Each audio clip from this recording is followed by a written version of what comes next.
Ladies and gentlemen, for the purpose of navigating Bharat Mandapam, we have Bharat Mandapam app, which is available on Android and iOS store. You can download the app and navigate through. The agenda is also available session-wise on the app. All the sessions are going live on live.negd.in. Anybody interested to attend the session live can attend from the link.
Um,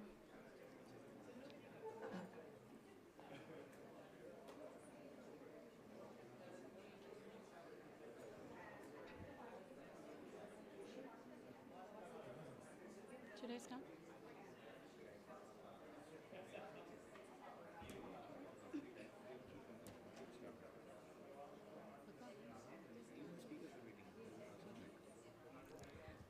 Hello, everyone. So, a very warm welcome on a very chilly, wintry Delhi morning. Welcome to all the esteemed panelists, distinguished guests, and passionate advocates of technological advancement and responsible governance. Today, we gather here to delve into a topic of paramount importance in our rapidly evolving digital era: international AI regulations, catalyzing innovations, while ensuring security, trust, and accountability. As we stand at the cusp of technological revolution, the extraordinary growth and deep integration of AI into society worldwide have made it clear that a robust and comprehensive governance structure is not just desirable, but essential. We live in a time where harmonization of technology, policy, ethics, and social needs is not just a theoretical concept, but a practical imperative. This panel discussion is set against a backdrop where a swift momentum of AI, spearheaded by GPAI Nation, is going to reshape the world. AI governance has emerged as a cornerstone in this landscape, dictating the trajectory of AI responsible growth and integration. However, the path to effective governance is riddled with complexities and challenges. It demands international collaboration grounded in universal principles of responsibility and ethics to ensure that development and deployment of AI serves the greater good. Yet, the road ahead is not without hurdles. AI influence spans a myriad of global issues, from climate change to essential sectors such as health and education. The lack of clear progress metrics in AI governance poses a significant challenge in evaluating the effectiveness of various approaches. Moreover, geographical imbalances and differing priorities between global south and global north add layers of complexities in this endeavor. As we embark on today's discussion, let us remember that the essence of international collaboration in AI governance, it is the beacon that guides us towards the future where AI is developed and deployed in not just with the technological precision, but with a moral compass that aligns with our shared values of responsibility and ethics. With these thoughts in mind, I would now like to invite our esteemed panelists for today's session to join me on the stage. Mr. Abhishek Singh, Additional Secretary, MeitY.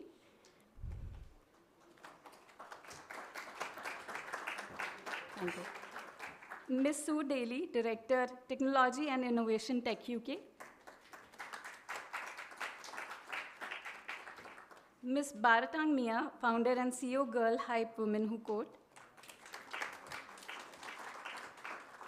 Ms. Thomas Schneider, Chair of Council of Europe Committee on AI. Mr. David Weller, Senior Director at Google for Government Affairs and Public Policy, Google. Ms. Mary Snap, Vice President, Strategic AI Initiatives, Microsoft. And Ms. Karine Persek, Head of AI Unit of OECD Division for Digital Economy Policy. Thank you so much. As we gather together to embark on this insightful journey, let's commemorate the occasion with a group photograph capturing the unity and commitment of our distinguished speakers towards shaping the future of AI governance.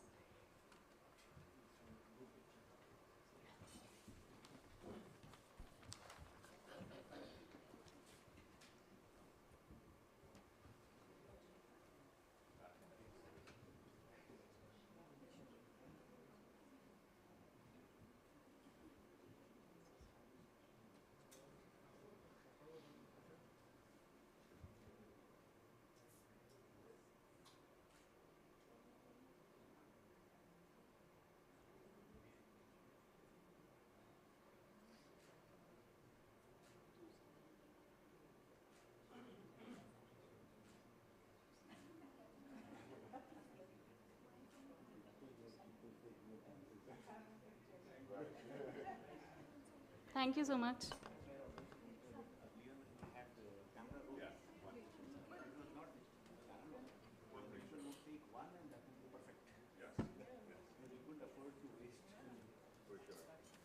So before we dive into our panel discussion, it's my pleasure to introduce the moderator for today's session, Mr. Abhishek Singh, Additional Secretary, METI. Sir has a wealth of experience in governance and policy formulation and a deep understanding of the intricacies of AI and its global impact. He's exceptionally positioned to guide us through today's dialogue. Please join me in welcoming him. And with that, I hand it over to Sir to lead us into what promises to be a thought-provoking and enlightening session. Thank you so much. Thank you. Thank you, Sukanya, for this interesting introduction. And I am amazed at the panel of speakers that we have today and the audience that we have on this Wednesday morning after the deliberations that we had yesterday in the inaugural day of the GPAI Summit 2023. Yesterday we had long sessions in which some of the issues related to were discussed. In fact, even in the official Executive Council, Ministerial Council, the agenda is something that we'll be discussing today. But given the diversity, given the experts that we have on the panel, we'll be able to get the perspective from various angles. Amandeep will be joining from who is the UN Tech Envoy, the UN Advisory Group. We have OECD, who has been leading the efforts on AI governance, AI regulation, how AI should be shaped up. The OECD principles have been long-standing guiding principles. We have the tech experts from none other than the Google and Microsoft, who very often determine what is to be done. We have Thomas Schneider, who has been leading the efforts in Europe with regard to how AI should be regulated. We have Bartang, who has been a pioneer when it comes to how do we ensure balance, how do we ensure fairness, how do we ensure inclusion. So her insights will be very, very great. Sue Daly from UK. So we have a complete overview from the UN to the OECD to the European Union to the UK and to the big tech and from the civil society inclusion perspective. So we'll head straight into the topic, which reads like International AI Regulation, Catalyzing Security, Trust and Accountability. So when we look at that, the various dimensions, the ecosystem in which we are living in. We had the G7 Hiroshima process, which laid down how GPAI and G7 will work in shaping the governance mechanisms and how AI should evolve. We had the UK Bletchley AI Safety Summit, which came down in what ways the world can come together to ensure that we are able to be safe, secure from the developments in frontier AI, and the declaration that came in and the follow-up that's going to happen in Korea and France sets the backdrop for this. And the G20 declaration also came up with similar declaration, how the world needs to work together, how do we need to harmonize the regulations, how do we need to create an ecosystem in which we can have an ideal balance between innovation and regulation. So I would start the conversation today with Karine and Karine Persek from OECD. And OECD has been at the forefront and a very important stakeholder as part of GPAI also. And they have been playing a key role in the development of overall AI governance framework. the OECD principles and all. And from that point of view, I would like to ask, what's the importance of having a harmonized and common understanding of the term artificial intelligence across borders? How can we work towards a technology-neutral definition of AI which can stand the test of time given the ever-evolving and unpredictable nature of AI? Thank you. That's a very good question. And definitions are always hard. But they're harder the longer you wait. So if you have different definitions being adopted in different organizations or different jurisdictions, then it gets harder to. So we developed the first definition of an AI system in 2018-19 with an expert group composed of technical experts, researchers, policymakers, business representatives, and so on. And that definition was the only sort of internationally agreed definition of an AI system. And lately, we updated the definition slightly just to make it very clear that it covered also new types of AI that have appeared since then, like generative AI. So we added the word content. And we also added a few more words characterizing what an AI system, what it does, characterizing that it can adapt over time in some cases. And then it's very complicated, of course, to get a consensus on what an AI system is. And it took us a year for just a few words difference. But this is accompanied by an explanatory memorandum that gives a lot of detail of exactly why we picked which words and what these things mean in the context of the definition. Yeah. Thank you. In fact, the right perspectives, and that's where we need to, like, as technology evolves, how do we ensure that when we look at definitions, how it keeps pace with the evolution of technology, and especially with generative AI, that's become very, very obvious. This brings me to Sue Daly, who has been leading the work on innovation, on technology deployment as part of Tech UK, and you've been working with the various entities in trying to ensure so. So what do you think are the challenges and opportunities we face in harmonizing AI governance globally, considering the diverse interest priorities of various nations?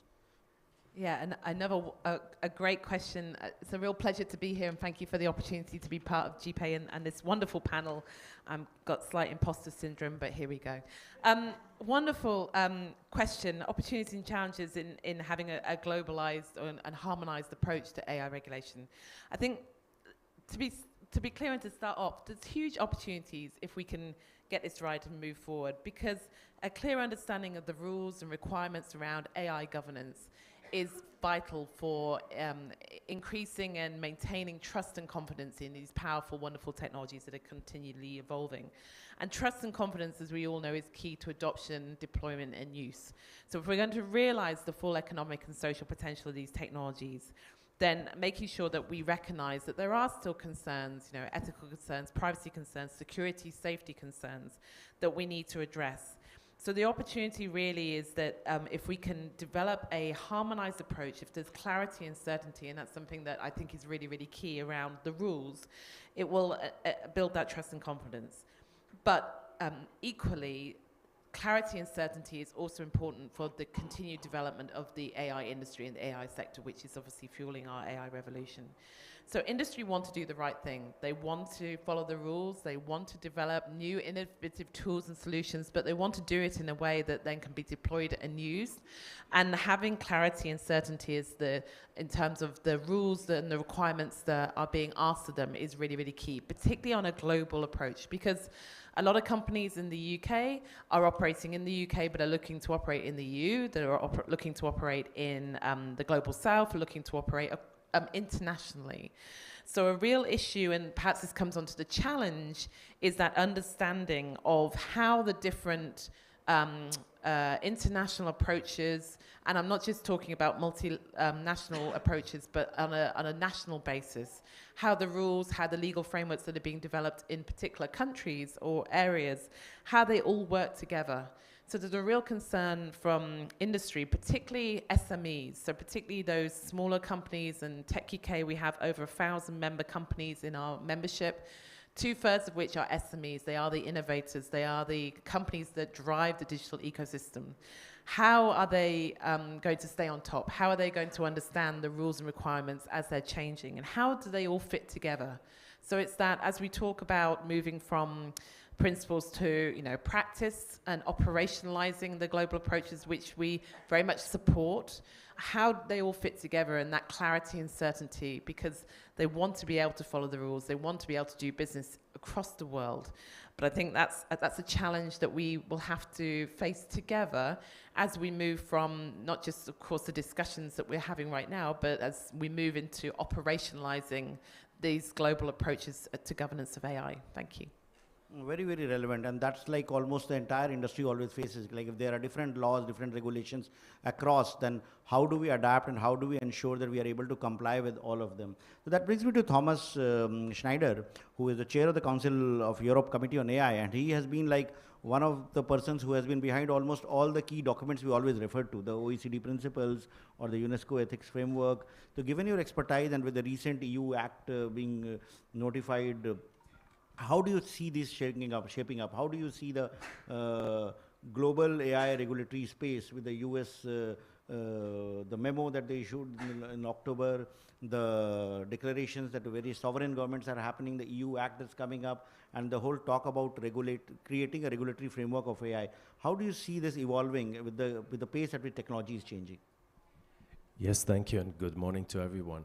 I think when we look about AI, many things are new, but not everything is new. We also had disruptive technologies that have been invented in the past, and we have learned to develop a governance system. So if we take engines in the Industrial Revolution, it's not the same, but there are some parallels that we could actually have us inspired from. There is today not one single engine law across the world, or not even in one country. We have hundreds and thousands of technical, legal, but also socio-cultural ways of regulating aspects of the use of engine. And you can put the same engine into a car or into a ship, and it may be differently regulated. And not just the engine, but mostly we do not regulate the engine itself, but we regulate the machine that the engine is driving.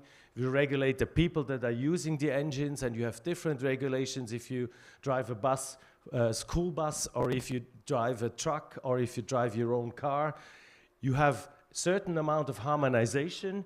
In the airline business, for instance, if you take planes, it is very harmonized, whereas if you take the cars, here you drive on the other side of the road, like in my country, but we can still drive in each other's roads with a little bit more attention maybe. And you have cultural differences of dealing with risks. Even in Europe, if you look at how car traffic is regulated, you see quite some different. The Germans have no speed limits on certain motorways, others have very strict speed limits. And the same will probably have to happen to AI, that you have to have a number of different sets of technical norms, of legal norms, and of social cultural norms, and we will, in the interest of all, we try to harmonize them to the extent possible, but there will be still different ways of prioritization, of dealing with risks from culture to culture, different legal traditions. And so this is going to be something that we'll have to develop over the next years and decades. And what we should not forget is that we already have existing laws, existing international agreements on fundamental rights, on other values, on social rights, and so on, that of course also apply to AI. And what we are trying to do now at the Council of Europe is to develop the first binding treaty on AI. And for those that do not know the Council of Europe, this is not the European Union. The European Union has 27 member states. The Council of Europe is like the UN of Europe that has 46 member states. It has thousands of soft law instruments, but 200 something binding treaties, and many of them, including this one, is not a treaty for Europe, but it's meant to be a global treaty. So we have a growing number of non-European countries participating as equals, like the US, Canada, Japan, but also countries like Mexico, Argentina, Uruguay, Costa Rica, Australia, that have joined the negotiations. It's also open to any country that respects rule of law, democracy, and human rights in their own ways. And this is the challenge. We have to find a common ground on the level of principles that are globally shared, so we cannot just rely on the European institutions, on the European logic, but on a global logic. But the common ground is the international agreements that all of our countries, or most of our countries, have signed. And this is going to be one of the elements. It's going to be one binding principle agreement, complementing national agreements, complementing technical standards, and so on and so forth. Thank you, thank you. That's a very interesting perspective, and the work that the Council of Europe is doing will definitely be something that we all can look up and try to see how we can harmonize our own approaches in order to say that there is a common minimum compliance criteria with regard to development of AI solutions. But I really like the analogy with regard to the automobiles and vehicles and development of that. Like we do have norms, like while engine standards are there, then every country has their norms of issuing driving licenses, norms about how you drive the vehicle, certification, pollution, EV charging ports, all of that there is an analogy, but also it leads to that there can be different regulations in different countries. And that brings me to Mary Snap from Microsoft, who leads the strategic AI initiatives there. So given the role that Microsoft has been playing in development of AI, and especially with generative AI, with your partnership with OpenAI, and given this evolving regulatory framework globally, and if there are different regulations in different countries, how does a company like Microsoft, which operates in different geographies, ensure that you are able to push forward your agenda of responsible AI development in the changing regulatory ecosystem? Thank you very much. It's just an honor to be here today. I really appreciate the summit founders inviting me. Bharat, my co-panelist, told me that she has been to India 8 times in the last year, and this is my first. So I really appreciate the warm welcome. You ask a really great question. I would say that we have started thinking about artificial intelligence in 2018, so 6 or 7 years ago. We began with a committee to really look at the responsible uses of AI, and then a couple of years later, in 2019, we actually formed a department within our legal and external affairs group to think about responsible uses of AI, and this department really works with our product engineering teams that are spread out among 350 champions within engineering teams to really understand the impact of any use that we make of AI in our products. And those that are more sensitive uses come back to that team that was created in 2019 to really examine on a iterative, very manual process what the impact might be. The team is composed of not only lawyers, but sociologists, anthropologists, other policy people, as well as engineers. So it's a very, very diverse team. But as we think about how we deploy artificial intelligence and generative AI, we think about a framework of 4 or 5 different things. And a number of the panelists have identified some of them, but to go just a click down, I think first of all, we would say, let us look at the standards frameworks that today exist and see what we can adapt and borrow from. And that might be something we've learned from privacy or security or digital safety, or it might mean an international standards body that thinks about science and technology. So let's look to what we have, first of all, we would say. Second is, we really believe that we need to have a regulatory framework. And that framework really should be based on the technology stack. And so if you think about it, you start at the very highest level, the applications, so the kinds of uses that you all are making of AI every day in your products and services, and ensure that we apply the laws and regulations that already exist, that potentially adapt and that focus on things such as unconscious bias and fairness.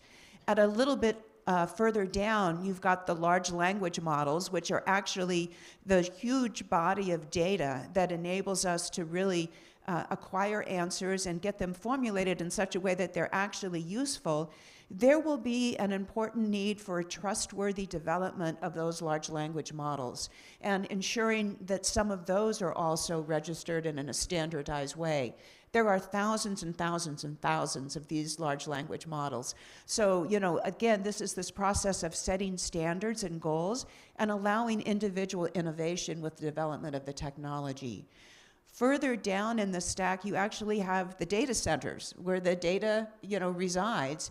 They are all over the world. I understand that there are at least 2 data centers in India with maybe 1 more to come.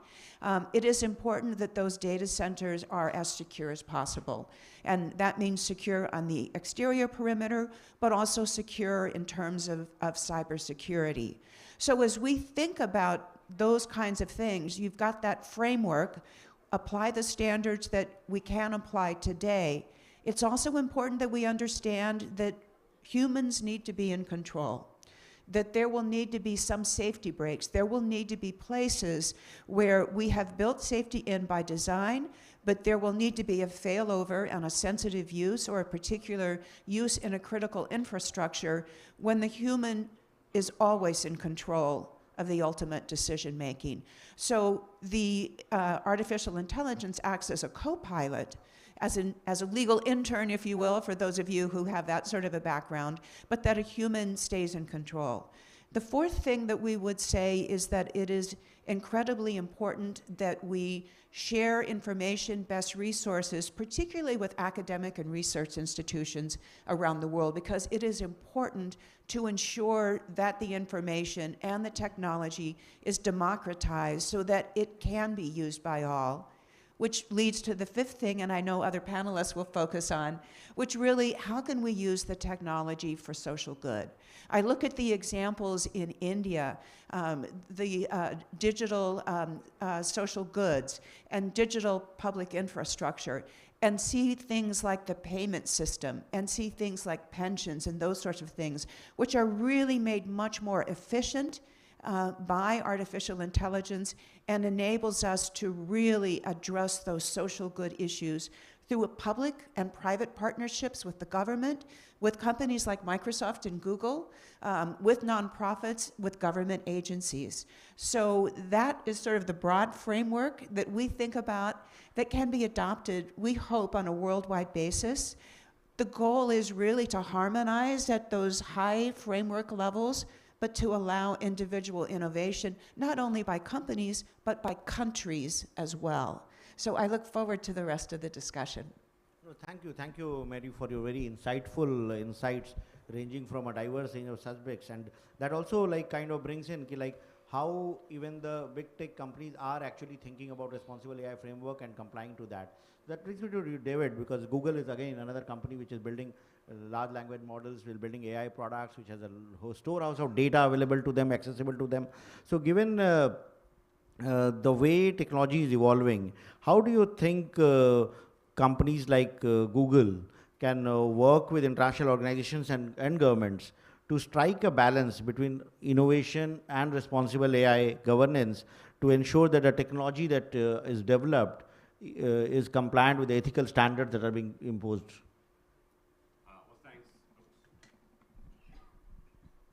Thanks so much, and it's great to be here, and I agree with what a lot of what has been said. I really like the way that you pose the question, because probably India is not a place where people snowboard, because there's probably maybe in the far north of India, but in snowboarding, like skateboarding, there's something called a half pipe, right? And you go up on one side or the other. And I feel like over the past couple of years, we have been in a half pipe regarding AI, of going from extreme discussion or sort of focused, exclusive discussion about risks and concerns and responsibility of all different types to AI is going to solve all problems and the incredible promise of AI. And we need to have, we need to be talking about both, and B, we need to be doing it in a way that that is factoring and how one relates to the other. So I think it's really important that as we think about incentives for companies and for the whole ecosystem, that we're focused on both things. And I think international governance has a really key role to play here. On the sort of one side of the half pipe, and again, I don't think we should go fully to the top. We should be somewhere in between on each side. But dealing with the risks issues, there obviously are real issues. We are never going to fulfill the promise of AI without building that trust. What does that mean at the international level? And I think of sort of three elements. The first is really alignment on standards. We see this in cybersecurity and privacy and other areas. Most every government, most people actually have pretty common values about what we see around AI. And you will see 50 different governments say they want to promote trust in AI, and they'll articulate some of the core values around that similarly. How do you actually measure that? Right? There's this old saying, I think Lord Kelvin, that like, you know, if you can't measure it, it's not meaningful, right? So how do you measure that? How do you actually set the standard and then show assurance to it? And there's very good work happening at the ISO and the subcommittee 42 on AI, on risk management framework. Just as I said, just as we've seen in cybersecurity and other areas, we need to really work on that issue so that 5 different companies from different countries can give some we are incentivized to work towards some common standards, then we can show to the external world. So that's international standards. The second core piece is having some common regulatory approaches.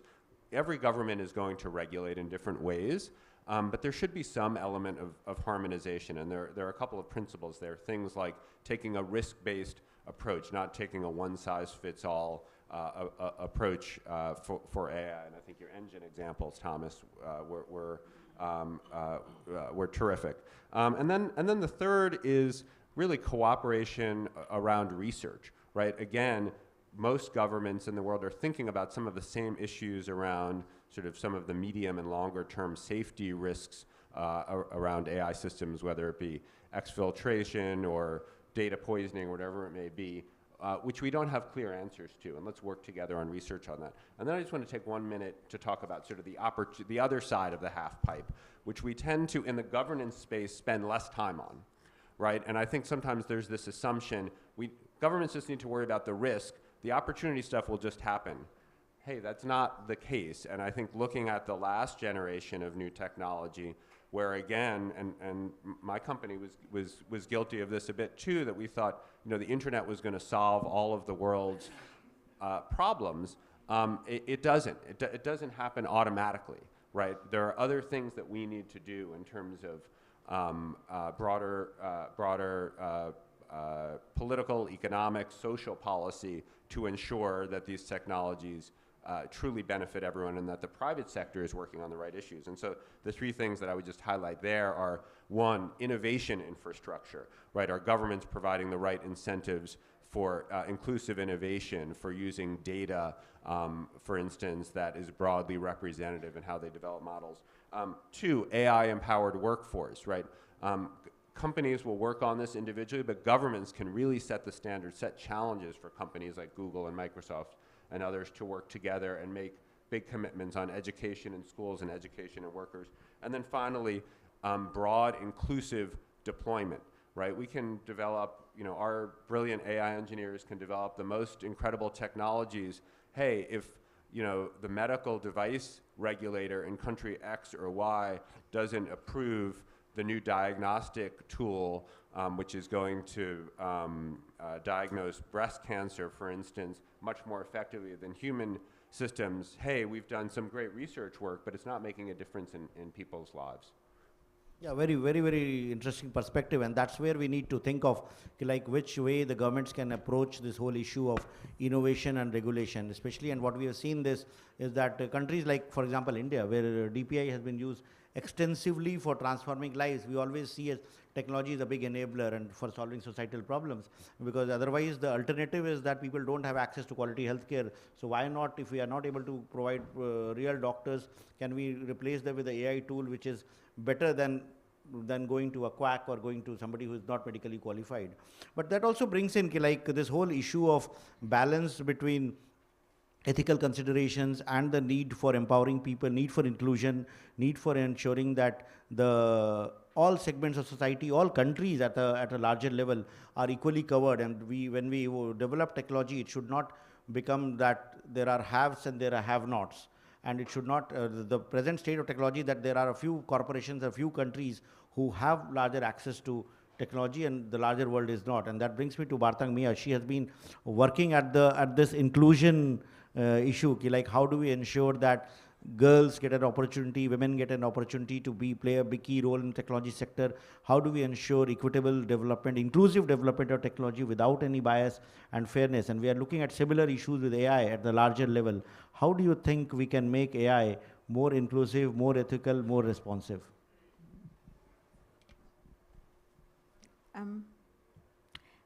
Thank you very much for the question. That's like putting my imposter syndrome at a high level.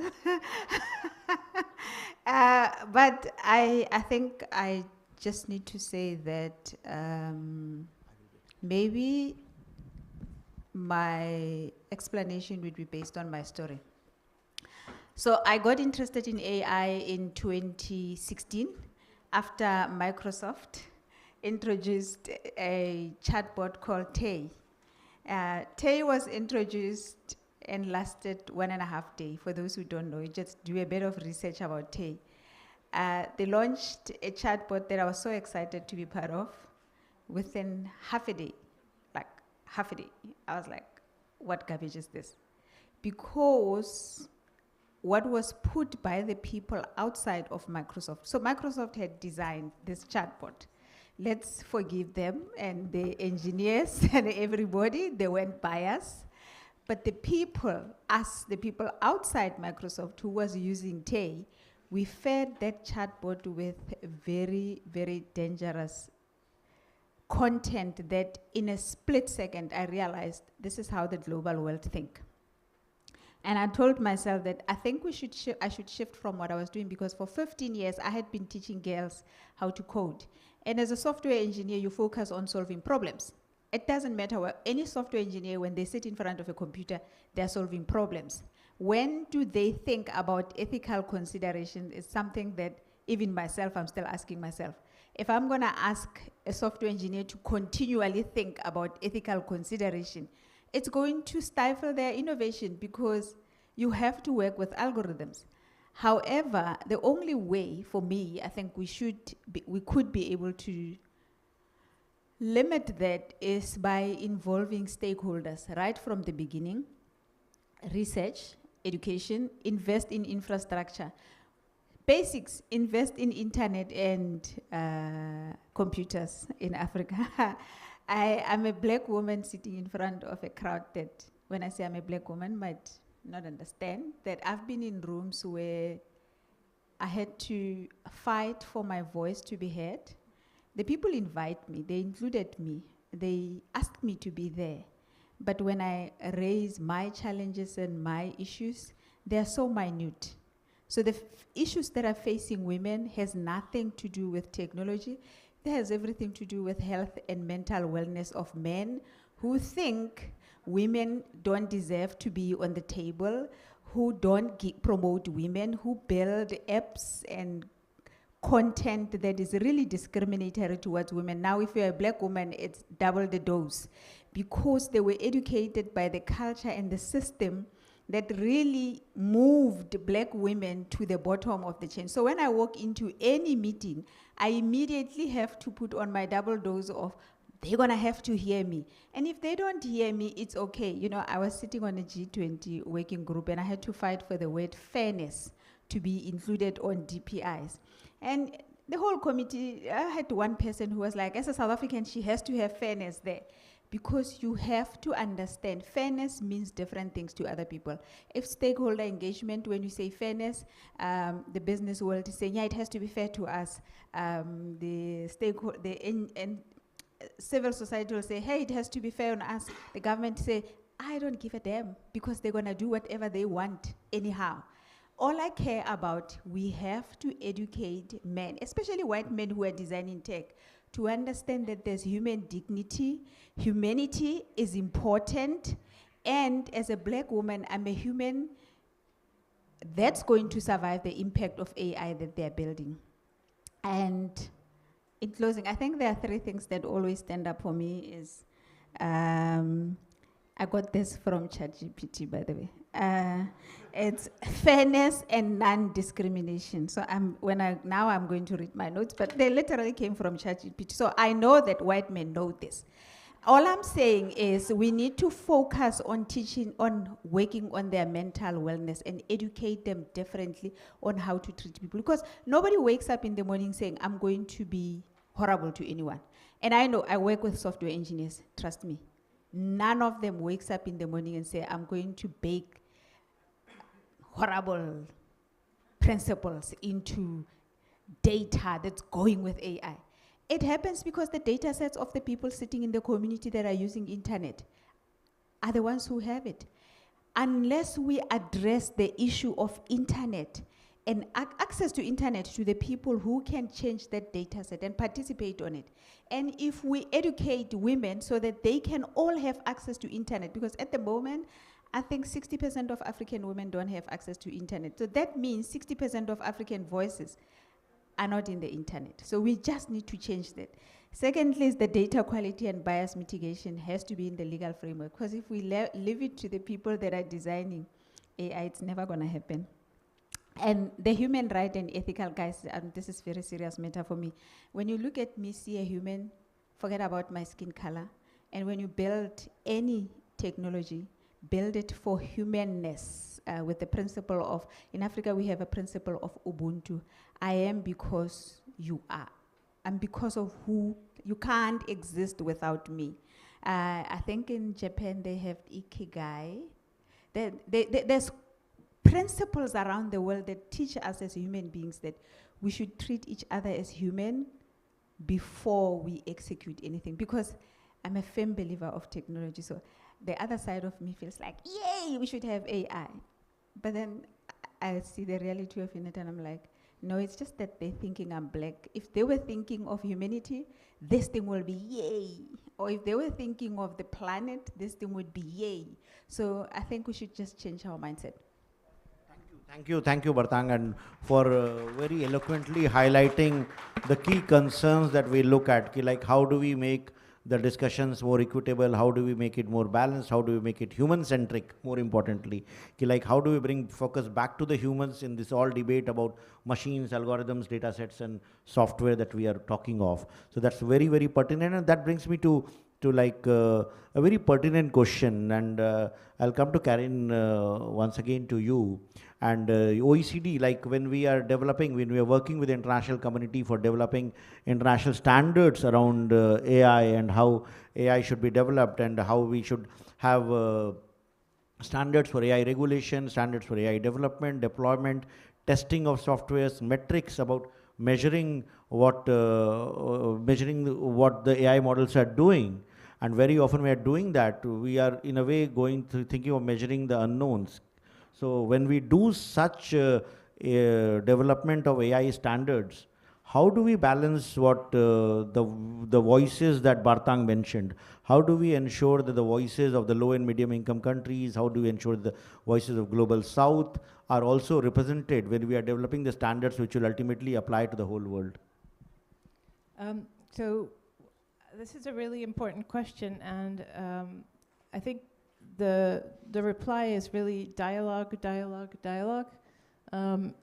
between these different countries that are going to have different priorities and have different red lines and that are going to have different needs. But the needs, they'll have different needs, for example, in terms of access to compute, in terms of access to skilled labor, in terms of access to data. And so how do and importantly, they can very much learn from one another. And so that's really what the OECD is about countries learning from what works in other places that are similar, and what can countries do to improve And I do want to agree with what was said before, that regulation and or standards are really very important to allow to provide a level playing field for companies, so they're not competing in a race to the bottom,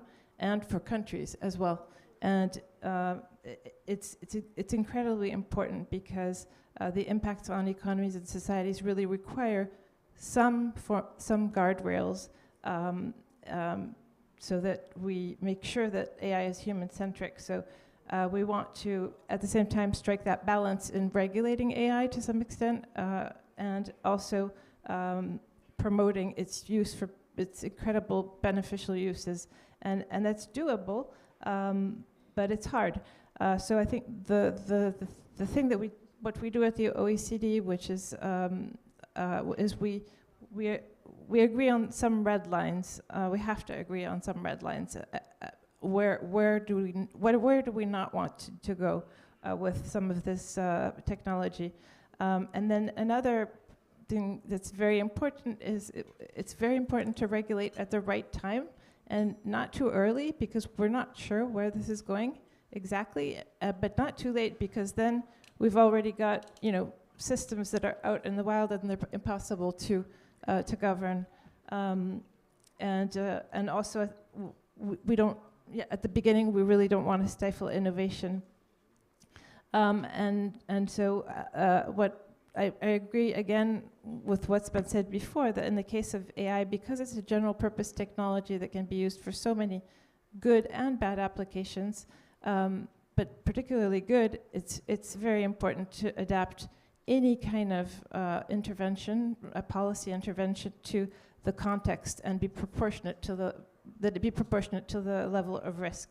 I think I'd like to continue on the measurement component, which is really, really, really important. The monitoring and reporting is critical. We can't, and I totally agree. You can't improve it if you can't measure it, or you can't regulate it if you can't measure it.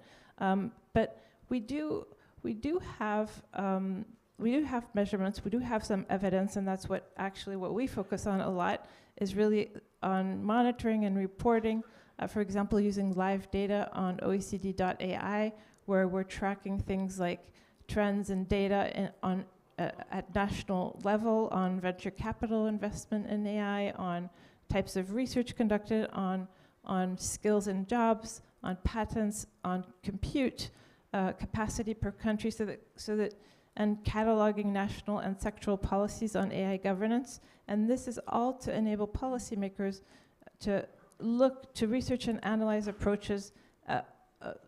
Usually they'll do that by comparing themselves to similar sized countries, similar profiles of countries, and see what works and what hasn't. Second,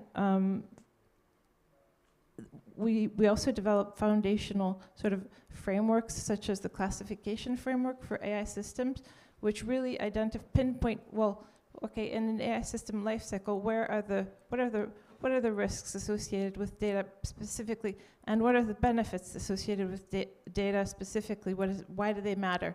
So we get into that kind of detail, so that to reach that common understanding of what is it we're talking about, and where are the strangle points, or the points where we have to be particularly careful.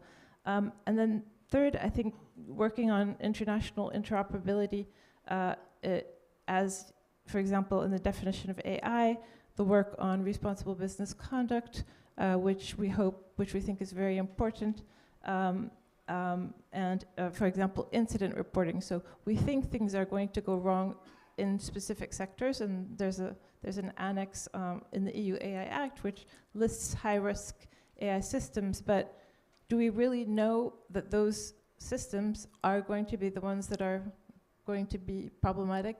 They might, and they might not, and we don't know what systems will arise next year or even later this year. So what we're doing is tracking incidents. What risks have materialized into actual harm? And that's what we care about. And then in terms of metrics, we do have a lot of metrics. We have procedural metrics, impact conformity assessment checklists, and so on. We have lots of proxies indicating progress towards objectives, like in terms of R&D, workforce development, skills, and so on. But the one thing we are missing, and where to date there has not been very much, there have been perhaps insufficient efforts, is investing in the development of technical metrics for AI systems. So we have these blind spots, and we're working hard to obtain metrics and proxies for those, so that we can, base things like explainability, fairness, energy efficiency, and so on. So we're lacking a lot of those, and that's where we need to focus, I think.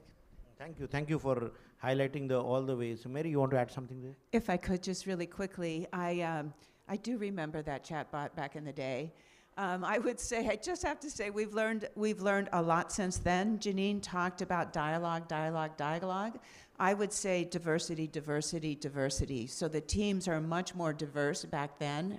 We're not as diverse back then as they are today. And we employ, it's a really important value for us as we develop these products, because in those early days, those kinds of products occurred, or those kinds of incidents occurred quite frequently.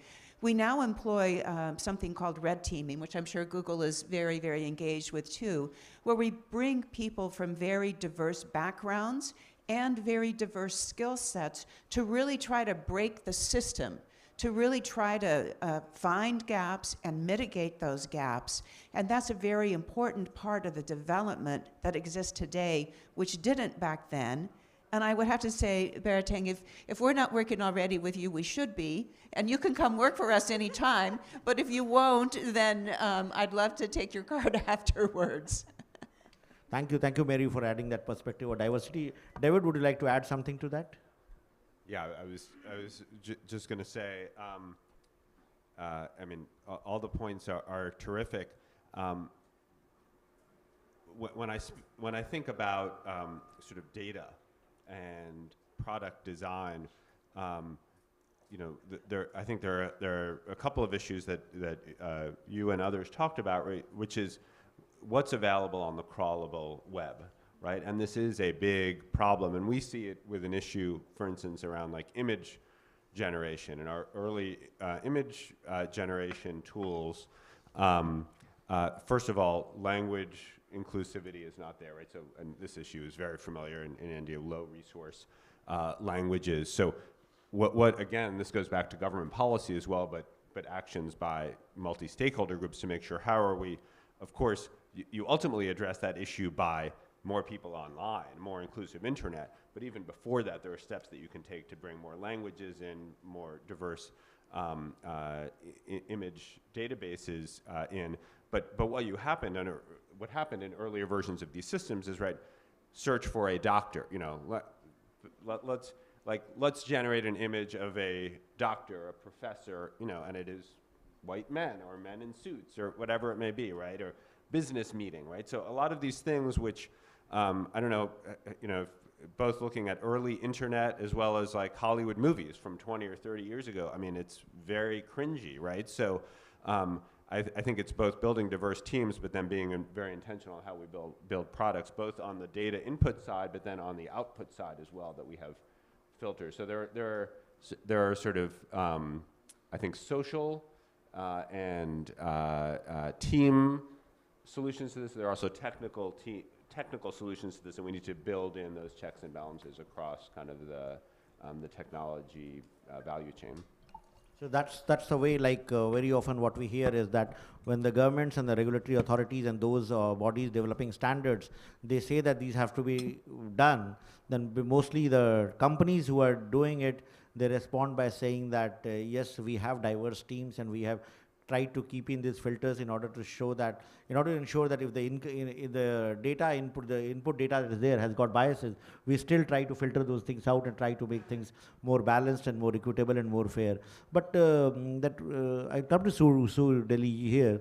Like when you hear all these conversations and when you see the way the big tech especially is complying with the standards or the regulation that is coming in, does it increase the cost of compliance, especially for smaller companies, smaller businesses, startups? How do they then compete with? On one hand, we have the requirement of ethical standards and requirement of compliance norms, ensuring diverse teams and all. And very often companies like Microsoft, Google, they will be able to do that. But how does the smaller companies, new companies, upcoming companies, startups who are also building similar solutions, they view it and how do they handle such challenges? Yeah, it's a good question. It's probably a question that we'll have to continue to ask going forward, particularly as all these developments and the regulatory framework continues to evolve and moves forward. It's an issue that we at Tech UK look at all the time in terms of how we advise on what governments are looking to do, to think about what this means for the innovators and the SMEs that are part of the AI ecosystem, the digital ecosystem. I think similar to some of the other panelists, we have to look at what we already have and perhaps also look at the approaches that we already have. So we had a similar challenge when GDPR, when the data protection, the EU's data protection framework was introduced, that's now obviously been replicated in other areas. So, you know, how can you make compliance, we always say easy, not hard. Standards come into that.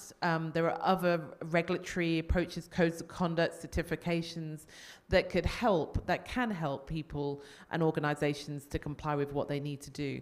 But again, it's that clarity and certainty of, okay, if I'm working in this particular sector or I'm working in this particular area, what do I need to do? So a risk-based approach is absolutely key. There'll be some high-risk areas where more compliance may be needed, but let's face it, there's lots of AI tools that are going to be used in very low-risk areas, so perhaps it's getting the compliance right in terms of making sure that the burden is not huge for a general-purpose AI that may be used in a very low-risk area compared to high-risk, and that's, you know, we very much support a risk-based approach that will help those innovators and help all companies to comply with what they need to do. But it's a challenge that we'll need to do and we'll need to work on together, and perhaps GPAI can help with that through its research and through its work to identify and share examples of best practice from around the world of how can you do this and how can you do this well, and how can you help people to comply going forward. I just wanted to say, though, just sitting here reflecting on, I'm sure you'll agree, a fascinating conversation. I'm a swimmer, so I'm trying to think of a half-pipe analogy for swimming, but I haven't got there yet, David, but I'll let you know. But I was just thinking that there's a lot of work that's already being happened, of course, with the wonderful work of the OECD, with the UN, with the EU's AI Act, the UK's approach, the G7, the G20, the White House approach. There's lots of exciting approaches going forward. But I sense that now this is the hard work now. We have to really get into the devil of the detail about what these initiatives mean.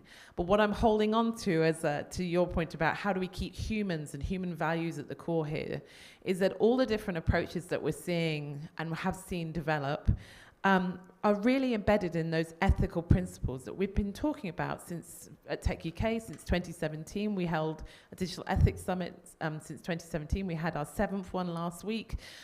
Those ethical principles of explainability, of transparency, of safety, security, accessibility, those have been around for a long time, and they are embedded in the OECD principles, in the EU's approach, the UK's approach, the UN's approach, the G7, the G20.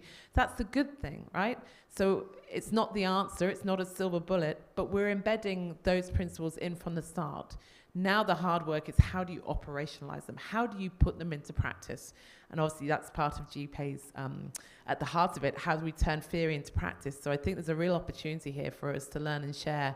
But I'm sitting here thinking, the good news is we have those ethical principles and they are our starting point. It's just what we go forward from there to how we get it right. Thank you, Sue, for putting it. So Thomas, hearing all these conversations with regard to the need for regulation, the need for governance, the perspective from the big tech, the concerns from the civil society and Tech UK, how do you synthesize all of it when some Council of Europe thinks about laying down its principles, laying down its guidelines, which is more inclusive, which is applicable across the world? Yes, thank you. What I keep finding interesting is that in all these discussions, but in also all of these frameworks that we normally talk about, there's one important element missing, we're talking about like binding or non-binding guidance and rules, but there are things that are happening outside these rules. I'm talking about using AI, like other technologies, to kill people, to fight wars, and so on. And I think this is something that we really have to think about and act, because if we don't have shared values, none of our frameworks will be respected by those that think they can win something that they couldn't when they would have to respect the frameworks. And it's like with children, everyone that has power abuses it just because he or she can, unless there are rules that the others create something that make people stick to rules. I think this is a fundamental thing that we need to defend, our rules-based global world order on a global level, but also then when it comes to fairness and solidarity and other values, and let's say constructive competition, whatever, that these things won't work if we don't make ourselves stick to the rules. And then the question is, how do you develop such mechanisms that where everybody is somehow represented? And in the internet governance world, with institutions like ICANN and others, we do have some experience about how to try and do not just inclusive dialogue, but also how to have other stakeholders than governments participating in the decision making. And in many of the UN processes, like ITU has developed stakeholder participation. In the OECD, you have all stakeholders present. But in many areas, you have the governments that take up 80–90% of the time. Normally then among these governments, it's developed governments.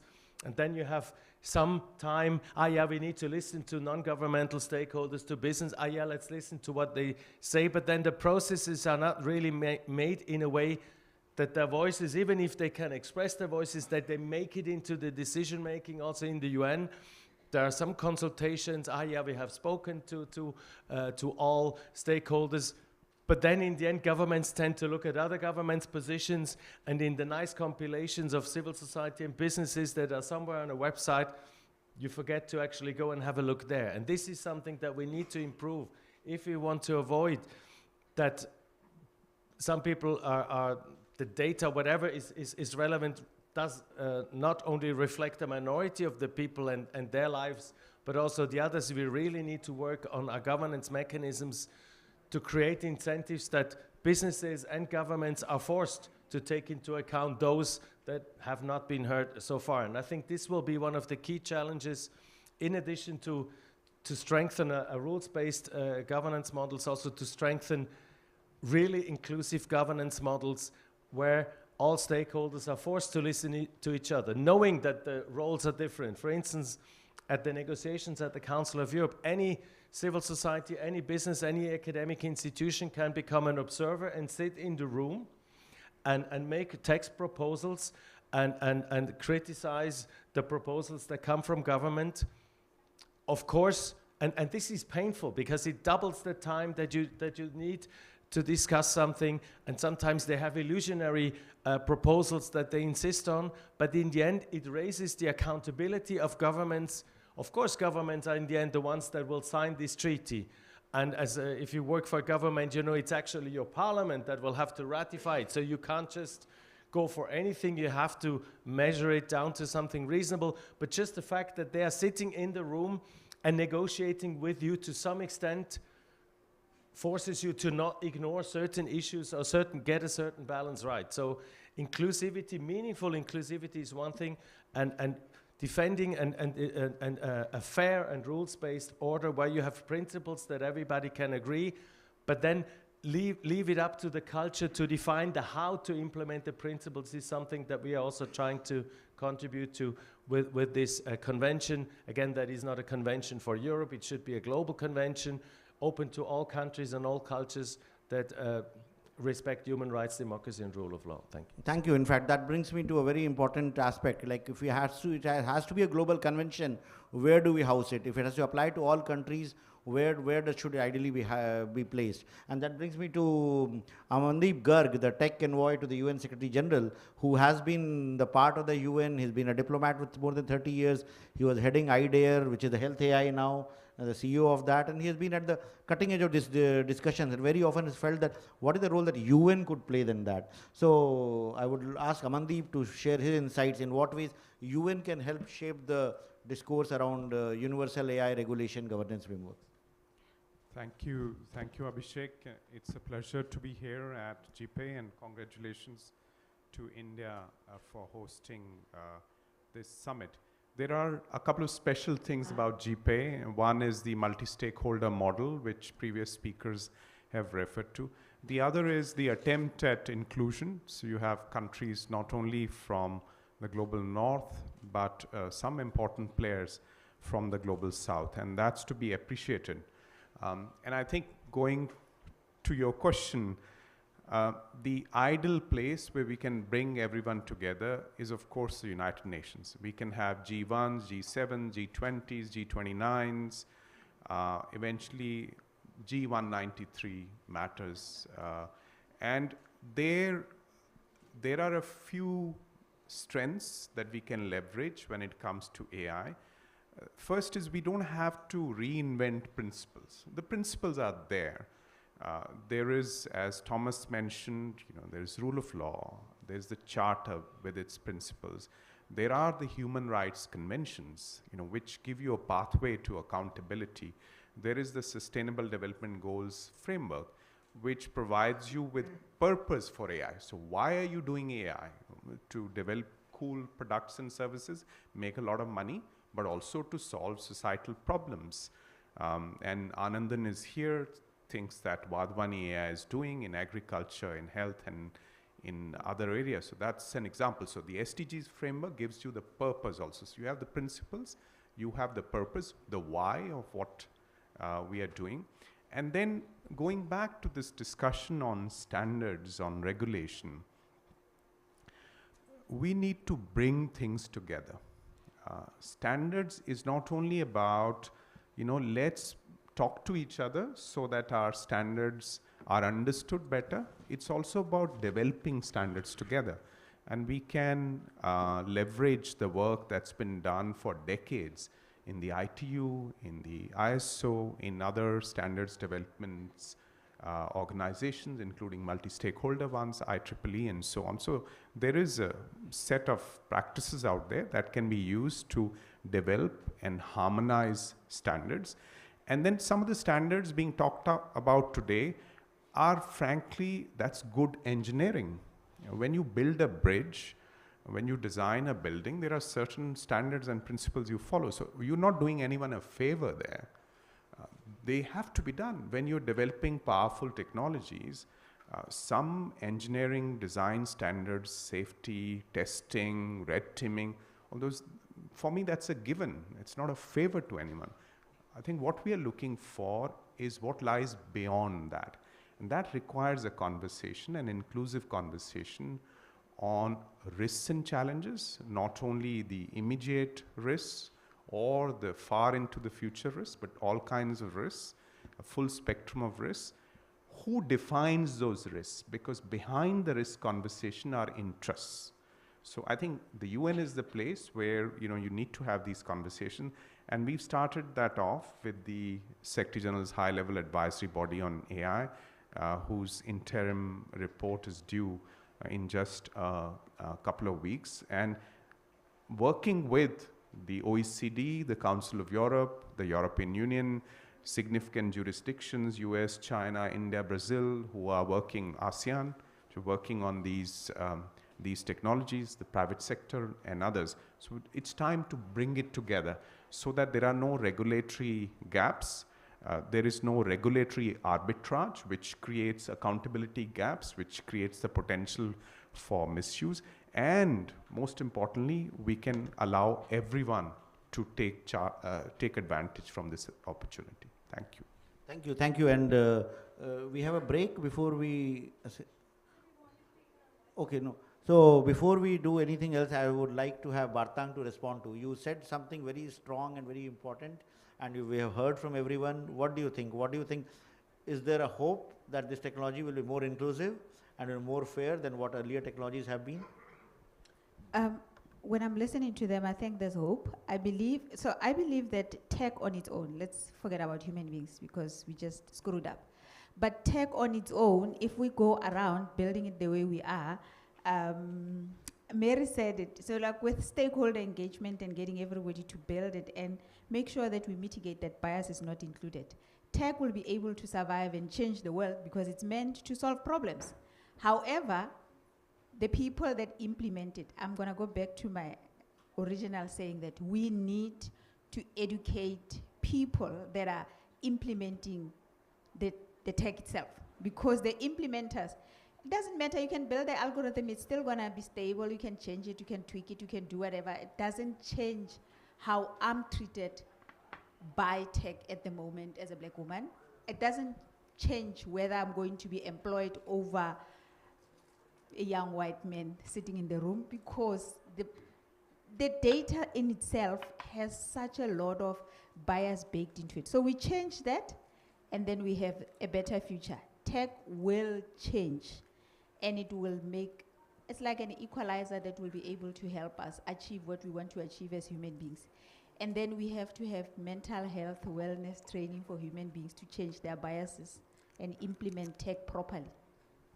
Thank you, thank you. So we have had 2 rounds of questions. Now we will open it up to the audience for their questions. Yes. We have a mic which can be. Yes. Yeah, thanks for the wonderful discussion. I'm Anandan.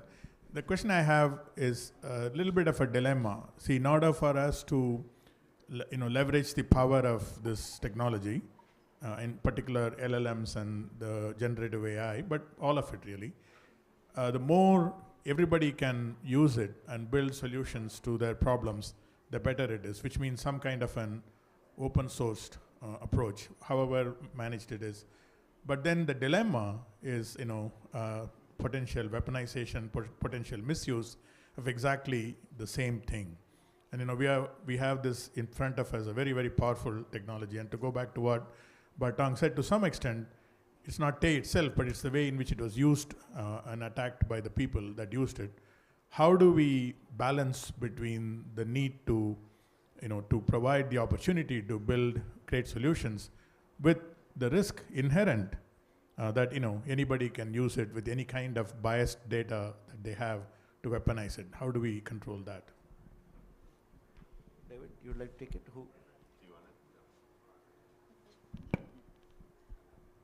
I don't have an answer for you, but I think you just laid your finger on a huge, huge, huge issue that we have to grapple with soon, very, very soon. The fact that AI has developed in an open source manner has been, just like the internet, has been in some way a happy accident of history, with this, academic ethos of openness and of sharing and of building upon one another. And now the many very of the experts, the top leading AI experts are saying, well, maybe this is now too powerful to let it loose, because we don't have any way, once an open source code is out there, to then enforce any safeguards whatsoever. So just to say that I think you laid your finger on the problem. That's the problem. That's something we're working on right now. But we don't have. So we just have the pros and the cons. But in terms of what do we do, we don't know yet. I like India's GPAI model. I think it's somehow try to address what you are asking. Everybody's data is there. We're working with a fair data. And then the other thing that I wanted to say is, at the same time, we need to educate people. If you have, especially women, if you have women that are uneducated, that are illiterate, that are not participating on the internet, you're literally leaving people powerless, and you expect them to play at a high level, which is like decision making and So you have a situation where Bharat is always put in panels to speak about women instead of speaking about important issues. It is important to me, but that's the situation because now you have a few powerful women sitting and speaking whilst we could educate everyone on just basics. So invest in basics, infrastructure, give people computers and internet, guys. It's not a big machine. It's just a simple thing to do. I know Microsoft and Google and everybody can do that. Skills and access to knowledge.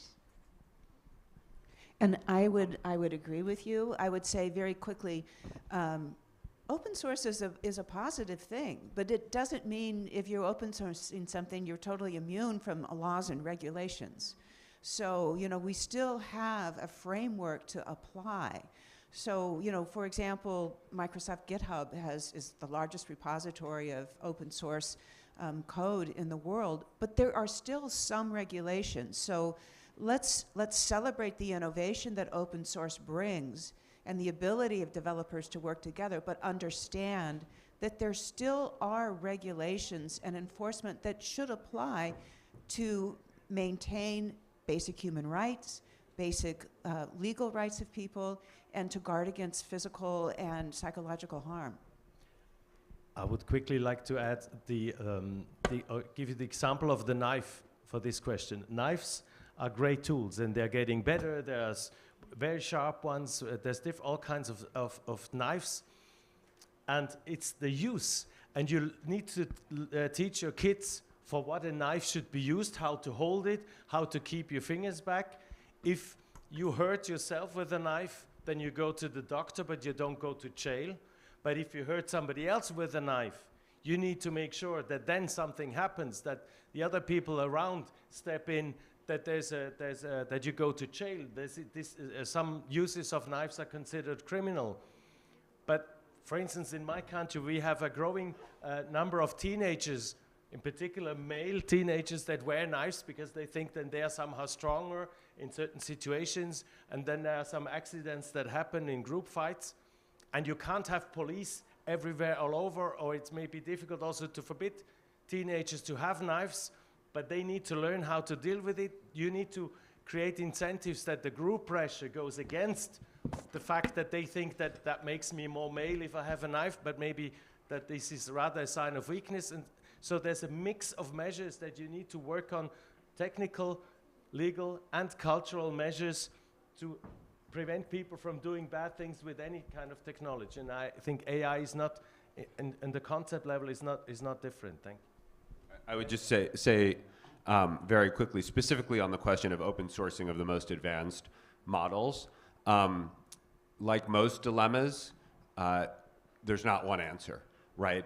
And I think we've had a public debate of, very loud pro-open source, anti-open source.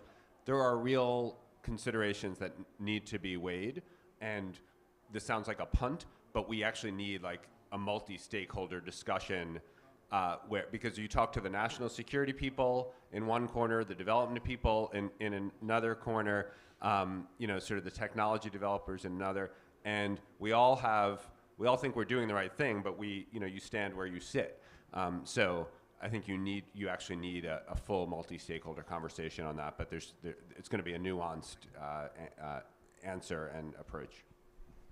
So, yeah, just very, very quickly, I agree with all the points. Just going forward, though, as we have that discussion and as we unpack this issue, we have to get the narrative right. It's not open source bad, everything else good. So and I completely agree with David, I was thinking about it the same, it's about how do we bring that open source community more into this AI regulation governance, and particularly the risk management, the risk-based approach conversation to getting it right. But we've got to start from, and I think we've got to get the language that we use, the terminology we use, and perhaps the messaging that we use out to the community, that it's not this is bad, this is good. It's how do we all work together to make sure that we all get this right, because that's what everybody wants to do. Yeah, thank you. And I think some of these questions will be answered, because in the beginning of the agenda, we did have a plan for a keynote by Amandeep, and which we did not start with because his flight was delayed. So I would request Amandeep if you can have the keynote, and then we take the questions, because some questions may relate to what he will speak. Yeah. Thank you very much, and apologies to all those who wanted to ask the question straight away.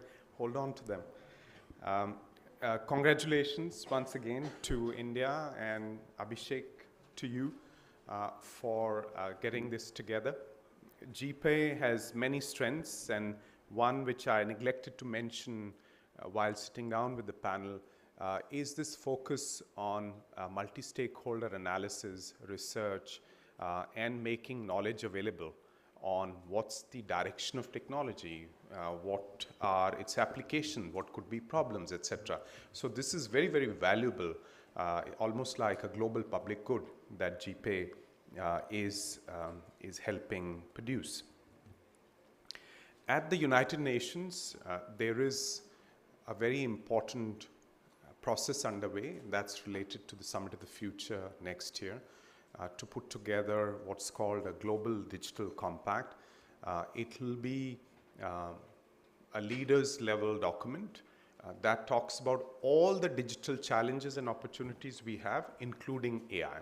So in that context, the work that I mentioned briefly of the high-level advisory body on AI assumes greater importance. So the report of the advisory body will feed into that process and will allow the international community in that grouping of 193 to take certain decisions, if it so wishes, to put the international governance of AI on a solid institutional basis going forward. Now, what are the substantive areas that are under discussion, under consideration today? One, of course, is the area of opportunities. I think for many in the global south, in the developing world, these technologies are seen as an opportunity to leapfrog existing challenges, bottlenecks around infrastructure, government capacity, human resource, availability of capital, etc. So it's natural that the mood is more positive in certain parts of the world, and therefore we need to think about what are the areas where the opportunities are maximum, where there is low-hanging fruit. Is it agriculture and food security? Is it health, public health in particular, the last mile gap in health services delivery, education, the green transition, etc. And then more importantly, we have to ask ourselves what is needed to realize those opportunities. So today you have a problem with compute resource. So for the next 2-3 years, you're not going to be able to get the GPUs that you need if you're going to do this in a massive way.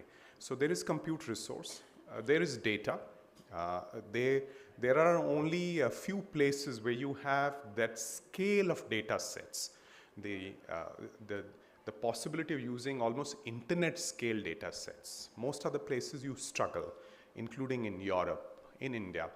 So an effort is needed to bring public and private data sets together to create the right economy, right ecosystems around data, so that people can share data without fear of privacy being compromised, data being misused, or value being extracted unfairly. So there's a lot of hard work required. So this is the next paradigm, going from the identity layer, the payments layer, as in India they say the data empowerment and protection architecture. So I think that's key to realizing the opportunities. And then there is human resource, talent. So we need a special push, and the SG's high-level advisory body has been looking at this to nurture talent. Talent at the junction of agriculture and computer science and modeling, health and AI, and so on. Now, there are the aspects related to risks and challenges. So opportunities and enablers, risks and challenges. And there's a nuance, because challenges are important to consider for governments and all stakeholders. The speed of tech development, the opacity around some of these models, etc. And risks are obvious. The short-term risks around bias, discrimination, exclusion, misinformation, disinformation. I think the Prime Minister of India spoke about some of these risks yesterday. And then you have medium-term risks around displacement of jobs, the impact on the social contract, the impact in terms of our societal relationships, mental health, societal well-being, as more and more of human interactions are mediated by agents, and that's the coming wave in generative AI. You have longer-term risks around weaponization, that's mentioned in one of the questions, loss of control. For example, if you use these technologies at a massive scale in the financial sector, and if you have loss of control, there could be implication not only for the capital market that's immediately implicated, but it could have global implications. It could even lead to dramatic situation in some parts of the global south.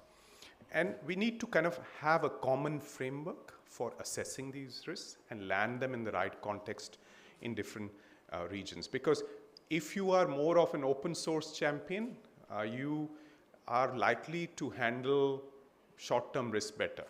More eyes on the ball, on the challenges. But if you believe in the kind of longer-term existential risks, you like to restrict who holds these technologies. So we have to be able to disentangle this web of incentives, conflicts of interest, and where you assess, where you sit is where you stand, those type of issues through a science-based approach. And the UK AI Safety Summit made a start with that, and the AI advisory body is taking that forward. Finally, I want to speak about the third substantive area, which is international governance of AI. Today, you have a number of initiatives. In fact, last 1 year, there's been a further proliferation of initiatives on the governance of AI. And we need to think about what are the gaps. So if we do a gap analysis, put these 9, 10 major initiatives on the table, some obvious gaps become apparent. One is that of inclusion. Which countries, which regions are involved. Then there is multi-stakeholder involvement, private sector. How is that involved? How is that important stakeholder engaged? And I could go on. So corresponding to those gaps, what are the functionality? If this technology is going to stay with us, if it is going to have humanity-wide implications for good or for bad, then we better get all of humanity involved in this. And what is the best way to do this? So you identify the functions that need to be performed at global scale, and then look at who's most competent to do that. Maybe some of them can be done at the private sector level. Self-regulation, standards, codes of conduct, ways to handle liability, for instance. You don't need to get into those from UN's perspective. And a big chunk can be handled nationally in terms of misuse by persons in your particular legal entities, persons in your specific jurisdiction based on some things that are context dependent. If you look at China's interim measures on AI, they're coming from the very unique Chinese context in terms of challenges to rule of law. Look at EU similarly. So that's the big chunk that you can do nationally. Then there is a minimum irreducible set of functions that need to be performed internationally. And that's where we need to focus our attention on. Is that to be delivered through a single institution? Is it to be delivered through a network of institutions with the UN playing a kind of a coordinating role? So those are the kind of important reflections that we should be having in the weeks and months ahead before the Summit of the Future, before a potential opportunity to take a decision. Because it's very important not to let go of this. The political urgency is there. The tech development is, next 6 months you'll see huge improvements in the capability of some of these technologies that are being put out. So there is this urgency, there's this timing, this opportunity, and we have to get this right. Thank you very much. Mandeep, for the insights and the overall perspective from the UN side, what's there. So we will continue with the questions. I know there are a lot of questions. So what we'll do is that we'll bunch questions in three. We'll take 3 questions at one go so that we can respond to Mac. So yeah, please. May I ask my question, sir? Yes, please. You have the mic, so you can go ahead. Yeah. So, with the advent of AI, there's a number of battles which have started. One is between governance, between governments and big tech. And the second one is between big tech and SMEs. Now, you must be aware that the decision on the EPIC has come from a US court just this morning. I read about it. So, frankly, there's a lot of resources in the hands of big tech, which is data, which is cash flows, which are a number of the best talent, and the SMEs, there's just about hardly anything. So how are you going to balance this? That's my first question. One question at a time, please. We have many other questions. Yeah. Hello, I'm Dr. Shiva from UAE. Our experience of building an AI platform and a regulatory requirement platform led to a couple of questions.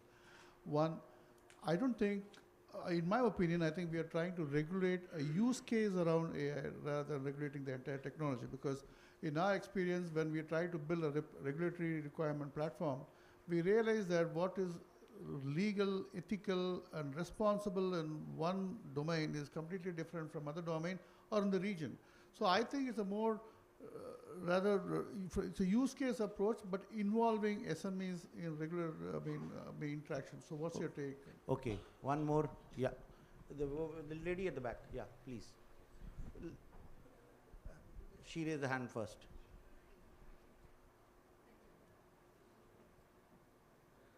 Quickly, yeah. Thank you very much. Shimona from ORF. We've spoken of harmonization and interoperability of regulatory systems, but the fact behind the fiction is that most countries don't have comprehensive regulatory perspectives around AI yet. So in that case, how are we looking at international regulation around AI, and what facets are we considering to be most important? Thank you. So big tech versus SMEs, what Sue was mentioning, the different definitions of ethics around the world, and international regulatory framework, which we are discussing as part of this. So, David, you want to go? Sure, maybe quickly on big tech.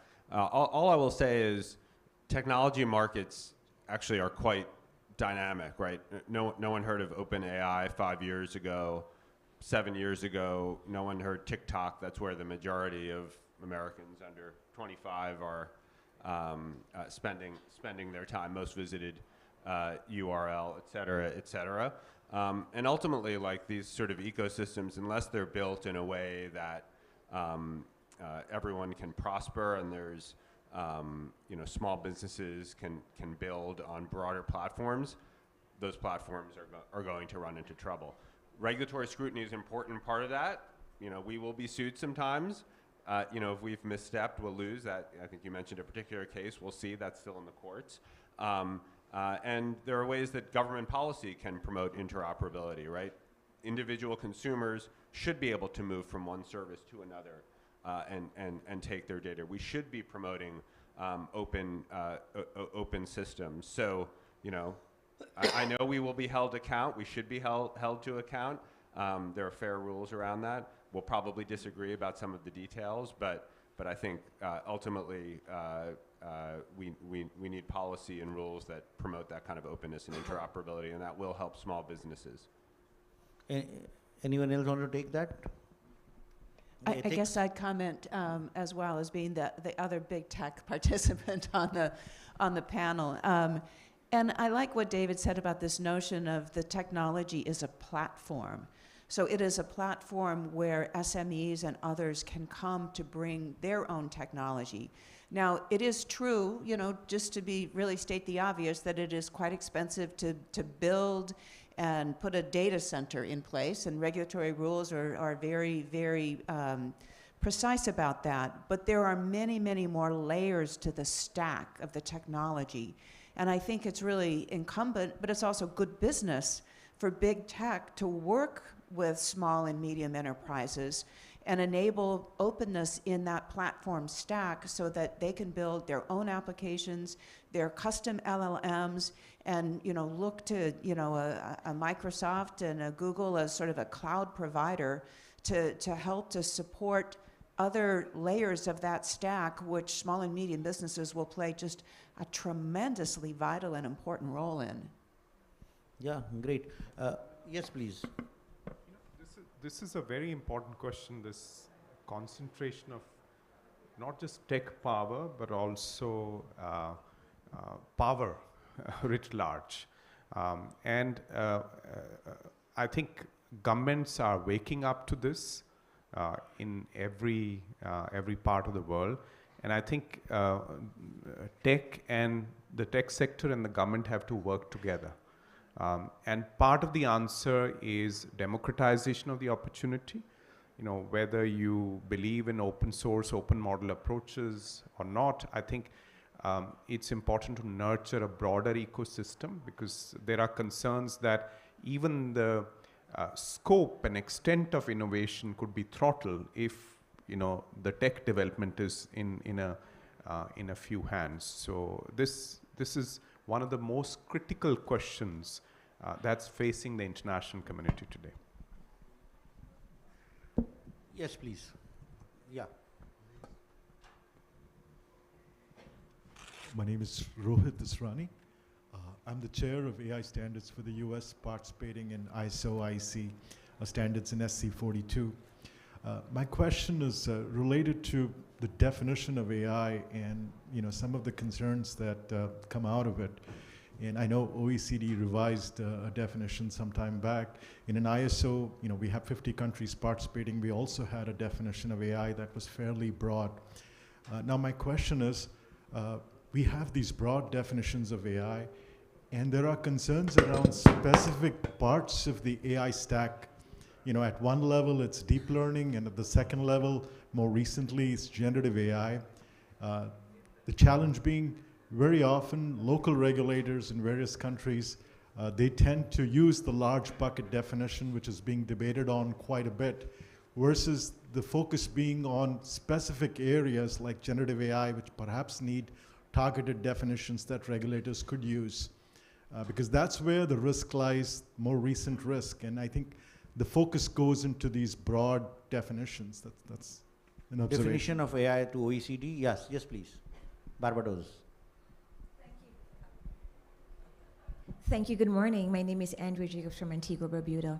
So I've listened to all of the conversations that we've had, and I always ask people, do you think we're ready for an AI treaty just yet? Just hear me out. So I have the privilege and the honor of negotiating the Paris Accord. And how we got to the Paris Accord was via the UNFCCC. So there were several agreements before the Paris Accord. I feel like after hearing all these conversations that we do have elements that's ready for a first treaty. So to include, for example, definitions of AI, whether it's general AI, broad AI, narrow AI. We can have elements, for example, such as no harm done, different elements such as compliance, transparency. So I think that we are at this stage right now, because this conversation is crucial for the success of how we move forward with AI to capture all 193 countries. We cannot disregard and think that because we might not have all the elements ready, that we should not consider having a first dig at a treaty for AI, number one. And it should, yes, be housed at the UN Secretariat. Number two, the conversation which my sister Maya had before Mr. Singh got here is very important. If you look around this room, there are only 2 blacks, I think, in this room. We do not have a seat at the table. None. 0. So all these conversations are being had without black people. And do you know what happens when that's done? It affects us the most. Digital currency, for example, it affects black people disproportionately more than other races. So we need to ensure that when we have these principles, when we set these standards, when we do hire people, that black people, we get a seat at the table so that we could have discussions and informed discussions and policies. So it's inclusive. So oftentimes we are left behind. If you look at all these teams, you're going to see one, if any, at all. So I don't want anyone to disregard what Maya is saying. It is very, very, very serious, and it could lead to a whole nother set of issues. So that is why we also need that treaty on AI. it will at least get us into the space to negotiate what the definition is, to negotiate all of the standards, to negotiate the elements, because a standard for you is different from a standard for me. It affects me differently from the Caribbean than someone from India, than someone from, let's say, the United States of America. It affects all of us differently and disproportionately. So I urge you to consider what I'm saying today, because we need to have these conversations going forward, and I thank you. Thank you, thank you. Definition of AI and AI which is more representative, more balanced. Yes, please.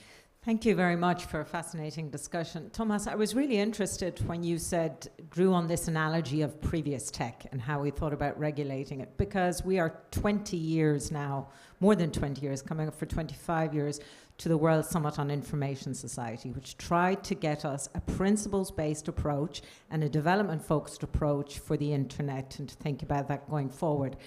And some of the lessons there, I think, could help us as we think about AI governance. And some of the fantastic advantages, but we also need to have an honest discussion of 2.6 billion people still not online. We need to think about the consolidation of the industry of digital platforms in concentrated power. And we need to think, about the fact that we have significant harms online. And we have not been able to find neither national, regional or local resolution of how to treat that, or industry-led. So I do think in thinking about a discussion on AI governance, we should reflect also on that experience, the positive and the negative. I'd love to ask the panel's perspectives. You all talked about the value of a risk-based approach to any sort of AI governance. In that, where is the role of foresight? Horizon scanning or strategic foresight, and who should do that? Where should that be done? Is that a national function or is that a local function? And then my second question to all of you is, you all talked about, and David, you brought out this point about the importance of incentives for innovation. But if we think about AI governance for the public interest, how do we incentivize education and public institutions having the compute resources and the data access to be able to be participating and to educate public administration and officials for the next generation? I don't think I've heard anything, and what I fear is in many of the discussions about AI governance, we're not hearing about public institutions' role in this. Very good. So very interesting perspective, very interesting questions, all three of them. The definition of AI, how it's changing, how it's evolving, then this whole issue about how to make it more representative, how do we ensure fairness, and that's the discussion that we had till late last night when we were discussing the ministerial declaration. How do we make it more inclusive? How do we ensure the global south, low and medium income countries get represented? And this whole issue about how do we empower the public institutions? How do we make them part of the overall AI discourse that is there? So panelists, Mary, you want to go? Oh, I was just going to quickly respond to the very last piece. As I described the regulatory framework in my early comments, one of the fourth framework should be partnership with public research and academic institutions. We absolutely agree. Probably the most important thing right now is sharing compute resources, which are scarce and are expensive, quite honestly. So, you know, we've talked in India here about, you know, an innovation handshake, the potential sharing, leasing, licensing of GPUs and compute resources, and that, I agree, very much needs to be an important thing. And, you know, we probably should not rely only on private sector to do that. We should really think about government incentives and other kinds of things to encourage that kind of a public-private partnership. And I'll leave to the panelists the other couple of questions. If I may hook on the question about what we have achieved in the last 25 years, or 20 since the World Summit on the Information Society. I think we at that time we developed a vision, which is a non-binding declaration and an action plan. Switzerland, my country, has been the host of the first WSIS phase, and we've invested lots of energy and some resources in not just having nice declarations and nice text, but also to help develop the global architecture of digital governance, which is something that is very hard Because if there's no trust among governments, if there's no trust among stakeholders, and this is a question that was raised, who do you trust then, which institution to have a role, have a say? And so far, it looks actually worse than ever before in the geopolitical situation on agreeing on giving power to an institution to do anything that may have an impact. But I think the biggest achievement of WSIS is actually the creation of something called the UN Internet Governance Forum, which is a dialogue forum, which is a unique one where any person can just register. You don't have to pass through a threshold. You can just register. Everybody's has access to the debates at equal level. The sessions are not developed by two countries behind enclosed doors, but it's a community, open up, inclusive process under the auspices of the UN. And we've seen it at the last IGF in Kyoto, where we had, after the pandemic now, over 6,000 people from all over the world, from all stakeholder groups, coming together, discuss AI, but discuss a lot of different things, bringing a lot of different things together. Actually, when Amandeep says we have to bring it together, I think the IGF is a key venue to give voice to people that normally have no voices in other structures, and to bring this together and try to turn this into a holistic understanding. And the IGF also rotates from continent to continent and has normally quite a large local population that participates. So what I'm trying to say is that the IGF has been the basis of a number of activities by institutions like the OECD, Council of Europe and others. When we were discussing the need of internet governance principles, the IGF has created an AI policy network, which may be the basis of not just nice words, but actually also getting principles to action. And just one word about the convention. The convention that we are trying to develop at the Council of Europe is also the venue. The Council of Europe is the venue. If there's no global consensus on an institution, on a UN institution, fortunately the Council of Europe has the potential to include, other than its member states, other stakeholders into the making of a convention, and also in the implementation. So every country that the only threshold is you need to respect rule of law, democracy, and human rights, at least to some extent. That's the entry threshold. But then you can actually develop a global convention, and the Cybercrime Convention, or the Convention on 108 on data protection, are now global instruments that have between 50 and 100 signatories and have influenced national laws in more or less all countries in the world. So this is one of the instruments that can be used. Until there's a global consensus in the UN, that may take some time. For the time being, the Council of Europe is one of the treaties that can be hopefully developed into a global instrument. Thank you. Amandeep, the whole thing is about treaty and bringing everyone together. Is the UN think of something? I think that's an article of faith for us. I mean, there's an African proverb that, alone you can walk fast, but together you can walk far.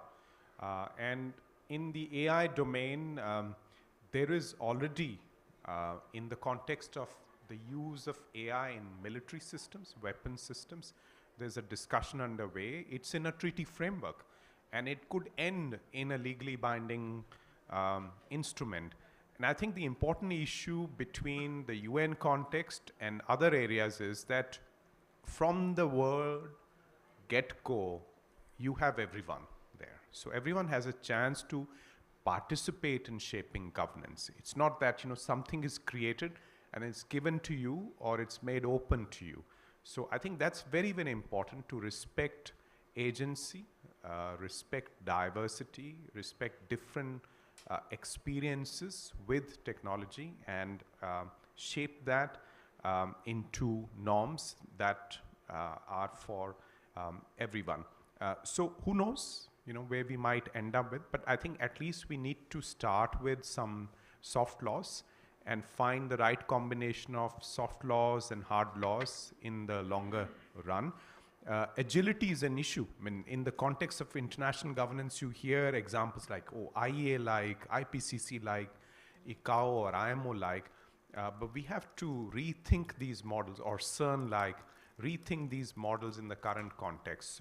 You can't wait for 6 to 7 years for this kind of horizon scanning that Renata mentioned, you have to have it more like, every 6 or 7 months. Yes. We take one question before we, and the last round of responses. He has been raising his hand for a long time.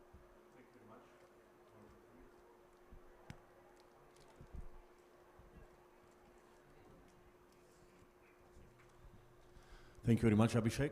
My name is Juraj Čorba. I am chair-elect of the IGO OECD and representing here government of Slovakia, the EU. I would like to ask one question about the balance between the private sector and the public sector. What we see now in the EU as we are trying to regulate and create a governance model for AI and for digital platforms is that many tasks are actually being outsourced to the companies. In other words, we expect the companies to police the cyberspace, to make important value judgments, to identify risks, mitigate risks, and even self-assess themselves. The question here is, for the companies, how comfortable you are with this trend where governments outsource important decisions to the private sector? And do we have a proper understanding already of the wished for balance between what is the work of the governments and the work of the private sector, given the information asymmetry? Thank you very much. In fact, very pertinent question, and I must let me respond to this, because we have been debating this question not only in the context of AI, but also in the context of building our DPI, digital public infrastructure. Because as you know, the entire G20 and the overall the perspective about how we have used technology for empowering lives, people, and in that, it's not only a government initiative, it's a classic case of partnership between government, private sector, and not-for-profits also, and civil society. And the entire framework is built on a concept of trust, and in the concept of ensuring that the strategic control or the sovereign functions of the government remains with the government, and the other supports systems for making things better, for making things efficient, for improving the citizen interface, that those aspects are taken by the private sector, who do it much more efficiently than the public sector. So so there are similar models. In fact, at least in the case of India, we are looking at leverage the sovereign power of the government where it's relevant, and leverage the efficient systems of the delivery of IT systems, managing projects from the private sector when it requires, and involve the civil society in designing this overall ecosystem, how services are delivered. And maybe similar model will play a big role when we design AI-based systems which impact people at large.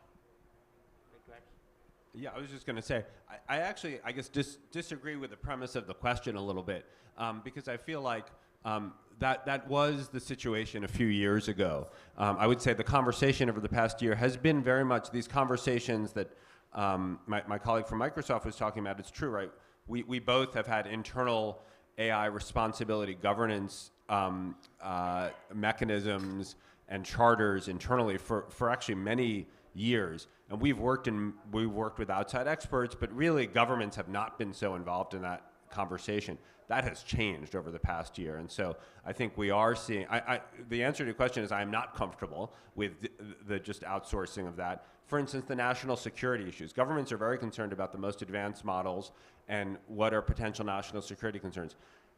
Are we in the best position to evaluate that? No, and that's why the commitments that we made through the G7 process on external red teaming are for national security kind of risks are very important. We don't have those capabilities, and it needs to be done in a group setting. And my one-word answer to which maybe my OECD colleague was going to say on foresight is the OECD is the one who keeps us honest on foresight, I think.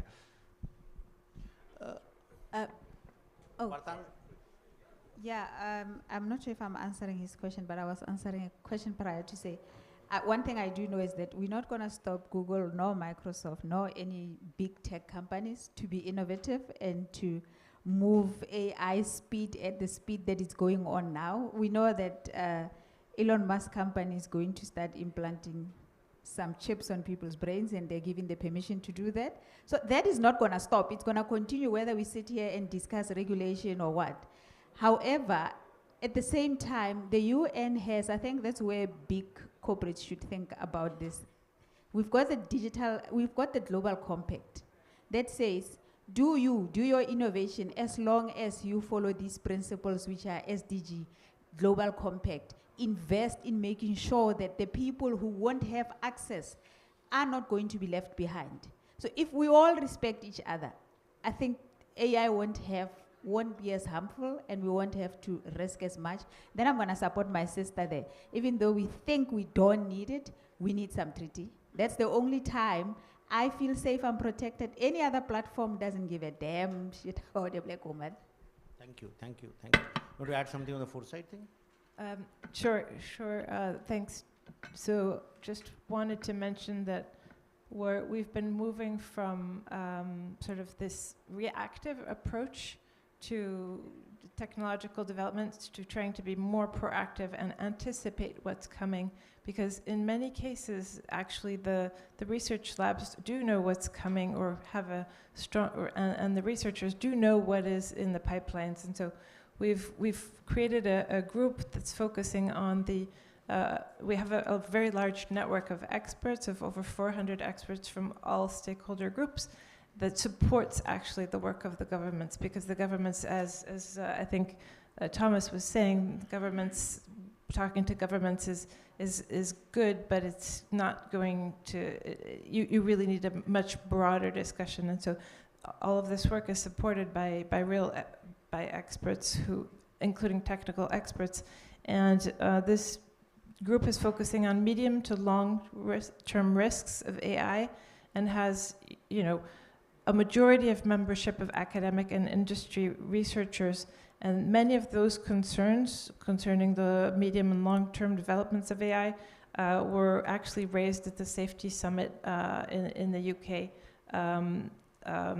So that was quite aligned. And I think that was very important to raise the awareness of those potential risks in a timely enough manner to be able to address them before they materialize, and bring those issues, because you always tend to address issues that are more in the short term, or that, to fix things once something has gone wrong. But here there might not be that possibility, so it's important to address them first proactively. And the second question that I was just going to broach was the question about the definition of AI.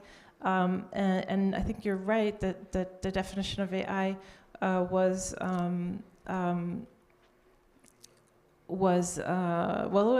developed in 2018. So there's this question of timeliness, and to develop a legal instrument at the OECD, you need a definition. You need to know what you're talking about. So that was done in 2018. It is a technical definition. It is not meant to be more than that. It is meant to be, what is it and what is it not? And as to generative AI, I think you're right. We need definitions that are broadly agreed on what is generative AI. I mean, we all think we know what it is, but could we have one single definition on what exactly it is? And then, so the AI itself, AI system definition has to be future-proof. Otherwise, you're going to be changing the definition every year. But then the specific types of AI, yes, you can definitely define in broader groups. So thank you. Thank you. I think we have come to the end of this session. It's been so engaging speaking to these panelists and the questions that were there, that I'm sure if we had a couple of more hours, we would have continued. But there are other sessions due, so we'll call it an end here. And maybe this session has made us think more questions. When we get some answers in these subjects, there are more questions that arise. And that's the way it's evolving. And I hope these conversations continue at various forums and we are able to come to a conclusion. So over to you, Sukanya, further. Thank you, sir. And now that we have our complete panel, we request all the speakers and panelists to please, if you can take a picture again.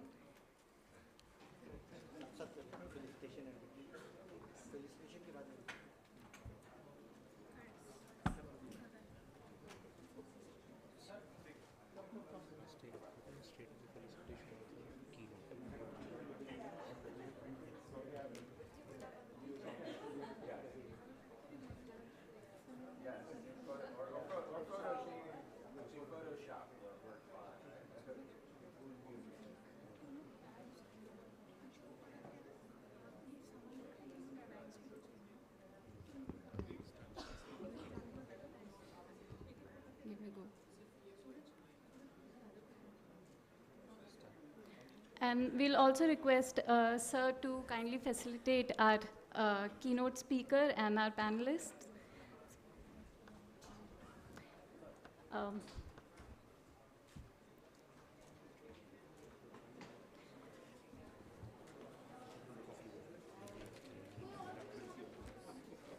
Ms. Karine Percy.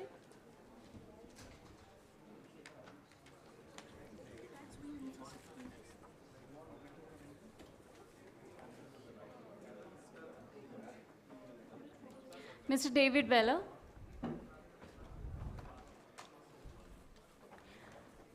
Mr.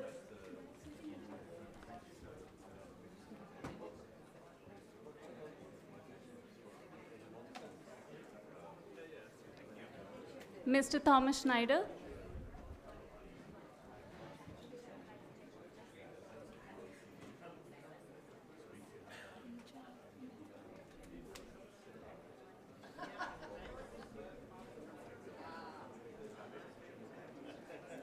Ms. Bharat Mia.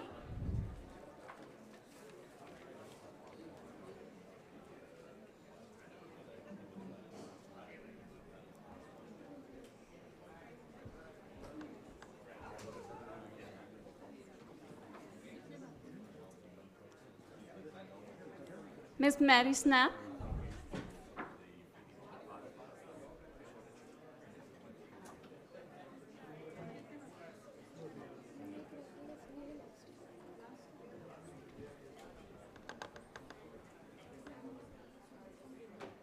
And Ms. Sue Daly. Thank you so much.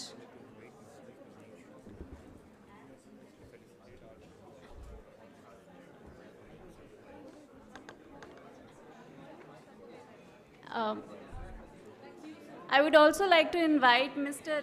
Rajneesh Kumar, COO NEGD, to facilitate our moderator, Abhishek sir.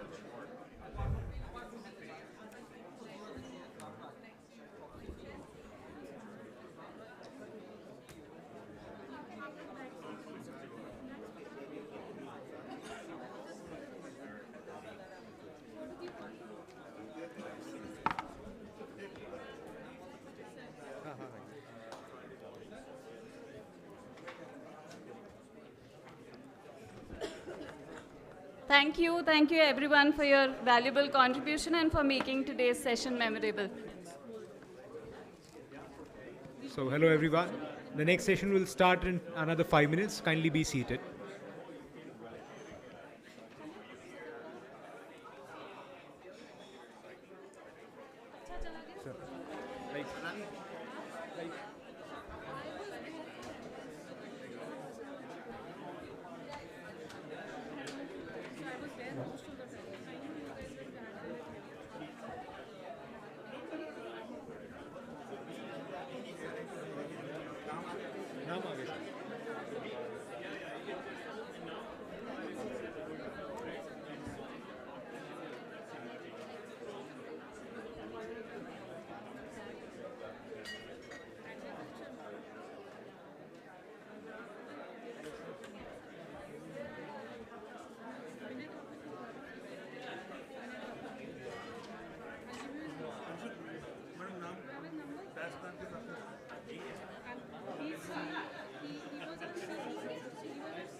Suraj.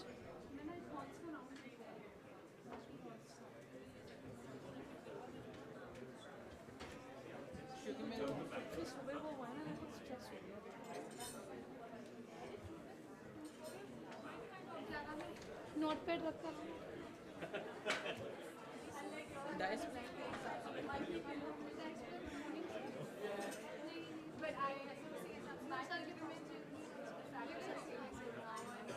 दूसरे वाले sir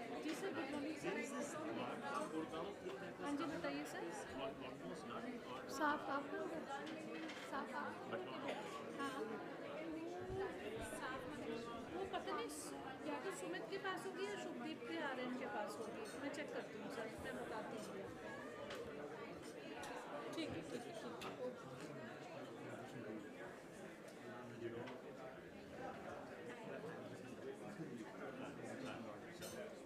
No heckling. Huh? No heckling. That's what I was saying. No heckling. Except for.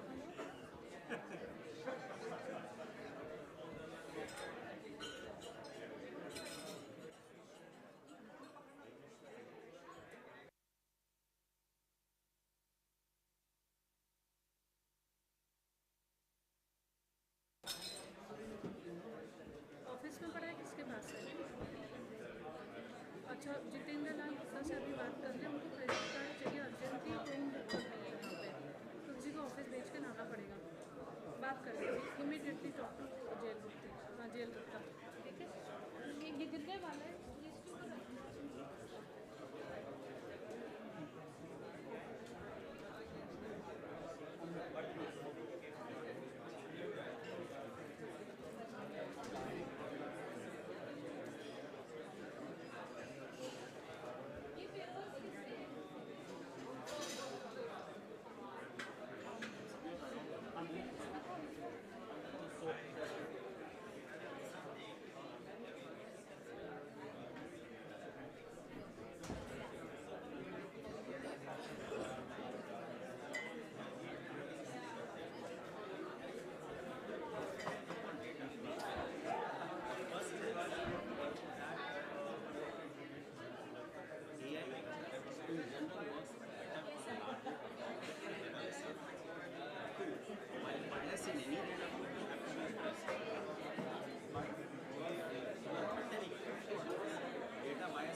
Kind attention, ladies and gentlemen. We are starting our next session.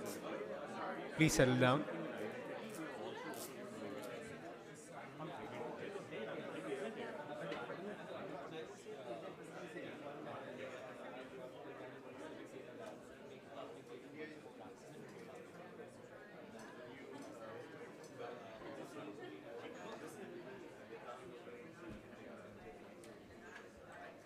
Requesting the audience to kindly settle down. We're about to begin our session, please.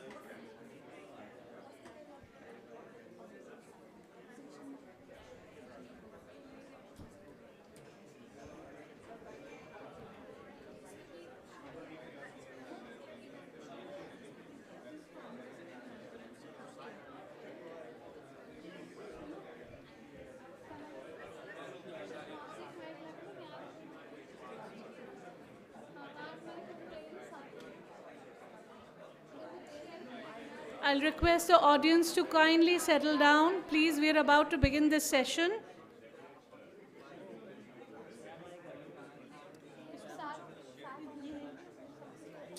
Tanya?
Good morning, ladies and gentlemen. I will request you to please take your seats. Okay, so without further ado, let me begin today's session. Thank you for joining us. On behalf of the GPAI Summit team, it is my pleasure to introduce you to our speakers for this session on harnessing the power of data responsibly. First, we have Dr. Jean-Gabriel Ganassia, who's joining us virtually from Paris. He is a Europe AI Fellow, a member of the board of the directors of the Mouvement Universel pour la Responsabilité Scientifique, and the member of several ethics subcommittees, including the digital ethics of the French National Ethics Committee. He's also chairman of the steering committee of the Cycle des Hautes Études de la Culture, a higher education program for top civil servants. He is also the chairman of the ethics committee of Pôle Emploi, that is the French National Employment Agency, and chairman of the Association Française pour l'Avancement des Sciences, that is one of the oldest French scientific associations in Paris. He has also been chairman of the CNRS Ethics Committee between 2016 and 2021. During his career, Dr. Ganassia has published over 500 articles and is the author of a dozen books, the latest of which is entitled Servitude Virtuelle and was published in March 2022. He has received a PhD on knowledge-based systems in 1983 and a thèse état on symbolic machine learning in 1987, both from the University of Paris-Saclay. He is currently professor of computer science at the Sorbonne University. He continues his research in artificial intelligence at Laboratory of Computer Science of Sorbonne University. Thank you for joining us, Professor. If you could have his link on the screen.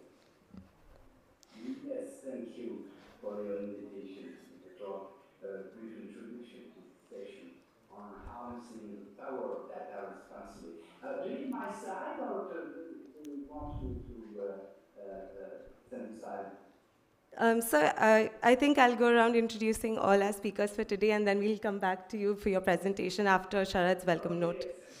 Thank you so much. My next speaker is Mr. Amit Agarwal, who is the Chief Executive Officer of the Unique Identification Authority of India. He's also the Director General of the National Informatics Center, and as a member of the Indian Armed Administrative Services, he has served in top positions in the Government of India and the state governments of Chhattisgarh and Madhya Pradesh. He has broadly worked in the areas of technology, finance, innovations, and technical education. His earlier assignments include additional secretary to the Government of India in the Ministry of Electronics and Information Technology, additional secretary and joint secretary in the Ministry of Finance, secretary in charge of the state departments of Commercial Tax and Technical Education in the Government of Chhattisgarh, head of various state organizations, and head of district administration and local government institutions. He's an alumnus of the Indian Institute of Technology at Kanpur and has served on the boards of a number of technology companies, banking institutions, insurance companies, and public sector enterprises. May I please welcome Amit Agarwal sir on stage. I would also like to now call upon Deputy Secretary Hong Yuan Poon. Mr. Poon is the Deputy Secretary of the Industry and International at Singapore's Ministry of Communications and Information, which oversees the development of Infocom technology, cybersecurity, and media sectors, as well as the government's information and public communication services. Policies, my apologies. His previous role was as the Deputy Secretary Workforce at Singapore's Ministry of Manpower. Before that, he was the Chief Executive of Spring Singapore, the agency supporting the growth of enterprises. He had previously held various appointments in organizations across public service, including the Ministry of Finance, Ministry of Trade and Industry, Economic Development Board, and Infocom Development Authority. He had also worked as a venture capitalist covering markets in Shanghai and Silicon Valley. Deputy Secretary Poon graduated from Imperial College London, attended the Advanced Management Program at MIT Sloan School of Management, and the International Executive Program at INSEAD. He also serves at the boards of the Eden School and Pathlight School, two special education schools that are focused on autism. May I please invite Deputy Secretary to join us on the stage?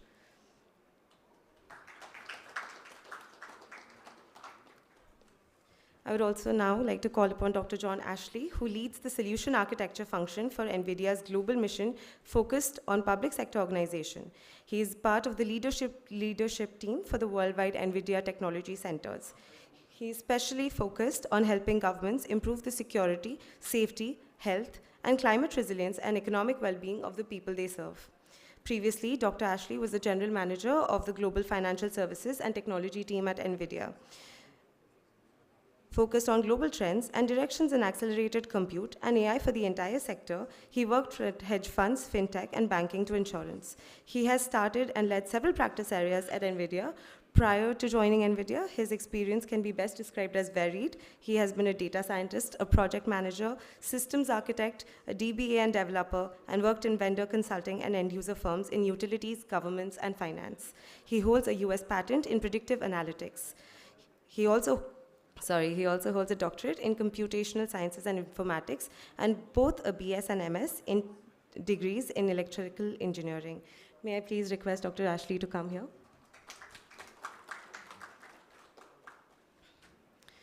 Our next speaker is Dr. Saidina Musa, NDIA.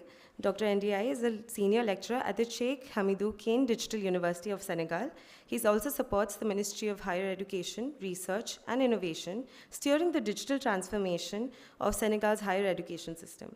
Dr. NDIA coordinated the acquisition of Senegal's supercomputer 2RA at the national level. He's also a member of several bodies, including the National Digital Council, the National Cryptology Committee, Steering Committee of the Digital Technology Park Project, Board of Directors of the SENIMSA, and President of the Senegalese Association for AI.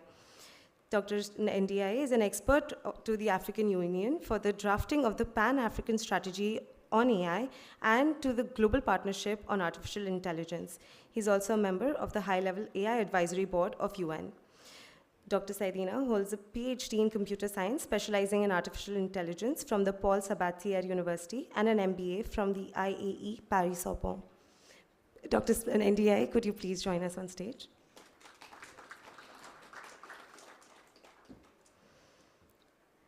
I would now like to introduce Mr. Sharad Sharma, who co-founded the Iceberg Foundation, a non-profit technology think tank that has conceptualized India Stack, Health Stack, and other digital public goods.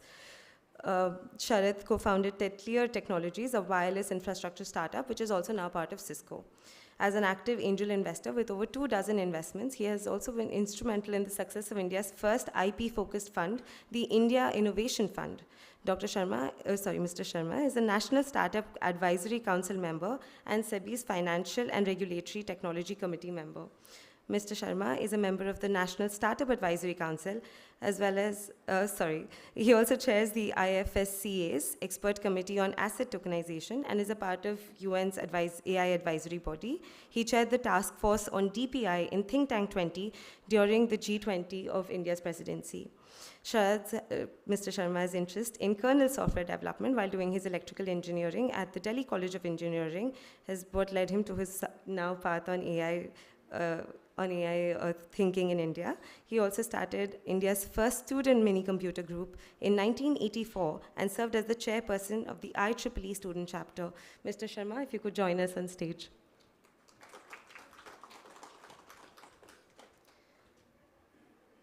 Representing some gender equality is Ms. Jhalak M. Kakkar, who is the Executive Director at the Center for Communication Governance at the National Law University, Delhi. She is also the visiting professor at NLU, Delhi. She leads the academic and policy research at CCG across pressing information and policy issues such as data governance and privacy, platform regulation, governance of emerging technologies such as artificial intelligence and blockchain and cybersecurity. Ms. Kakkar works extensively on AI regulation and data governance, providing policy comments to the Indian government and international organizations like the OHCHR and GPAI. She is an expert member of the GPAI and multi-stakeholder experts group plenary, member of the working group on data governance. She is also an expert member of the United Nations Broadband Commission's working group on AI capacity building and expert on the Asian Dialogue on AI governance. She engages in discussions around principle and regulatory design around AI in countries like India, Singapore, South Korea, Japan, China, and Australia. Ms. Kakkar, if you could please join us on the dais. Finally, we have our moderator for this panel, Mr. Gaurav Kodwani, who is a co-founder and executive director at Civic Data Lab, a research lab that harnesses data, technology, design, and social science to strengthen access to information and enhance civic engagements in India and other countries.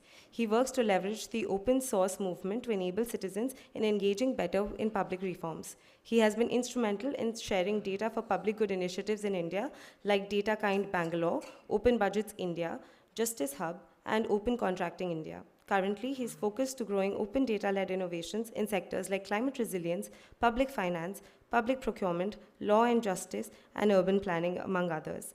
Thank you so much, speakers, for joining us today. To start things off, I would like to invite Mr. Sharma, co-founder iSpert, to share his opening remarks.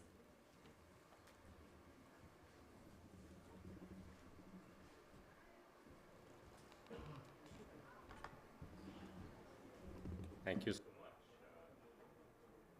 It's an honor to be here with this wonderful panel, and I just wanted to set the stage for some of the conversation that we want to have. You know, we are in a AI kind of a gathering, right? So what's the role of data and AI? Some of it is very clear, but some of it is not so obvious. So let me start with that. In AI, there are two cycles that take place. How many of you here have not used ChatGPT? Because if I ask if you've used ChatGPT, I think many hands will go up. Is there anybody who's not used ChatGPT? So, you know, one of the things you could do with ChatGPT, for example, is there's a weekend coming up. You could say, hey, two of us are going, we have this weekend free, maybe we have a long weekend, and where should we go? Should we go to Pahalgaon or should we go to Gulmarg in Kashmir, right? And you could give more information and say, hey, one of us is interested in this and another one is interested in this, and then you will get a recommendation that will be somewhat tailored to your needs. Is that fair enough? You have, in this case, what have you done? You have consciously provided personal data about yourself and given it to an expert on the other side. It so happens that the expert is not a human anymore. It is an AI expert. You could have done that to a human expert also. You would have said, these are my interests, this is the time that I have, this is the month I'm going in, and can you recommend where should I go? And then that expert gives you back an answer, right? So this first dialogue that you have with an expert on the other side is very often called the inference cycle. This is very common because you sit down in front of the doctor and you tell the doctor as much about yourself as possible, and the doctor infers what is wrong with you. You go to a lender and you give as much information as you can about yourself, and the lender then assesses the risk and then offers a loan which may have a custom interest rate for you. You get the idea? So one part of AI is this inference cycle. I offer personal data, I get back a personal recommendation from a human expert or from an AI expert or from a human that is supported by an AI expert, right? The second is, there is also a dialogue that is taking place behind the scenes to train the expert to be, the AI expert to be able to answer the question that people will pose to it in the future. It needs training data sets. So those training data sets are really, for example, in this travel example, those training data sets may come from the airline industry, from the railways, IRCTC, because if I have access to all of those data sets, that I can see that people prefer to go to Gulmarg in winter and Pahalgaon in summer. That pattern would be visible. Right? It will also be visible that youngsters want to go there, the older people want to go there. You can discern all those patterns. Those patterns are available from data sets that have been used to train the AI model. So if you have a doctor who is taking advantage of an expert system, then those data sets have information about what kind of illnesses people have had, what kind of treatments they got, and so on and so forth, right? So that is called the training cycle. So I wanted to first set the stage and say there is the inference cycle and there is the training cycle. Now the question that came up here in India is that how, for a country of India's size, how do we bring these two cycles to life in a way that would be safe for our citizens? In that first cycle, you know, how do we make sure privacy is preserved? right? In the second cycle also, when there are training data sets involved, how do we ensure privacy is preserved? How do we ensure safety of the AI models is ensured? AI model, if it's giving me the wrong information about Pahalgaon and Gulmarg, it doesn't matter. But if the doctor is giving me wrong information based on what the AI model is telling you, this could be perhaps very serious, right? And so how do you ensure safety in that context? Third, how do you ensure that there is also going to be a system that there'll be many, many AI players that will come up? How many of us here in this room want a world of AI where there are only 5-10 companies in the world who control the AI ecosystem? Nobody wants that, right? We want many fireflies lighting up the sky. We don't want India to be a country which is a consumer of AI alone. It has to be a producer of AI as well. Is it not? So if all of this has to happen, then what kind of a system do we need to create? What kind of an ecosystem that we need to create here in AI? And one important part of that ecosystem then is to do with governance, is to do with regulation, right? So I would say India has taken a very progressive approach. And I'm so grateful that we have amongst us, Mr. Amit Agarwal, because UIDAI in some sense pioneered the basic principle behind this approach, that we are better served in regulating market behavior when we take a techno-legal approach rather than just a legal approach, right? Which is that if you want to shape the behavior of market participants, then it is better that we use public policy and public technology both acting in concert with each other. That generates better outcomes than if you have only public policy acting on its own. This is true for KYC, for example. It's true in many areas. And India has taken an approach of applying that for both the inference cycle as well as for the training cycle. So, as we go forward, we'll discuss this hopefully in more detail. So the first big idea in the Indian story is the techno-legal regulation story that is there. The second part that is equally important here is that how do we make this accessible? How do we make this possible so that the barriers of entry for market players actually comes down? So they are able to become an AI player even though they may be only a small company. Why is it difficult to be an AI company if you are a small company? Because an AI company needs lots of training data. So let's say I'm in the medical field and I need to produce AI to test for blindness. I can use the phone camera, take an image, and figure out whether this could lead to blindness. It's a very important goal to serve. It is not only relevant to India, it's relevant to many other parts of the world. But I need large data sets to be able to train my model. How do I, as a small startup, go to these big hospitals and convince them to give me their training data sets and give them the confidence that they can give those training data sets in a way that will remain safe? It will be privacy preserving. They usually say, you're a chota company, even if you make a mistake, you'll shut down the company and run away. How can I trust you as a small company? Is that not true? So how do you create a system that will allow a small company to be able to create the trust necessary to be able to access large training data sets from big companies? And why should then big companies be able to trust small companies that their customers, their patients' data will be well preserved? So you have to think of a system that will make that happen. Of course, it has to be techno-legal. But for small companies to be able to do that, they need more than regulation. They need something that will help them with innovation. Is it not? So that innovation engine is also needed. So India has been focusing on creating what are called as digital public infrastructure. That has two roles to meet. It on one side allows the government to regulate better. On the other side, it allows the innovators to innovate better. Do you want to see an example of this? You all use it. Anybody here who does not use UPI? UPI has a system, is a DPI. It allows RBI to regulate the payment system better, but it allows PhonePe, Google Pay, Bharat Pay, many other companies to also innovate better at the same time. This approach, if we are able to bring this to AI, which we can, because India has been working on this for many, many years, If this approach we can bring to data and therefore to AI, that opens the door for India to bring a new type of an ecosystem to life in the world, which is different from the ecosystem that currently exists in the US or currently exists in China.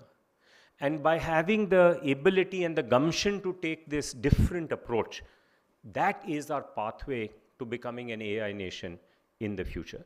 So I will end with this, and I'm hoping that will come up in our discussion today, especially Mr. Amit Agarwal, if you can bring this up, is that how do we then make this possible in two other ways? How does somebody sitting in a relatively small country, let's say Singapore, right, get access to India data sets at scale? How does somebody sitting in Dubai get access to India data sets at scale? Because there are only 4 places where there are continental data sets. There's US, there's China, there's Europe, and there is India. And so, smaller countries want that. But we also benefit from the fact that Indian companies should be able to get access data sets from larger countries, from Germany, from Japan, from France. If Indian companies can have access to their data sets, their models will be much better than before. So how do we now take this approach, the Indian approach, and make it successful on a cross-border basis, and also help other countries also create fireflies in the sky and become creators of AI rather than simply consumers of AI?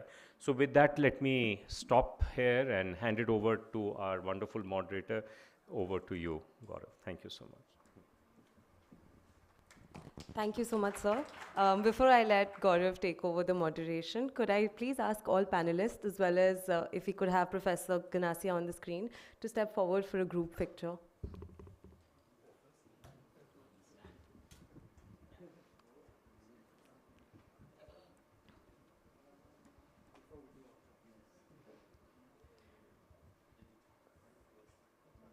We'll just wait for Professor Ganassia to be on the screen as well.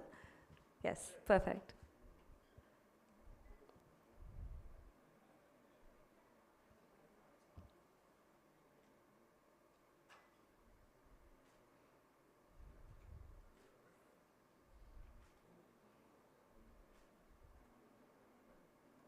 Thank you so much. Before we now, on that arousing note that Mr. Sharma has left us on, if we could please call upon Professor Ganassia to set the context on what data privacy is and data ethics as well. I'll now cede the floor to him.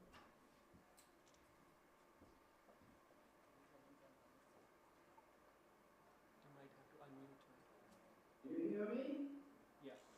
Is that okay? Yeah, we can hear you. Yes, Professor, you're audible. Thank you so much. Do you have my slide, or do I need to share from my computer? You can share from your computer. I think that was okay. Okay, so thank you very much for the invitation. So I don't know. Okay, I have to share my screen here. Here. It's okay. Do you see my slide? And is it okay?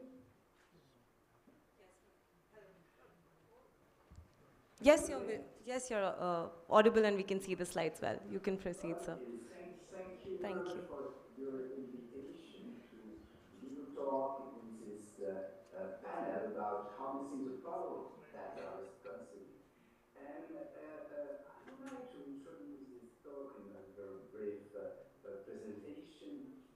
Starts with an allegory, which is a little bit surprising. This is a traditional allegory of Prudence. It's a woman who is looking in the future because she needs to foresee what will happen in order to behave in a wise manner. And you see, she has 2 attributes, which is very interesting. One attribute is a mirror, and the second is a snake.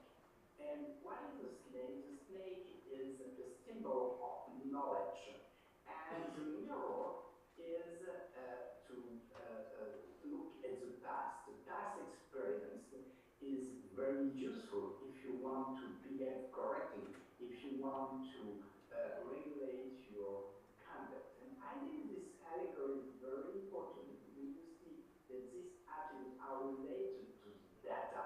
And today, we are able to digitize this past experience as what we see in a mirror and to represent and use knowledge.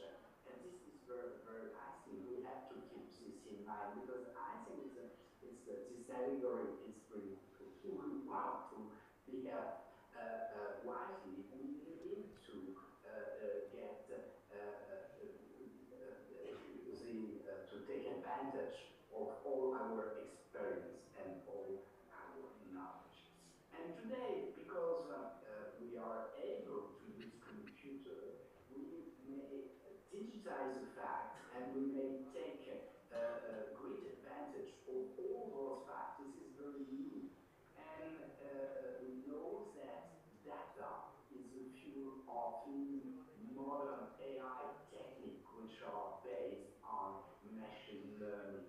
The previous speaker mentioned the use of these different techniques, the fact that, for instance, many of us has experience of ChatGPT, but there are many other ways to use data. So machine learning needs a huge quantity of data. This is what is new today. And this quantity are counted in petabyte. Petabyte is a lot. It's 10 power 15, which is 1 with 15 zero. It's a lot of data, and these data are the key for the future. People who may use all those data as new power, it was mentioned before, and for the future, these data are very important. It's crucial for all the countries in the world to get access to all the data. And you have many applications in the world.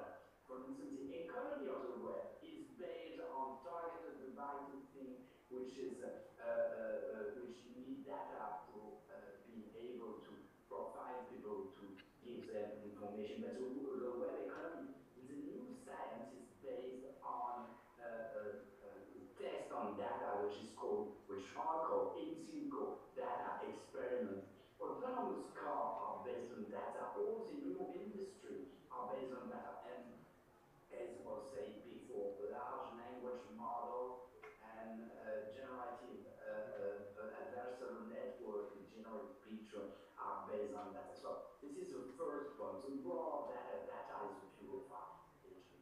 And as I said before, data is related to the possibility to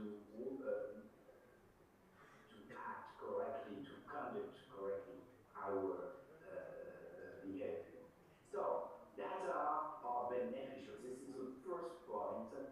And the European Union tried to facilitate access to data, to facilitate the legislation of data. And this is what people call the Data Act of European Union. Last few years, we had many regulations in European Union, the Digital Market Act, the Digital Service Act, which make it possible to stay low on the cyberspace and in real life, and the AI Act, which was voted last week, and the Data Act. So the beginning of the Data Act was in 2022, and it was voted on the 28th June 2023. It was a political agreement between the European Parliament and Council of European Union on the Data Act. So when was the goal to make more data available, so we are totally in line with what was said just before. And the idea is that this data, which will be available, there will be available for use in line with the European Union rules and values. Very important. It's for the good for everybody. So what are the recommendations? So to remove the barrier erected by dominant suppliers to make it possible for everybody to share the data, to promote the openness of data, to including data, have to be available by everybody to use them, and to boosting sharing, data sharing in European Union, maybe all over the world, to have open consultation of data. So these are, I think, very important piece of regulation for the future, and also to prevent abuse of contractual imbalance. In fact, some actor can take advantage of their position to make it impossible for people to use. And the last point is technical point, is interoperability between different services. So I think this is very important to have in mind this first point. Data are beneficial, and we have now rules which make it easier to use data for everyone. This is the first point. But data are not only beneficial.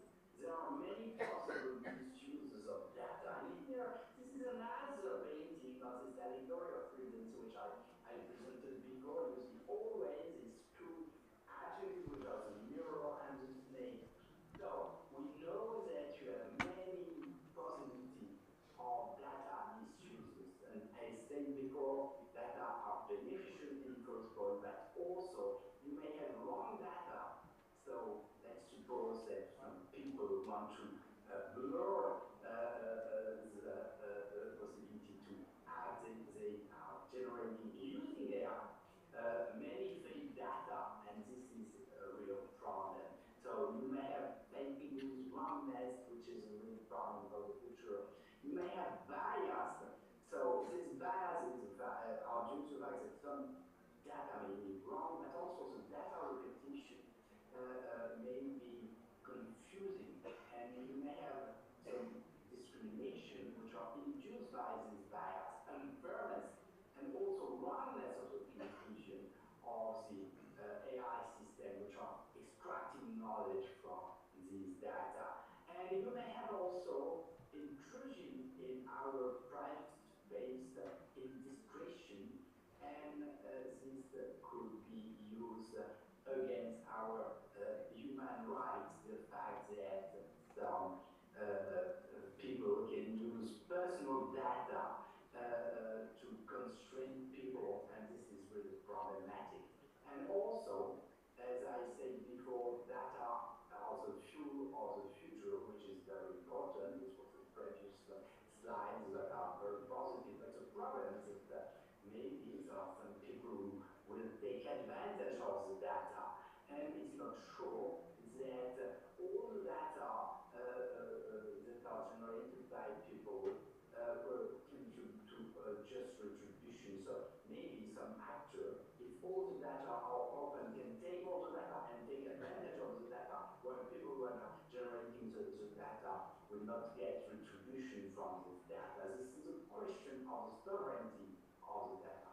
So what is important, and this was the topic of this panel, is to take advantage of all the data, and as I said before, they are very positive, and to try to get all the data misuse. What are the possibility to do this? This is to regulate data. This is very important. And to illustrate this notion of regulation, I would like to introduce a second allegory, which is the allegory of justice. This is tennis. You know, she has a blindfold because she needs to be impartial. She needs to apply the rule without knowing the particular case. This is a general application of rules. Also, she has a balance inside of equity. And so I think we all agree to have this kind of rule which are applied blindly and the social equity.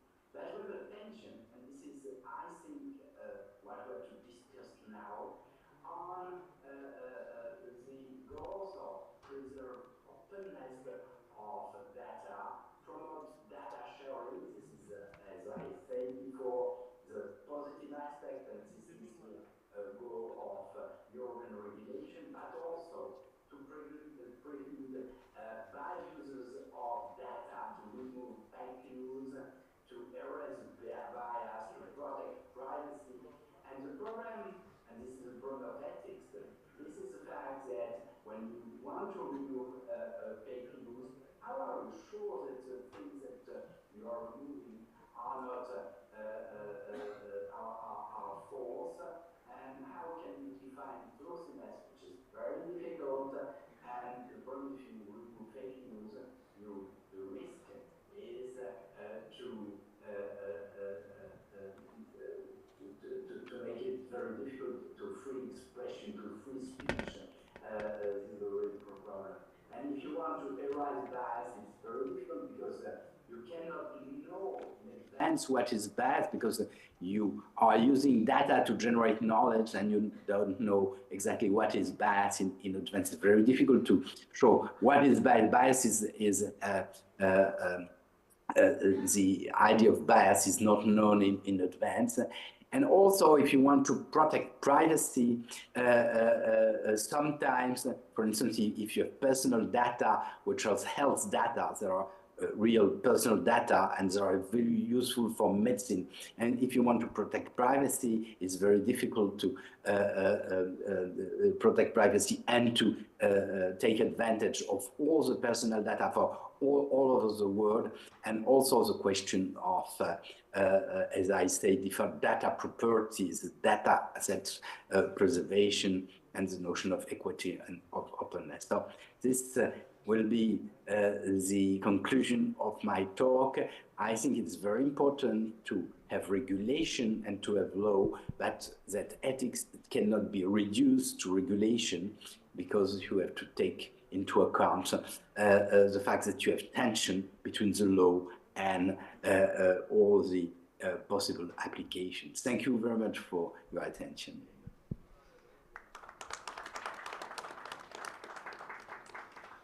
Thanks a lot, Professor Ganassia, for those opening remarks on especially sharing with us some beautiful paintings and how we can interpret them from the perspective of responsive data management and more responsive way of regulating AI. And also thanks a lot, Mr. Sharma, for presenting your remarks on some of the examples which we should keep in mind in terms of making AI much more accessible to citizens, and those techno-legal frameworks which exist in India. What are the lessons we can learn from them and understand similar experiments which are happening outside India and see commonalities. So we would jump into the topic today on understanding data governance and using data responsibility to harness AI. But before we do that, let's make it slightly more participatory. We do quick polls here just to understand how are you people feeling about some of these topics. So number one, how many of you feel that your personal data currently is being safeguarded well from abuse in AI? Raise of hands if you feel that your data is being safeguarded quite well from the abuse of AI. Okay, raise of hands if you feel if we need a very comprehensive framework for data privacy, security, and ethics so that we can have more responsible AI. Great. Raise your hands if you feel that there is a need for more access to non-personal data, if you have to use AI for some of the pressing problems we face as a country, we face as a community. Access to non-personal data. Thank you. So with those inputs, we would dive into our session today, and we would keep this interactive. We would try to engage you once in a while so that you don't doze off in between. But at the same time, you keep giving inputs to our panelist here, eminent panelist here, and shape the conversation. So we would move towards Mr. Poon. Mr. Poon is Deputy Secretary, Industry and International at Singapore's Ministry of Communication and Information. And understand from him, from his perspective at Singapore, Singapore is a thriving hub for AI startups and innovations. At the same time, you have a very robust Personal Data Protection Act. So how are you balancing the risks and opportunities with AI in Singapore, and what are the lessons we can all learn from that? Thank you. I didn't expect to be the first, because either by proximity or by alphabetical order, I shouldn't be the first. But We anyway, would take thank you by surprise during this panel. By surprise. But maybe I'd like to clarify what Dr. Sharma said about Singapore being a relatively small country. It's not relatively small, it's absolutely small. We have a population of about 5 million, out of which 1 point something million are actually foreigners.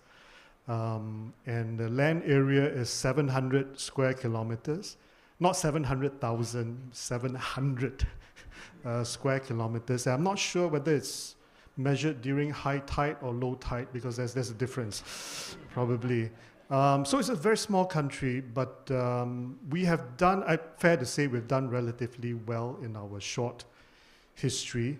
And I was quite inspired by Professor Ganesh's use of allegory. So maybe, if you indulge me, I'll use Singapore's history, our development, as a bit of allegory.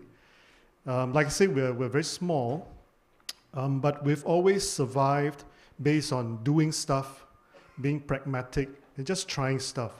Because when you're small and you're underdeveloped, you've got nothing to lose, and you just have to do it. But we've done it in a way that, engendered trust. Because one of Singapore's, I suppose, very valuable brand, part of its brand, is that we are trustworthy. I mean, not a very modest way to say, but I think in general we're known as being trustworthy. Sometimes boringly so. Okay, maybe that's a more modest way to put it. We're not known to be, maybe very creative, but people can trust us. And how have we done it? In a way, if you look at I'm not talking about data now, but in terms of trying stuff, Singapore Airlines is good, one of the top airlines in the world, not because it provides good services, which it does, but it's innovative in its own way, not in a tech sort of way, but few people know, for example, it was the first airline in the world that offered free drinks. Now it's commonplace, but it was the first airline in the world that offered free drinks at a time when all other airlines charged. When you want a Coke, they charge you for it. I mean, now you can't imagine that, except in the budget airlines. But that was it was also the first airline to offer free champagne. I don't know whether they still do now, even for economy class, and a few airlines copied that. And then if you look at the more tech or Infocom example, the PSA, the Port of Singapore Authority, is known as one of the top ports, not biggest, but in terms of innovation, one of the most innovative and efficient ports in the world. Because of our limitations, like I say, we have very little space, and yet Singapore is a very busy transshipment hub. So they had to stack the containers 7 high and so on, 6, 7 high. And that's a problem, right? Because you have to know, if I have to get the container at the bottom out of that stack, it's a lot less efficient than if I take it from the top. So there was an algorithm, and there was a lot of data put into it, and how they stacked up the containers was a complex algorithm and ICT operation, Infocom operation. And that was done many, many years ago, in fact, written as a Harvard Business School case study. So why I'm saying that is I think when it comes to data, the approach in my mind is probably the same for us, and this is our stance in terms of not being too careful as to stifle innovation or to curtail the benefits that you can derive from using data properly and AI properly. Because, well, the title of this session is Harnessing Data, right? So the harnessing part is important. Obviously, when I attend many AI conferences in the world, the latest one being Bletchley. The focus invariably is based on safety. I mean, the one in Bletchley is completely based on safety. In fact, existential stuff like cyber terrorism and so on. And I think there's a place for that, obviously. And like I say, Singapore, I did mention that we are based our reputation on trust. And so as a country, we know how important trust is. And even same thing for our use of data and AI. It's something that we even teach our children, you know, that trust, once you lost it, you cannot easily get it back. So it's ingrained in the national psyche. But at the same time, we cannot let that fear of losing trust hold us back from doing good with data and with AI. And so there's a balance we need to take. And how do we balance it? Maybe I can talk a little bit later when we've heard what the others have to say. But I think in general for us, and I think for whether it's the global south or developed countries, we cannot afford to hold back too much if we want to use the full power of data and AI to solve the very pressing problems today facing the world, facing mankind, like climate change, inequality, and so on. Thank you. Thanks a lot, Mr. Poon, for those remarks, and very valid point on balancing between not holding too tight, at the same time enabling innovation, and trust-based frameworks could be the way forward. With that remark, I think we would move now to Mr. Agrawal, who is the CEO of UITI and also Director General of National Informatics Center. So your journey has been very instrumental in shaping Digital Personal Data Protection Act in India.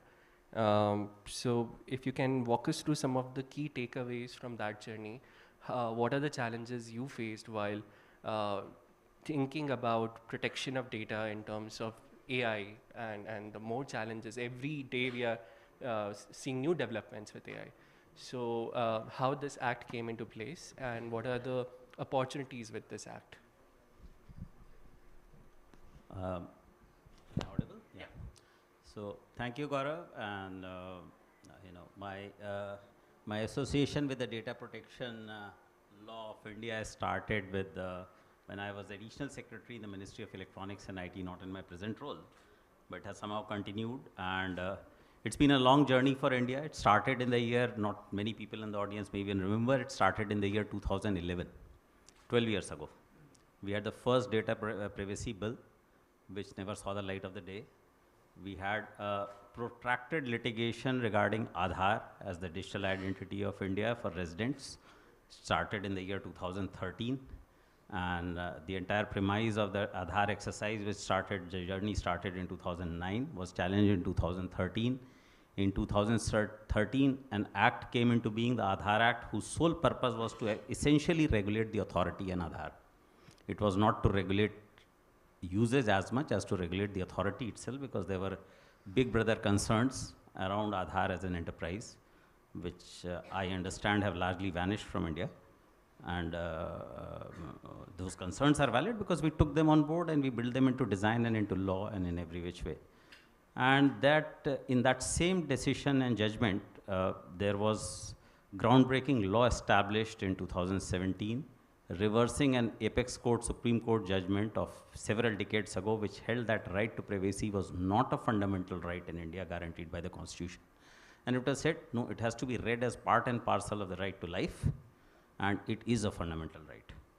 So suddenly what was not recognized as a fundamental right got recognized as a fundamental right, with all the protections that come along with it, which is to say that a fundamental right can have reasonable restrictions by Parliament, by law, but those restrictions have to be reasonable. That means they have to have a legitimate aim of policy purpose under cover of law. They have to be proportionate.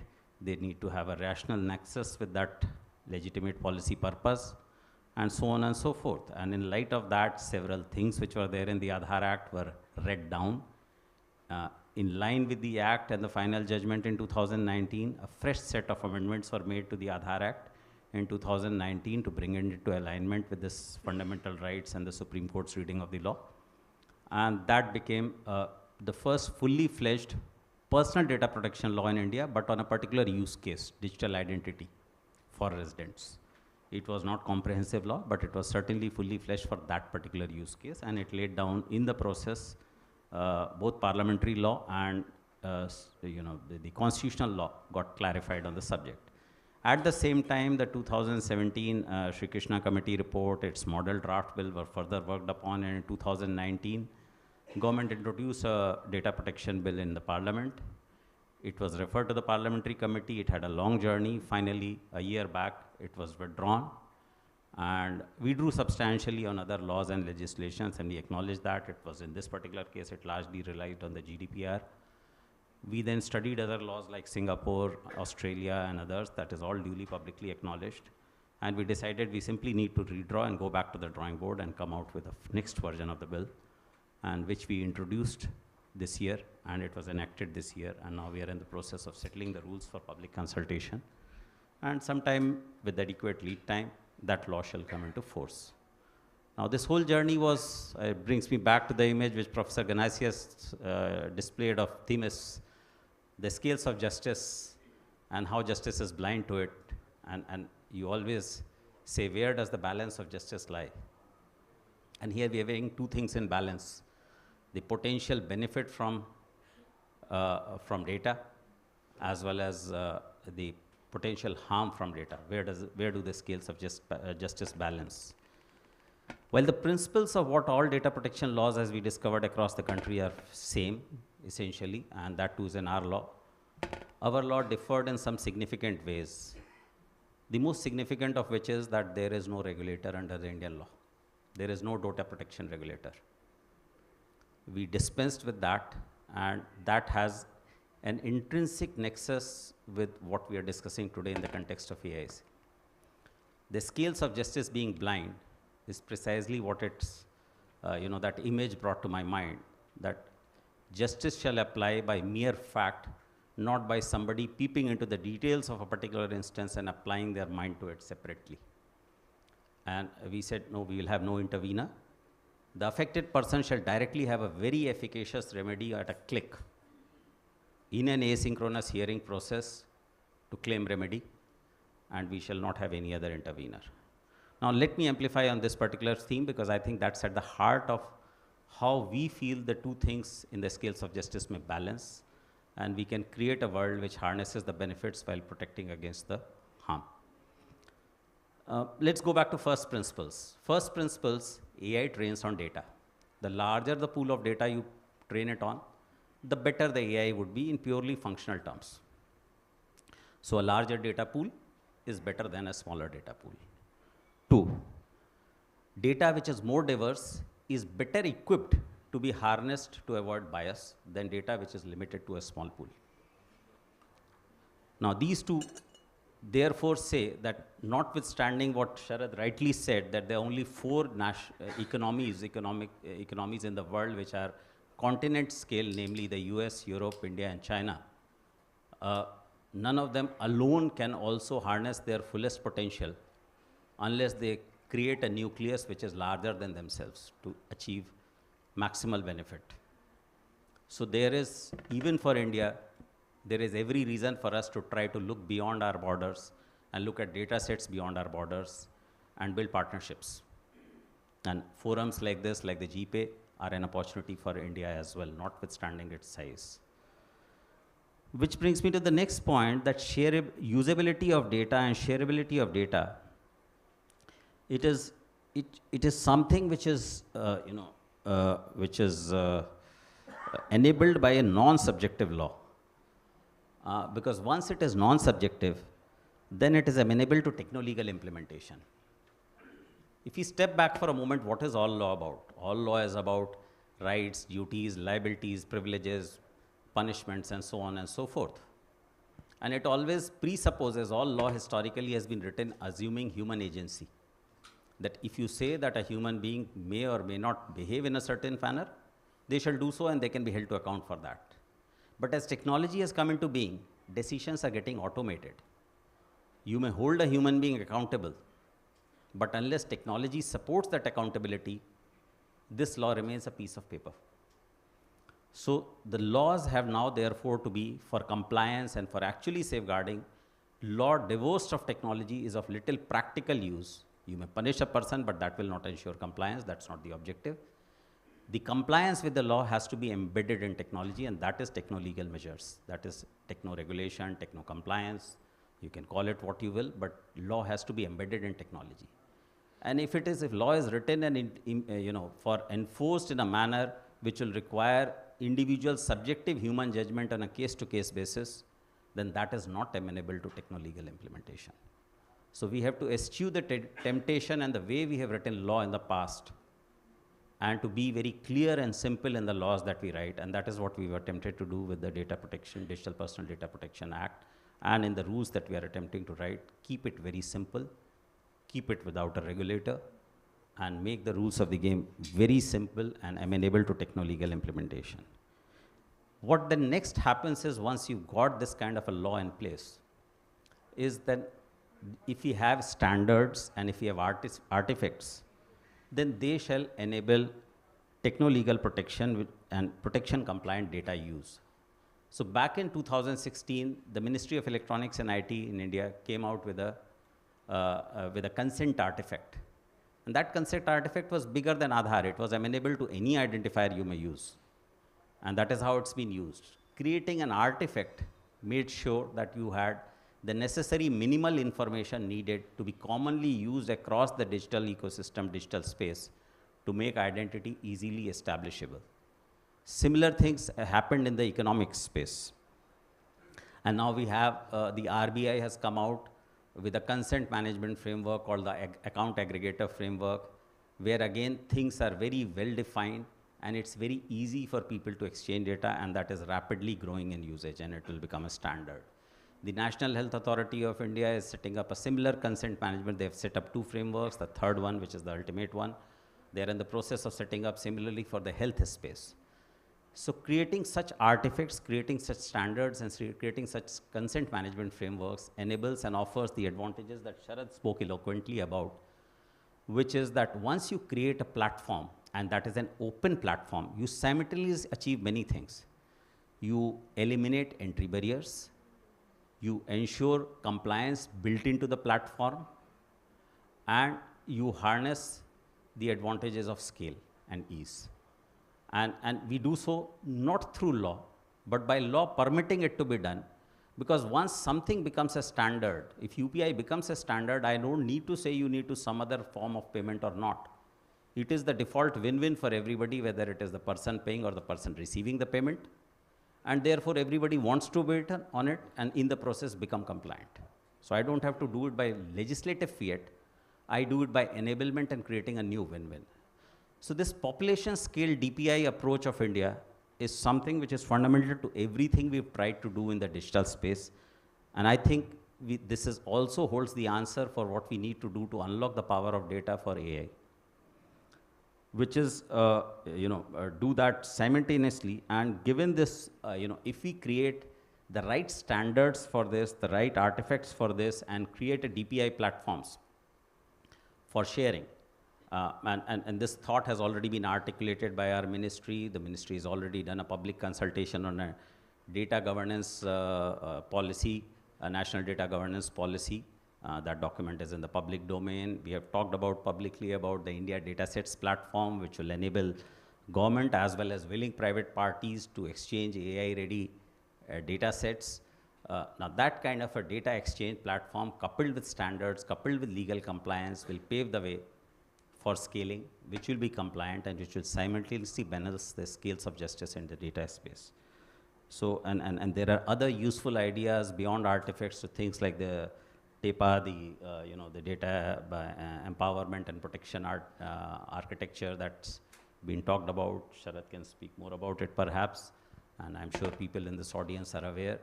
So that to our mind is the way to go. That's where the future lies. I'm finally reminded of, when I first became a father, somebody said we are never ready for parenthood, right? children arrive, and that makes us grow to be parents. So the future in the form of AI is the present. It's no longer the future. Humanity has AI with it. There is no point being scared about it. We have to embrace that change, and we have to start figuring out how we are going to make the most of it. Thank you.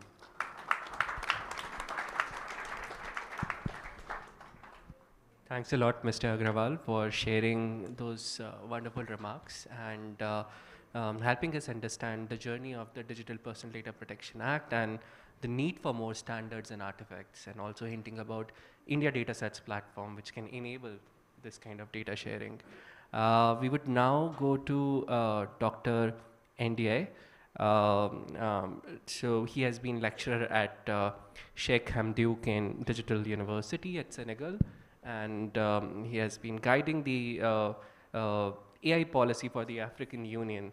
So as we were hearing remarks, we heard for US, Europe, China, and India being one of the 4 countries where, or 4 regions where we would see much more adoption of digital economy and would pave the pathway for AI. But we strongly feel Africa would also join them and in ensuring there is much more inclusive, responsible, and equitable AI frameworks coming in. So how can that happen for Africa, if you can guide us on that part? Okay, thank you. Thank you for the invitation. We'll try to respond to you with my broken English. Africa is coming to in the AI era.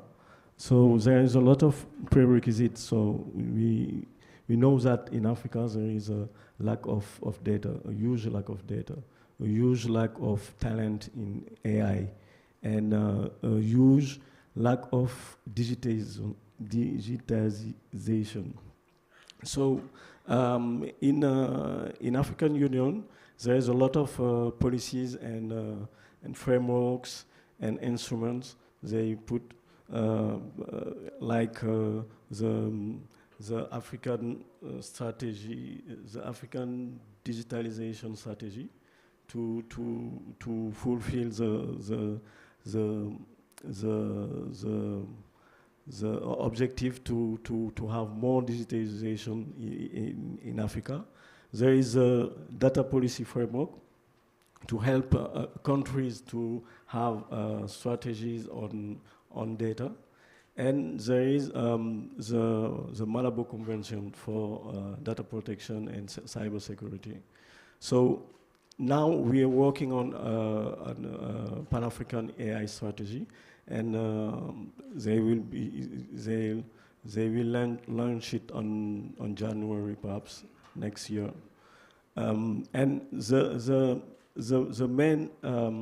main problem besides talent, infrastructure, and so on is the digitalization and the access to data. So AI demand a lot of data. So we know that in Africa there is a lack of data. Usually it's not only for AI. There is a lack of data, of digitalization of data. Usually when we want to access some data, we go on a structure like UN, like OECD, or something like that, to have data on Africa. And there's no data managed in Africa, within Africa. So there is some initiatives. There is some initiative in Senegal. We are trying. We have our data strategy and our AI strategy. So one of the flagship project on the data strategy is to build data spaces on a sector like agriculture or tourism. But it's very interesting because it enables us to have a multi-stakeholder approach to talk about the importance of data and to share some data on some sector. But I think that it's not sustainable because each time you do it, you have to have the money for that. You have to have all the people, gathering people, and to make them to make them share their data. And I think that having another perspective, like having a DPI, could be a more interesting way to do that, and to have all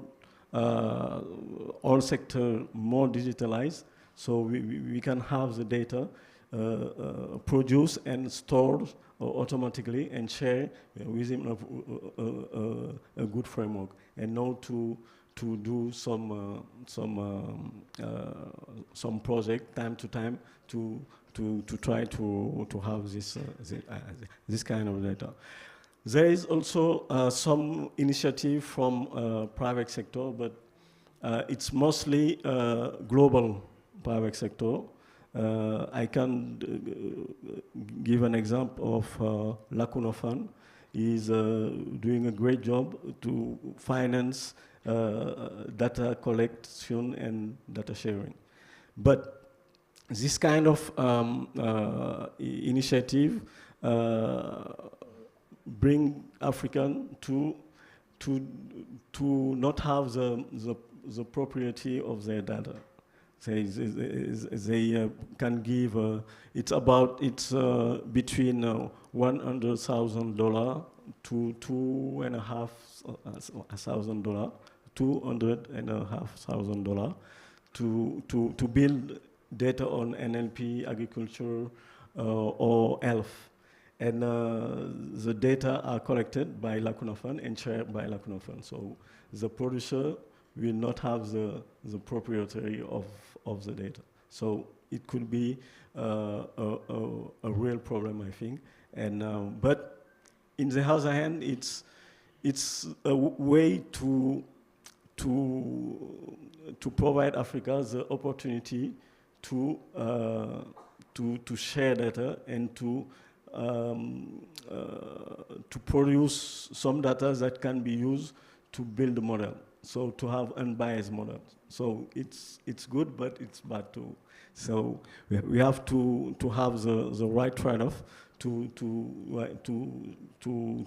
build and share our own data, but to have the proprietary of the data.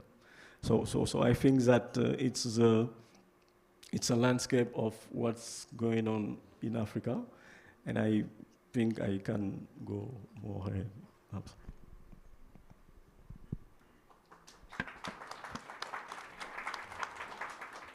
Thanks, Dr. India. Now we would hear from Jhalak. Ms. Agrawal, Ms. Kakkar, you have been at the Center for Communication Governance at NLU Delhi, National Law University Delhi. We would like to hear from you as also the co-chair for GPAI Data Governance Working Group. What has been the new developments you are seeing from several countries in terms of data governance, and what are the learnings which we can adopt from them? Thank you, Gaurav.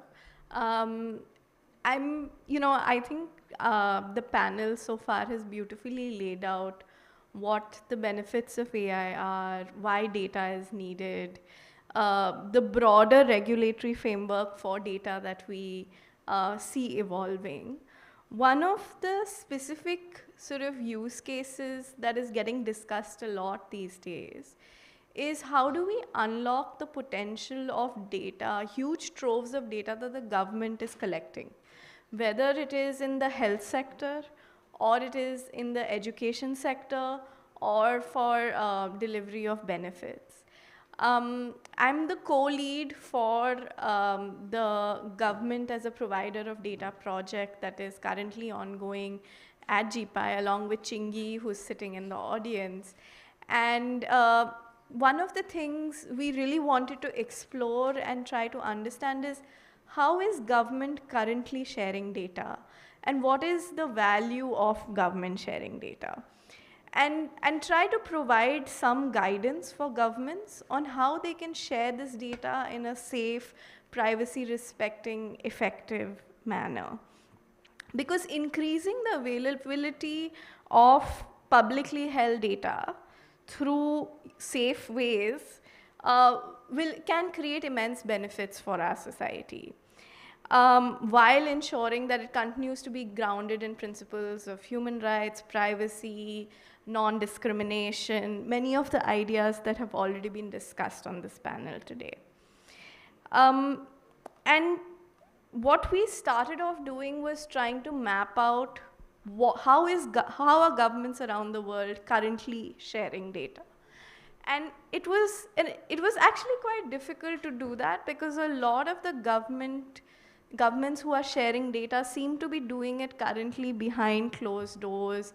These aren't through publicly declared mechanisms, and we were only able to find a handful of case studies globally where there was really documented information around how this data sharing has happened.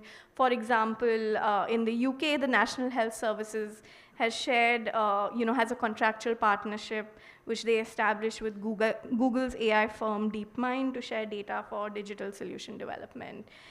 Similarly, in Taiwan, there's the example of the health passbook, where consented health data transfer to third-party apps is enabled via government-run health passbook. We have examples from Nigeria, such as the Rapid Response Register for cash transfers, where data was made available for this purpose. And in Colombia, we have the example of Acclimate Agricultural Data Platform, which is a data commons initiative, which was built to provide farmers with actionable information. And the fact that we are struggling so heavily to find such case studies which openly can lay out what are these data sharing mechanisms points to the fact that perhaps we need to develop some kind of foundational guidance for governments on how these contractual arrangements need to look like, what these data stewardship models that governments need to lead should be designed as, to ensure the safe and privacy respecting manner of sharing such data. And when we looked at these case studies, some of the key lessons we learned is that there needs to be a lot of openness around the sharing of access of such data and around the use of such data. And independent oversight of such sharing of data by the government with third parties is required. Audits and assessments are required. Principles of data minimization around, okay, how much data needs to be shared for the purpose of, say, building this health application for AI. There needs to be a clear legal basis in law, contractually, through data stewardship mechanisms that's established, which needs to be, publicly available. There needs to be human oversight of the AI systems. There needs to be accountability of the AI systems that are going to be using these government data sets. And transparency to data subjects is key, and their ability to opt in and out of the use of their data. Ideas of data justice, protection of human rights, of course, data equity, etc. And so where we arrived at the end was, and this is of course an ongoing project that will continue next year, is trying to build from these insights to start to develop some recommended principles for data sharing by governments. And some of the key ideas that I can leave you with is, data by government should be shared really where there is crucial public benefit and public value that is getting generated, and that's an important parameter to assess before governments go ahead and share such data. There needs to be transparency around the sharing of such data with the data subjects. They should have the ability to opt out or limit the way in which their data is being used. There needs to be accountability in terms of the AI systems that are using government data. We should be able to audit them. What is the scope of data use? What is the legal basis of the use? And there should be safety and security. There should be assessments of these systems to ensure that they're robust, technically safe, that there is human oversight, there's accuracy, reliability. There should be data minimization and proportionality and privacy enhancing technologies and privacy by design embedded into these systems. However, these are all high-level principles, and to operationalize them, I think in the year ahead, we hope to find ways to collaborate with certain governments that are undertaking such data sharing to really see how we can dig deeper and build more nuance, because currently, where we've reached in this stage of the project is more high level, but as we've seen in laws and principles, what really matters is the way you operationalize and implement them. And it's really through real life experience and working with governments that are going to be sharing such data that we will be able to come up with more nuanced frameworks for which will serve as guidance for governments around the world who are seeking to unlock the potential and value of the data troves that they are sitting on. Thanks, Ms. Kakkar, to summarize all of those wonderful remarks and the case studies you have done in several countries to understand what are the existing policies and frameworks for data sharing from governments. And that's something which is very crucial to empower a thriving AI ecosystem. Now we would move to Dr. Ashley, who is Chief Architect, Global Public Sector and Director, NVIDIA AI Technology Center. And Dr. Ashley, we would love to learn from you about what you see is the journey for data curation.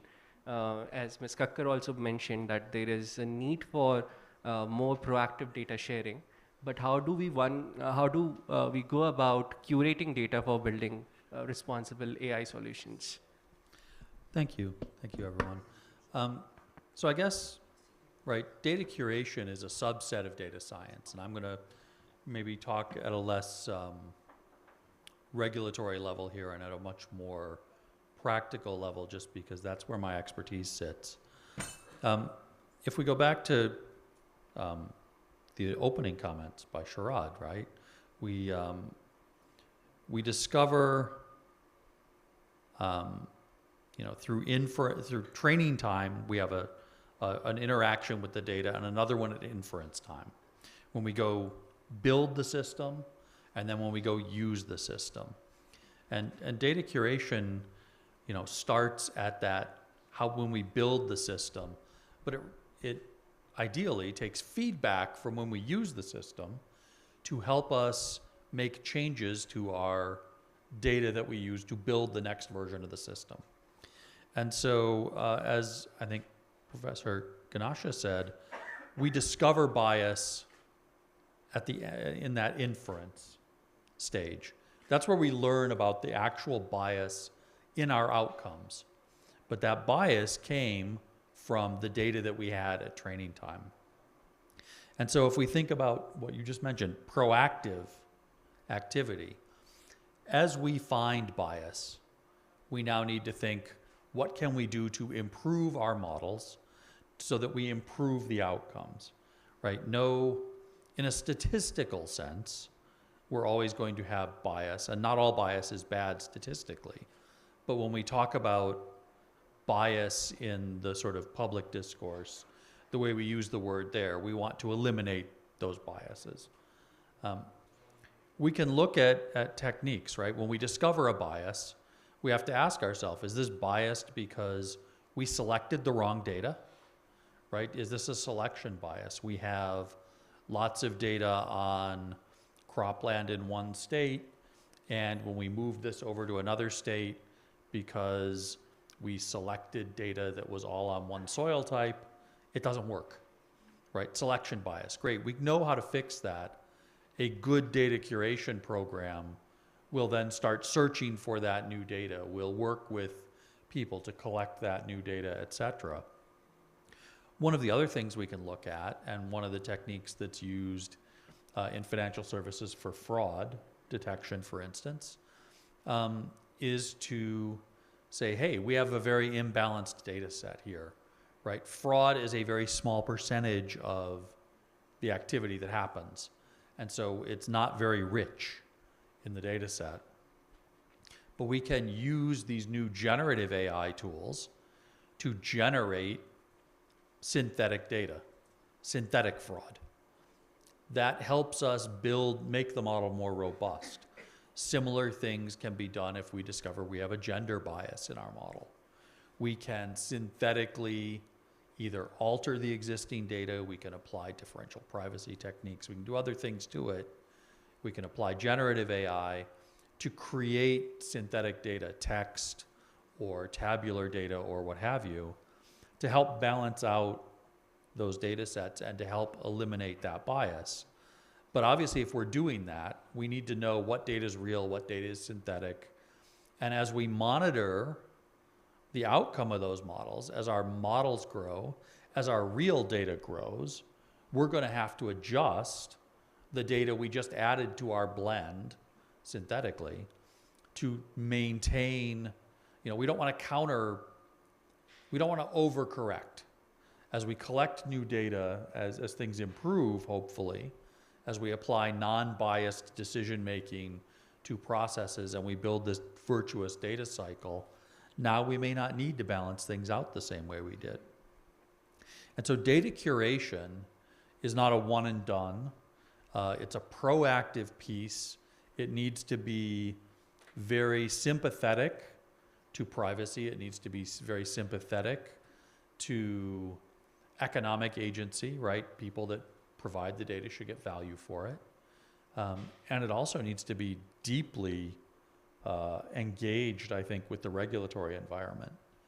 And the technical tools are in some cases exist. In some cases, because these use cases are evolving so fast, the biases that we're going to discover, we don't know about yet, right? It is, as was pointed out, we find out about it when we go use it.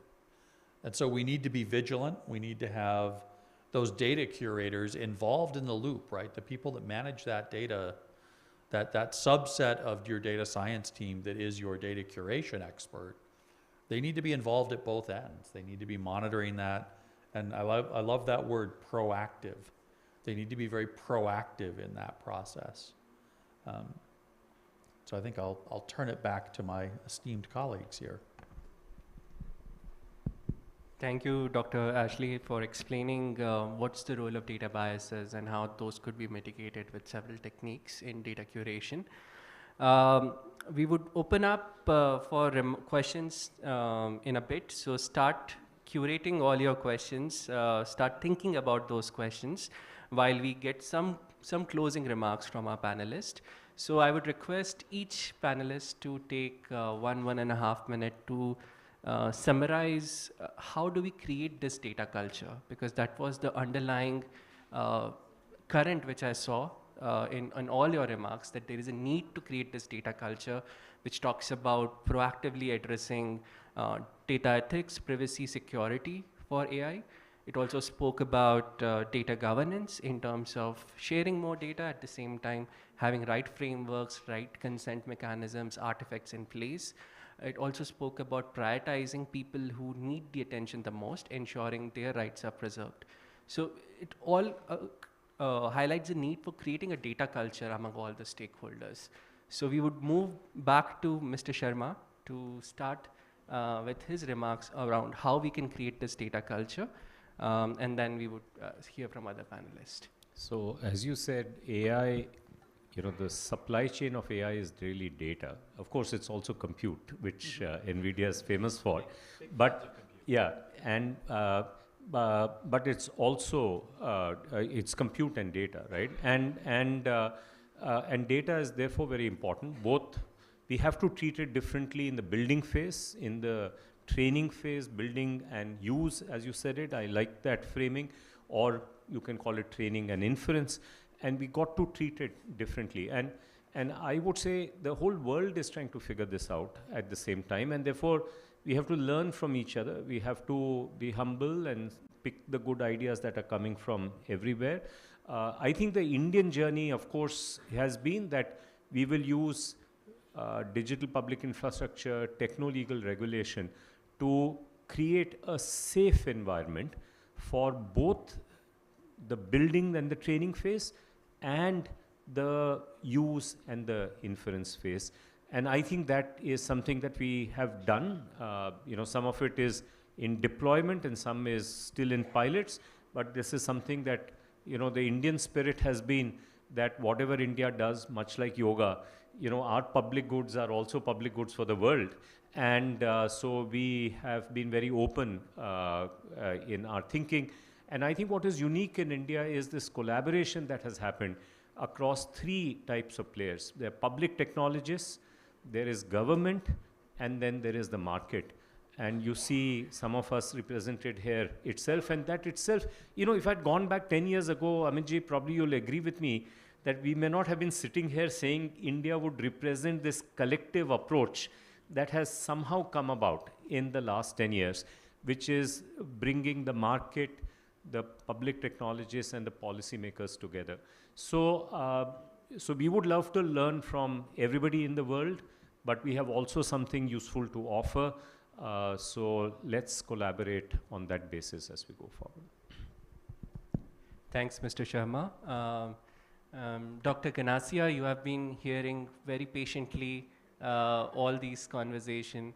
What do you think would be your 1-minute summary of what data culture we have to prioritize and create? So, thank you very much. And all this presentation were very useful to help us to advance, to have this common culture of data. There are 3 points, I think, which could be useful. And the first that many of you mentioned, the need for regulation, because it is very important to preclude the bad uses of data and to protect data privacy and to be sure that there is no bias, etc.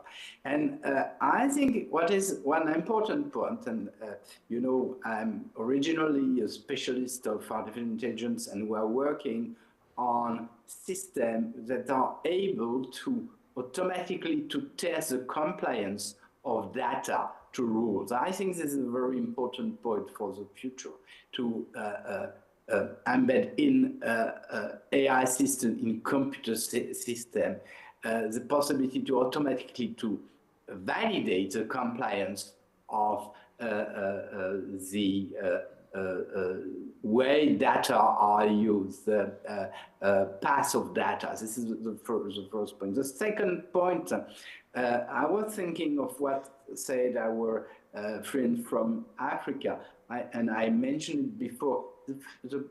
On the one hand, it's very important to share data because data are very useful for everybody.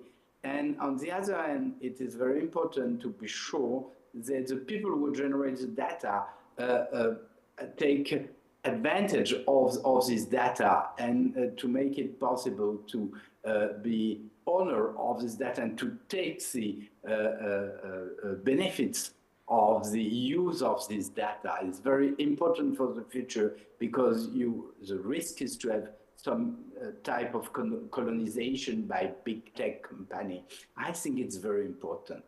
And the third point concerns the notion of bias, as was mentioned later on data curation. This is the difficulty with data, is that it's very difficult in advance to know that data are not biased, and you have a cycle, the virtuous cycle of use of data, tests of data, etc. And this is what we have to put in place for the future.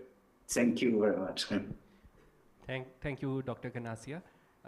Mr. Poon, quickly, what do we need to do about creating a data culture which thrives for more ethical AI?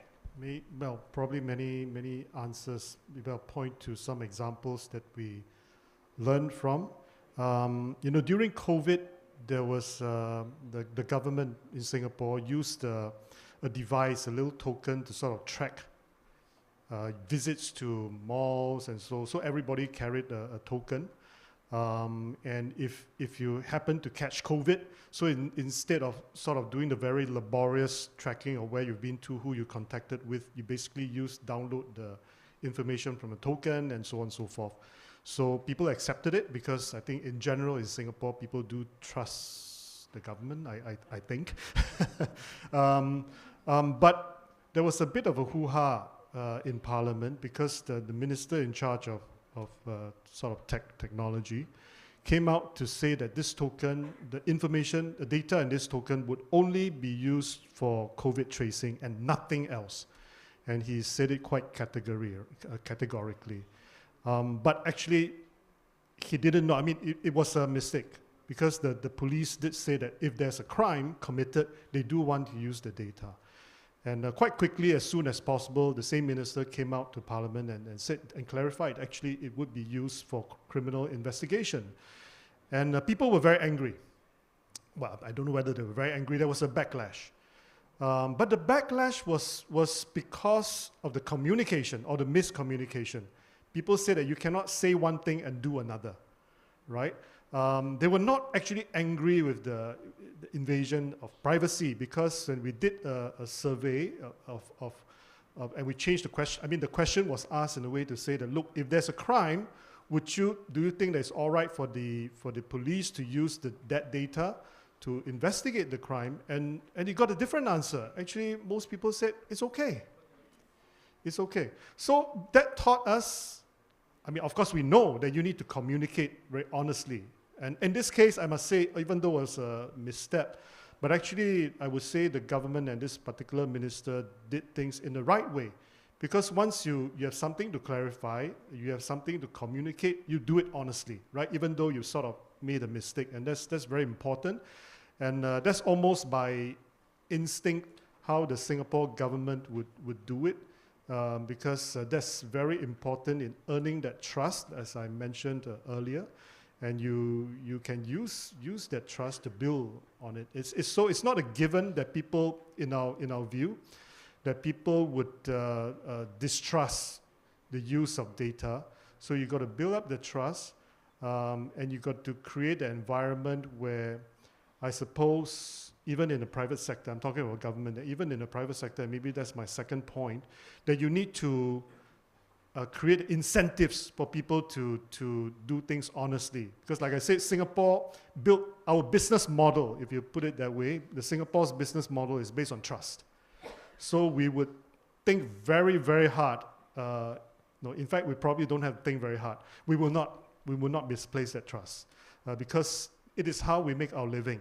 So you got to create an environment where it's true for companies that deal with data.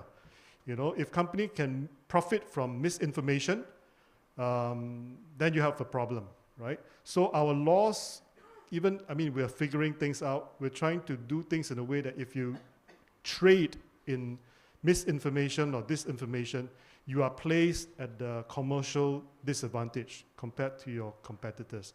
And I think that's the only way, because if government have to legislate everything to the nth degree, you basically can't do it, right? So I think you need to create that conducive environment that encourages honesty. Thank you, Mr. Poon. Mr. Agrawal, your quick remarks on how do we create that data culture?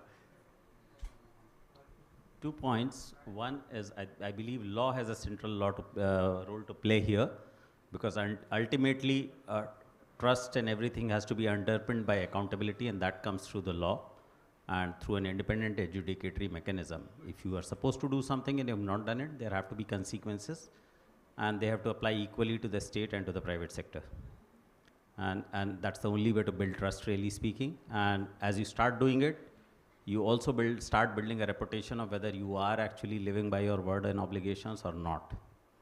The second point is that, as Sharad said, much of what we have been able to do in India has happened through private enterprise, through startups, through innovation, through industry. And that's the way to go. It's while state has a role to play, ultimately it lies in enterprises.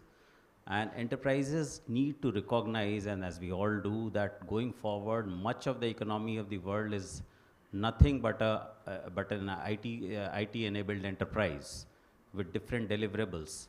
And that IT-enabled enterprise is going to have both data and AI as a mainstream value proposition in it going forward. So what enterprises need to understand, the chief executives and the boards, that something like data protection and something like AI is not something they can relegate to their CTO or CDO or chief compliance officer or chief risk officer or chief legal officer. It is central to their business. It is central to the growth of their business. It's central to the sustainability of their business. It's central to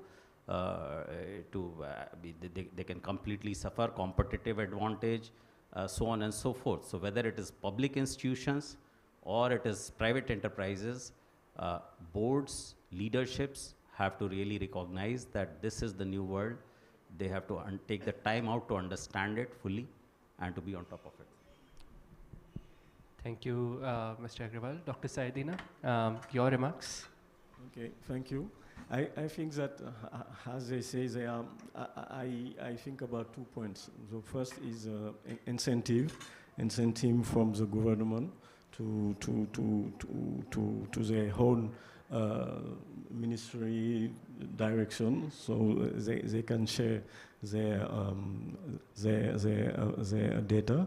Incentive from the users, they have to go something to have access to data, but also it's the second point is to show the owner of the data that when they share their data with other stakeholders, they can have added value, or they can have some problems that could be solved more easily. So I think that it's, yeah. Ms. Kakkar? I think, several of the themes that I was thinking about have been already addressed by the panel, including what Mr. Agarwal was talking about. Trust has to be underpinned by accountability and legal frameworks. So in terms of establishing a data culture, maybe I'll quickly just focus on something else, which is trust and collaboration, fostering that between the stakeholders in the ecosystem. So fostering that between industry, government, civil society, academia, because I think there's a lot of fear around how to unlock the value of data for AI in a responsible way, and very often stakeholders have a lot of mistrust that's built between them, and often sitting down across the table and hearing each other's perspectives helps break a lot of those misconceptions, whether it is at forums such as this, at conversations we have at the Global Partnership on AI, or other sort of platforms where such interactions get facilitated. I think building spaces for collaboration, building spaces for capacity building to enhance the way stakeholders are able to engage with these complex areas will all play a role in building an effective data culture. Thank you, Ms. Kakkar. Dr. Ashley, your remarks? So I guess I'm going to go back again to the foundation of data culture is really, I think, threefold. Data, obviously, talent, right? The people that are going to work with the data, and then compute, because we discover the value of the data and the quality of the data and the mission centricness of the data, as it were, when we use it. And especially in the AI case, right, we need to use a lot of data. The more data we bring together, the more value we can create. And it helps if that data is good. And the way to find that is to use it. So we need to build that triumvirate of data, compute, and talent. We need to make sure that the platforms are there so that the people can innovate with each data source. And that's how we're going to learn how good is this data? What else do we need? Where is the bias in it?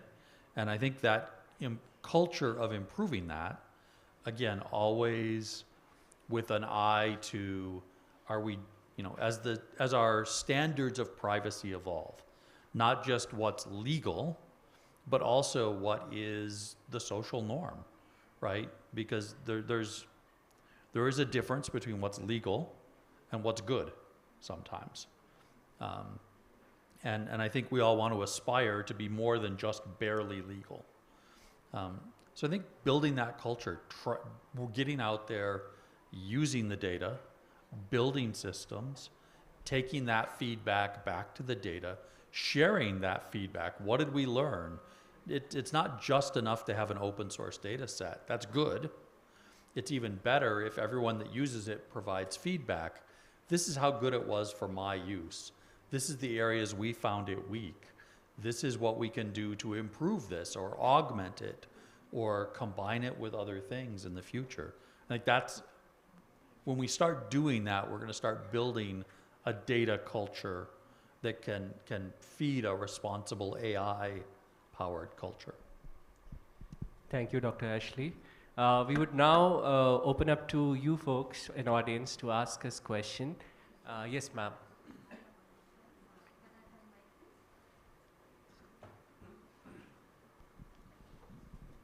Hello. Yeah, thank you very much, all the esteemed dignitaries for insightful session. And I think most of the things has been covered, like data scarcity, privacy, responsibility, ethically. I mean, one of the point which I wanted to, I was waiting for, I think I need a bit of the guidance in that direction. We have talked about generative AI and rest other things. My question is that aren't we worrying about the data obesity, or I can call it data abundance?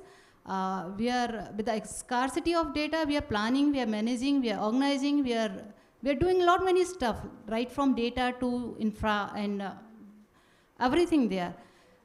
With the availability of generative AI, with or without availability of generative AI, so what we can find after 10 years, if not after 10 years, even after 5 years also. So the data abundance which we are going to have, is it not going to create a problem like plastic on earth or on plastic waste in a sea kind of thing? Are we ready for that? Yeah, that's helpful. We would collect 2 or 3 more questions. Yes, at the back. Yeah, go ahead. Good afternoon, panel. This is Rajan from NPCI. We are the payments infrastructure provider in India. I just want to understand, like, we have the biggest payment data repository in India. How can we participate in the program to, like, anonymously share the data so that it can be used for digital public goods? Lovely. There was another question, if you can hand over the mic. Thank you. I am Pawan. Thank you, panel, for a lovely discourse on a very beautiful subject. Also, I thought, although it's not part of the main theme, data theft is also very important, especially for large geographies with very diverse populations, very diverse, I'll say, ingress of information, technologies, and rules into society. It is very important that the implementation part of it is as robust, if not more, than the governance and compliance, because there are those free floaters who actually cause disharmony in the entire ecosystem. And like Mr. Sharad said, as an aspiring leader, that trust gets eroded here. So I think that is also a very important factor. It is very easy in very highly disciplined societies like Singapore and Taiwan, but I think for large geographies like ours, we need special implementation tools. Thank you. Right. Yeah. Thank you.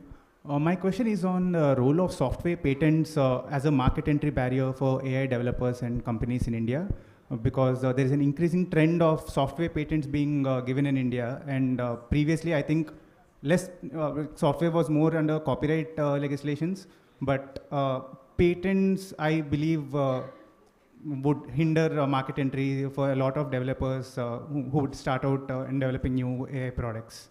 So comment on that. So maybe we can start with the question on data amendments and archiving. Dr. Ashley, do you want to take that up? So if I understood the question correctly, I think data abundance, there's been studies that are showing that we could easily, at the pace that we're trying to increase the size of models and the way we train them today, we could, quote, run out of data, right, which isn't ever going to happen. We're not running out, but we could be at a point where the optimal training of the model requires more data than we have. You know, I think that's kind of a scary thought given how fast data is growing, right? We all remember the big data presentations about, you know, all the 90% of the data was generated this year, right? And that seems to be, you know, continually the case kind of thing. But I think, you know, that is a realistic problem, right? If you look at fully training a large model from scratch today, that requires a vast amount of data. That data has to be located next to the compute, right? That has to be co-located with the compute. That means that you have to have not only a vast amount of data, but a vast amount of compute to build these models. And I think there is some concern around, you know, are there a handful of companies that are going to have the only AI factories capable of building these models? Certainly small enterprise is not going to be in a position to do that.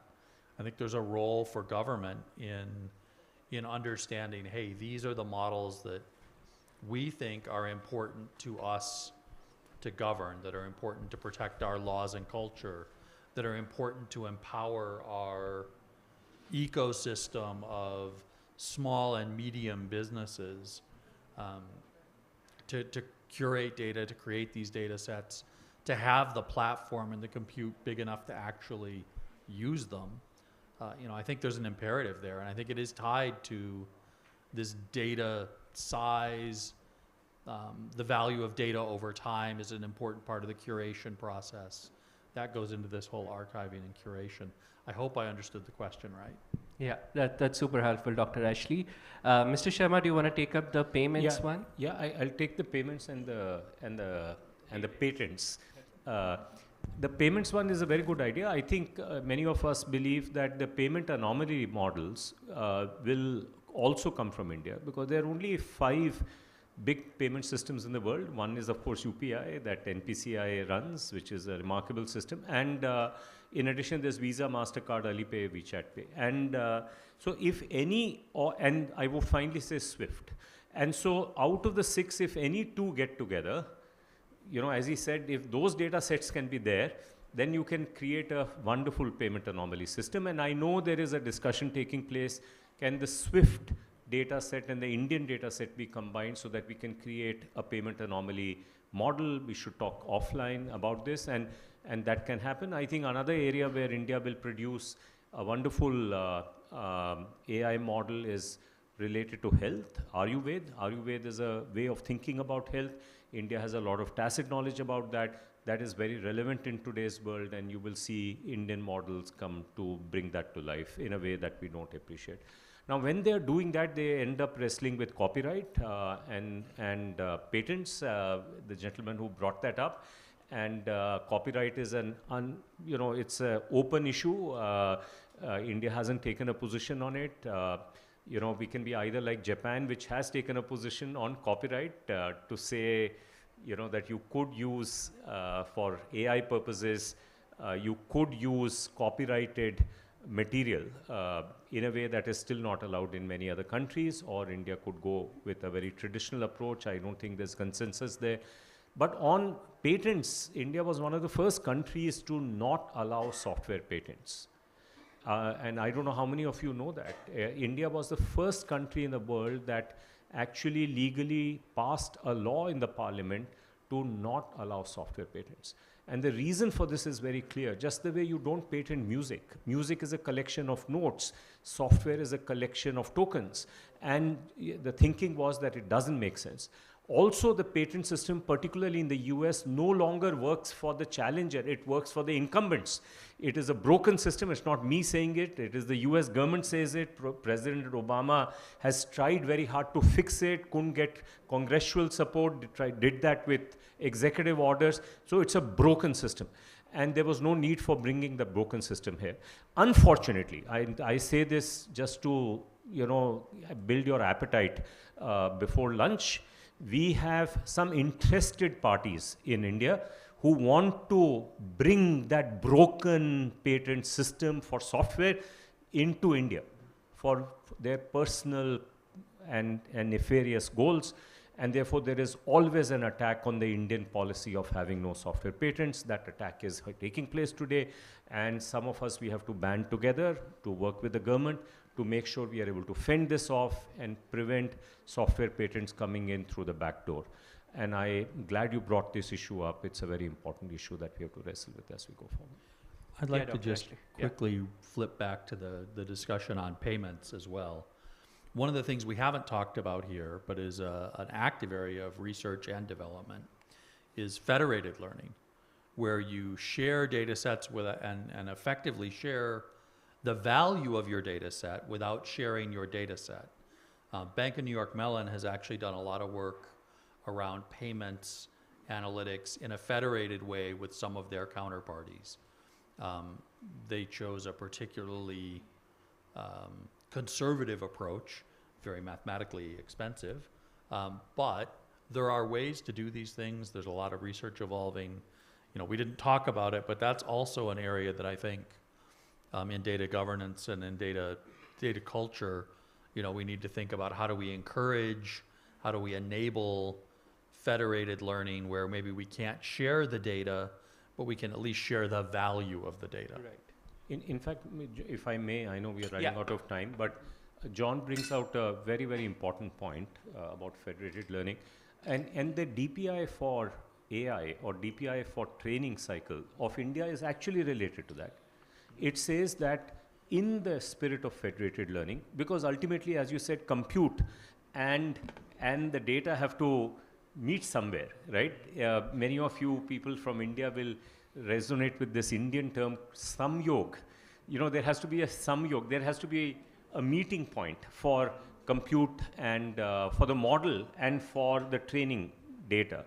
And the model, of course, needs compute. So that combination has to happen. In India, what India's DPI, Digital Public Infrastructure, is to create a confidential clean room where this meeting point happens. And the confidential clean room has some specific roles. It says that the training data that came in, right, when it is used by the model cannot memorize that training data and take it out. It ensures that that is not possible using differential privacy. And on the other side, it gives a guarantee to the model maker that the model cannot be copied by the training data provider. So it brings both the parties together in a safe enclave using confidential computing to make that possible. And all the standards related to that are part of the public digital infrastructure, right? So everybody can then develop confidence that by doing so, things will work fine for me.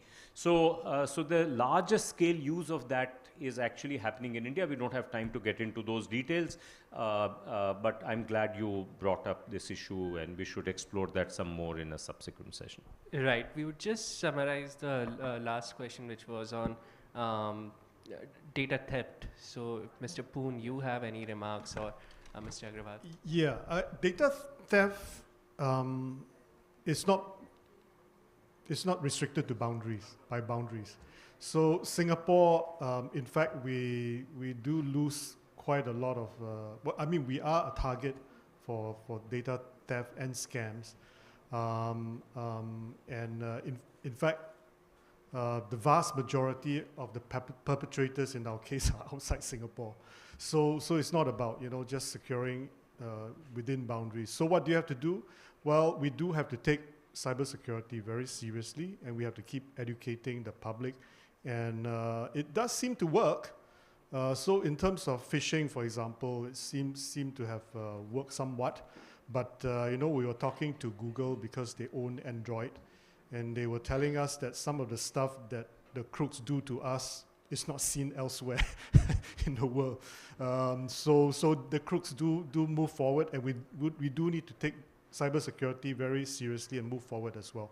But I will also say, because the problem is not bounded by national boundaries, so the solutions don't have to be as well. So we are quite active in working with other countries on sharing best practices in cybersecurity, sharing information, because what I told the Google guys is, look, Singapore may be a small market for you, but what's happening to us may happen to other people tomorrow. So we better share what's happening to us so that other people can learn, and hopefully what's happening to other people so that we can learn. So I think we need to get together. It's not country against country. It's good guys against the bad guys, and we just have to take it seriously, work together, and even in scams, we're trying to discuss within ASEAN, and there's a lot of interest.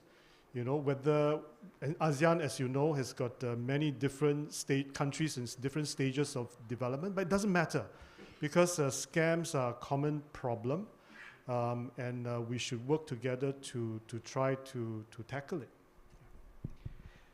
Thank you, Mr. Poon. Thanks a lot, everyone. We would continue this conversation. I don't have time to summarize it, but my key takeaway is we need more such dialogues, multi-stakeholder, diverse dialogues to create a thriving data culture which is more responsible in harnessing AI in upcoming months. So let's continue these conversations over lunch, and feel free to engage with other speakers more. Thank you. Ladies and gentlemen, thank you so much for joining us today. Thank you especially to our speakers and Dr. Ganasya, who's joined us virtually despite the early hours in Paris. I will now request Gaurav to felicitate our speakers with a token of appreciation. Starting with Deputy Secretary Hong Yun Poon.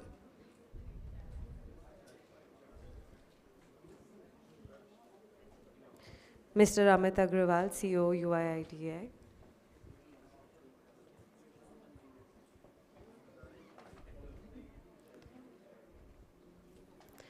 Dr. NDIA.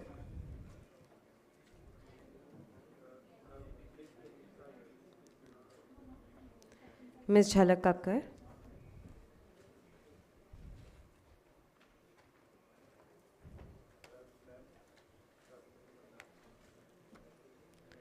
Dr. John Ashley.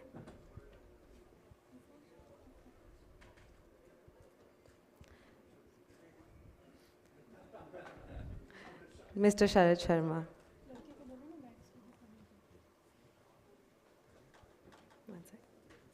I would also like to call upon Mr. Prashant Mittal, Director NEGD, to share a token of appreciation with Mr. Gaurav Kodwani for being an excellent moderator today and not making you feel too bad about being late for lunch.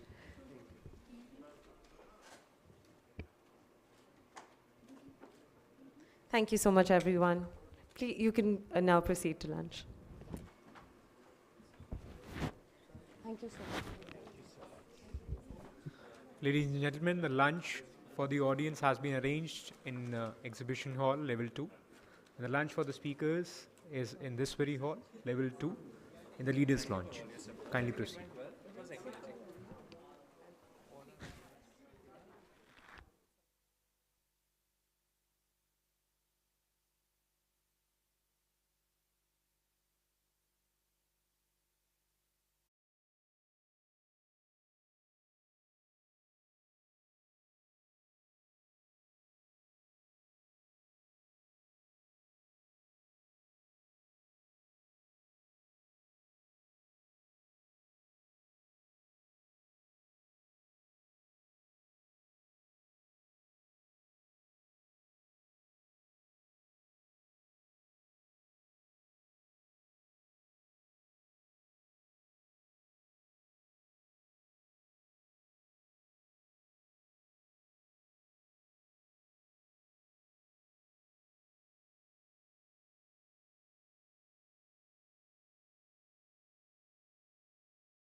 Okay.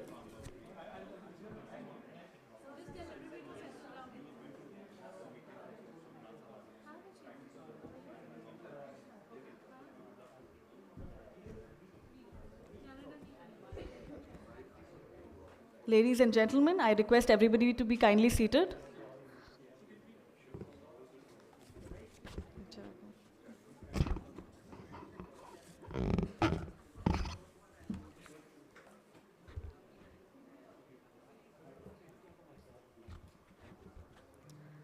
It is with great pleasure that I welcome you to this important session on AI and sustainable agriculture towards global food security. As we gather here today, we are acutely aware of this critical juncture at which our global agricultural systems stand. With the mounting challenges of climate change, population growth, and resource scarcity, the need for innovative solutions has never been more pressing. In this context, artificial intelligence emerges not just as a tool, but as a transformative force in the pursuit of sustainable agriculture and food security. The Global South, where agriculture forms the economic backbone, accounting for almost 30% of GDP and over 60% of employment, stands at the forefront of this revolution. However, it is also here that the impacts of climate change, manifesting in extreme weather events, are most acutely felt. Thus, the integration of AI in agriculture is not merely a matter of technological advancement, but a vital step towards resilience and sustainability. Our session today is dedicated to unfolding the potential of AI in revolutionizing sustainable agriculture. We will delve into the opportunities that leverage AI innovations in sustainable agriculture presents, particularly for the Global South. This will include examining case studies and successful models of AI deployment in agriculture, and discussing how these can be replicated and scaled. The responsible and successful deployment of AI in sustainable agriculture requires careful consideration. Our discussions will also focus on the potential frameworks for public-private partnerships and policy development, which are crucial for catalyzing AI innovations in this field. Agricultural innovation requires a cooperative and network-based approach underpinned by such partnerships and policies that not only foster innovation, but also safeguard the rights and interests of diverse communities. Through this discussion, we hope to set in motion a collective journey towards a future where sustainable agriculture, powered by AI, plays a pivotal role in achieving global food security. With these thoughts in mind, I would like to call upon our esteemed keynote speaker, Dr. Yossi Matthias, Vice President of Engineering and Research at Google, onto the dais. So please. I would also request our distinguished panelists to join us on the dais for a commemorative photograph. I invite Mr. Rajneesh Kumar, Chief Operating Officer and Director, Capacity Building and Finance of National E-Governance Division, Digital India Corporation, Ministry of Electronics and IT. Dr. Vikram Adve, Professor Donald B. Gillies, Professor Donald B. Gillies, Professor of Computer Science, University of Illinois. Dr. Manish Gupta, Google Research, India. Mr. Shekhar Sivasubramanian, CEO, Vadvani AI. Ms. Meghavi Prashnani, South Asia Lead, NASA Harvest. Ms. Shobhini Mukherjee, Executive Director, GPAI.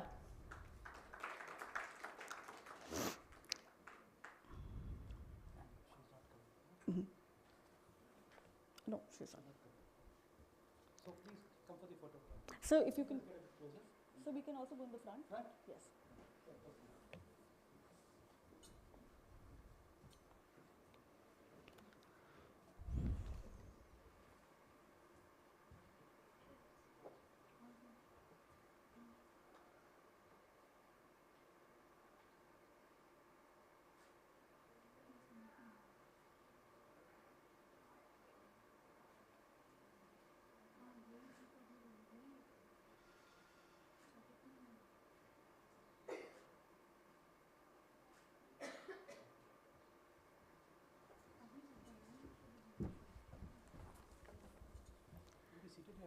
Yes, sir. Yes, sir. You can sit there.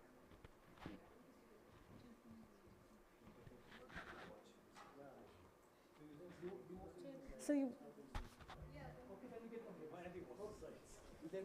Okay, okay. It is now my distinct honor to introduce and invite our keynote speaker, Dr. Yossi Matthias. As the Vice President of Engineering and Research at Google, Dr. Matthias is a luminary in the field of technology and innovation. He leads global teams that are at the cutting edge of research and development, focusing on impact-driven initiatives that harness the power of AI to address some of the most pressing challenges of our time. Dr. Matthias's work in advancing AI technology spans several critical areas, including healthcare, generative AI, and notably the climate crisis, an area of immense relevance to our theme today. It is with great enthusiasm and a sense of anticipation that I invite Dr. Yossi Matthias to the stage.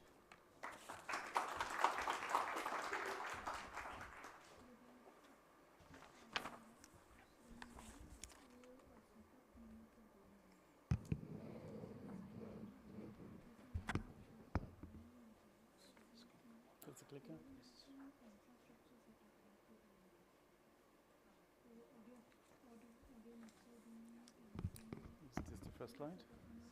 No. Okay. Well, thank you very much for the kind introduction. Great honor to be here today. And my name is Yossi Matthias. I'm leading teams working on what I like to call impact-driven research, innovation, and moonshots. And one of the areas that I'm particularly excited about is the opportunity with AI addressing the climate crisis and sustainability at large. So great honor and pleasure to be here. Now, from experiencing the hottest summer on record to dealing with frequent and devastating floods and wildfires, we already see the impact of global warming. And this is touching our global communities in any aspect. Bigger storm, more frequent and intensified wildfires, more floods. And I guess India, of course, is one area that we see a lot of that. And we know that this impacts especially vulnerable communities. Now, we do believe in the power of AI to help and in these matters. And this is what many of us at Google Research are working on, to look into what we can do with AI to help with that. And of course, there are many others around the world. So I'd like to touch on a few of these areas and the opportunities that we see with that, of doing that. So I'd like to share a few examples of where we're leveraging AI, climate, and sustainability through some of the climate resilience, adaptations, and mitigations, and both in terms of how to try and slow down the global warming, how to address the adaptation, and then touch on how we're dealing with agriculture-related stuff, which is a topic for today. Now, according to our new report with the Boston Consulting Group that we just recently released, AI has the potential to mitigate 5 to 10% of global greenhouse gas emissions. Now, this is based essentially on extrapolation of what we do today. But importantly, we should remember that with AI, as it is with technologies in general, we can be surprised quite often for the better, I would say, in terms of the impact of what can be done. So hopefully I can convince you on that.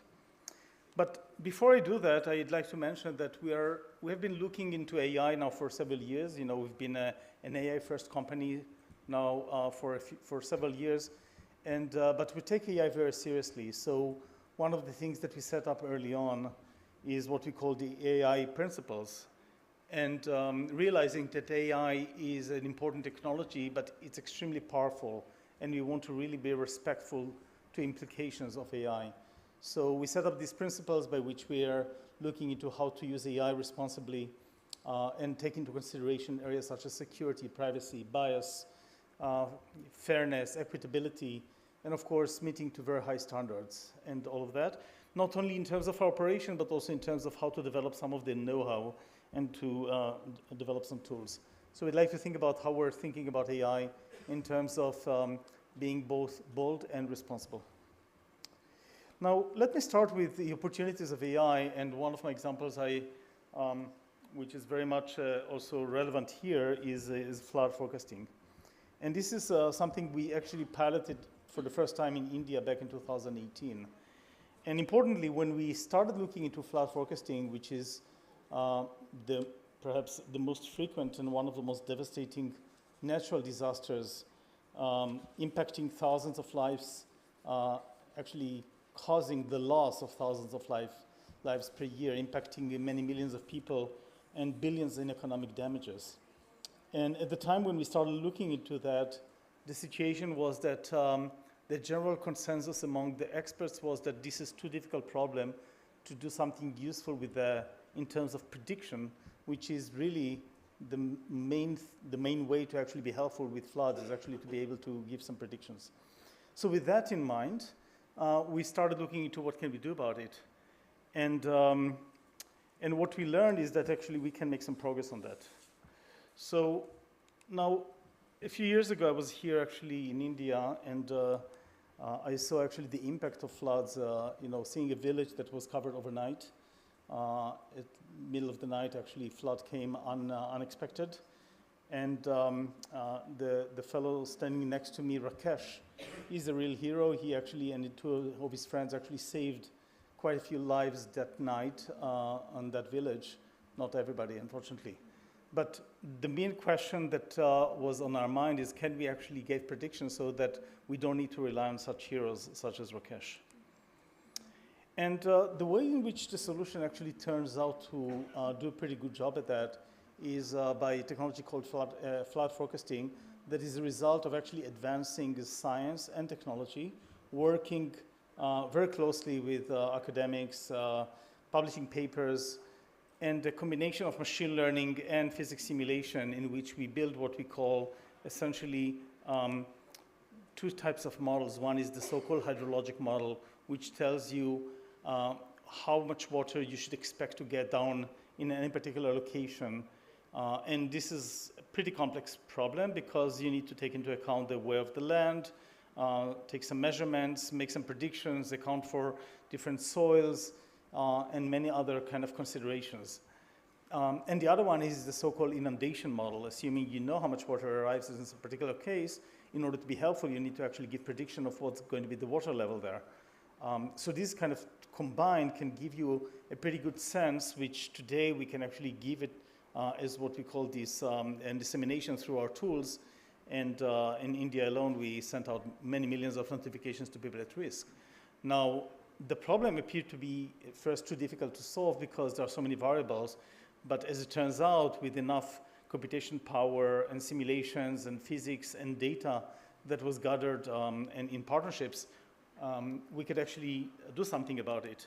And fast forward, later we could actually build up what we call the breakthrough global hydrologic model that actually learns using machine learning all those patterns of hydrology and in a way that you can actually make predictions even in places that don't have as much historical data as other places. So for example, currently this is launched in what we call Flood Hub in over 80 countries, including 23 countries in Africa where the data is scarce. In India, actually, there's a very good system collecting data, measuring it, measuring the water level, the water velocity, reporting all of that, etc., which was extremely helpful and gives a very highly accurate result. Turns out that with this global hydrologic model, we can actually make predictions even in places that we don't have as much data. So essentially, this is an example, and what we see here is what we call a flood hub, where every dot is a gauge where you can actually see some predictions. The red dots are places actually there's a prediction there's going to be a danger level, and people can then prepare and take action, and this could be life savings. So that's an example for a problem that that really is impacting people's life using AI, and something that was thought to be unsolvable.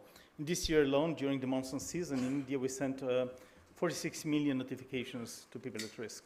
So it's pretty impactful. Let me give another example. So floods represents this class of problems which we call adaptation. Namely, they existed for years, of course, but now with climate change and global warming, we have many more of them and more intensified. And by the way, globally, right? We've seen in Europe, in other places, floods that we haven't seen in ever.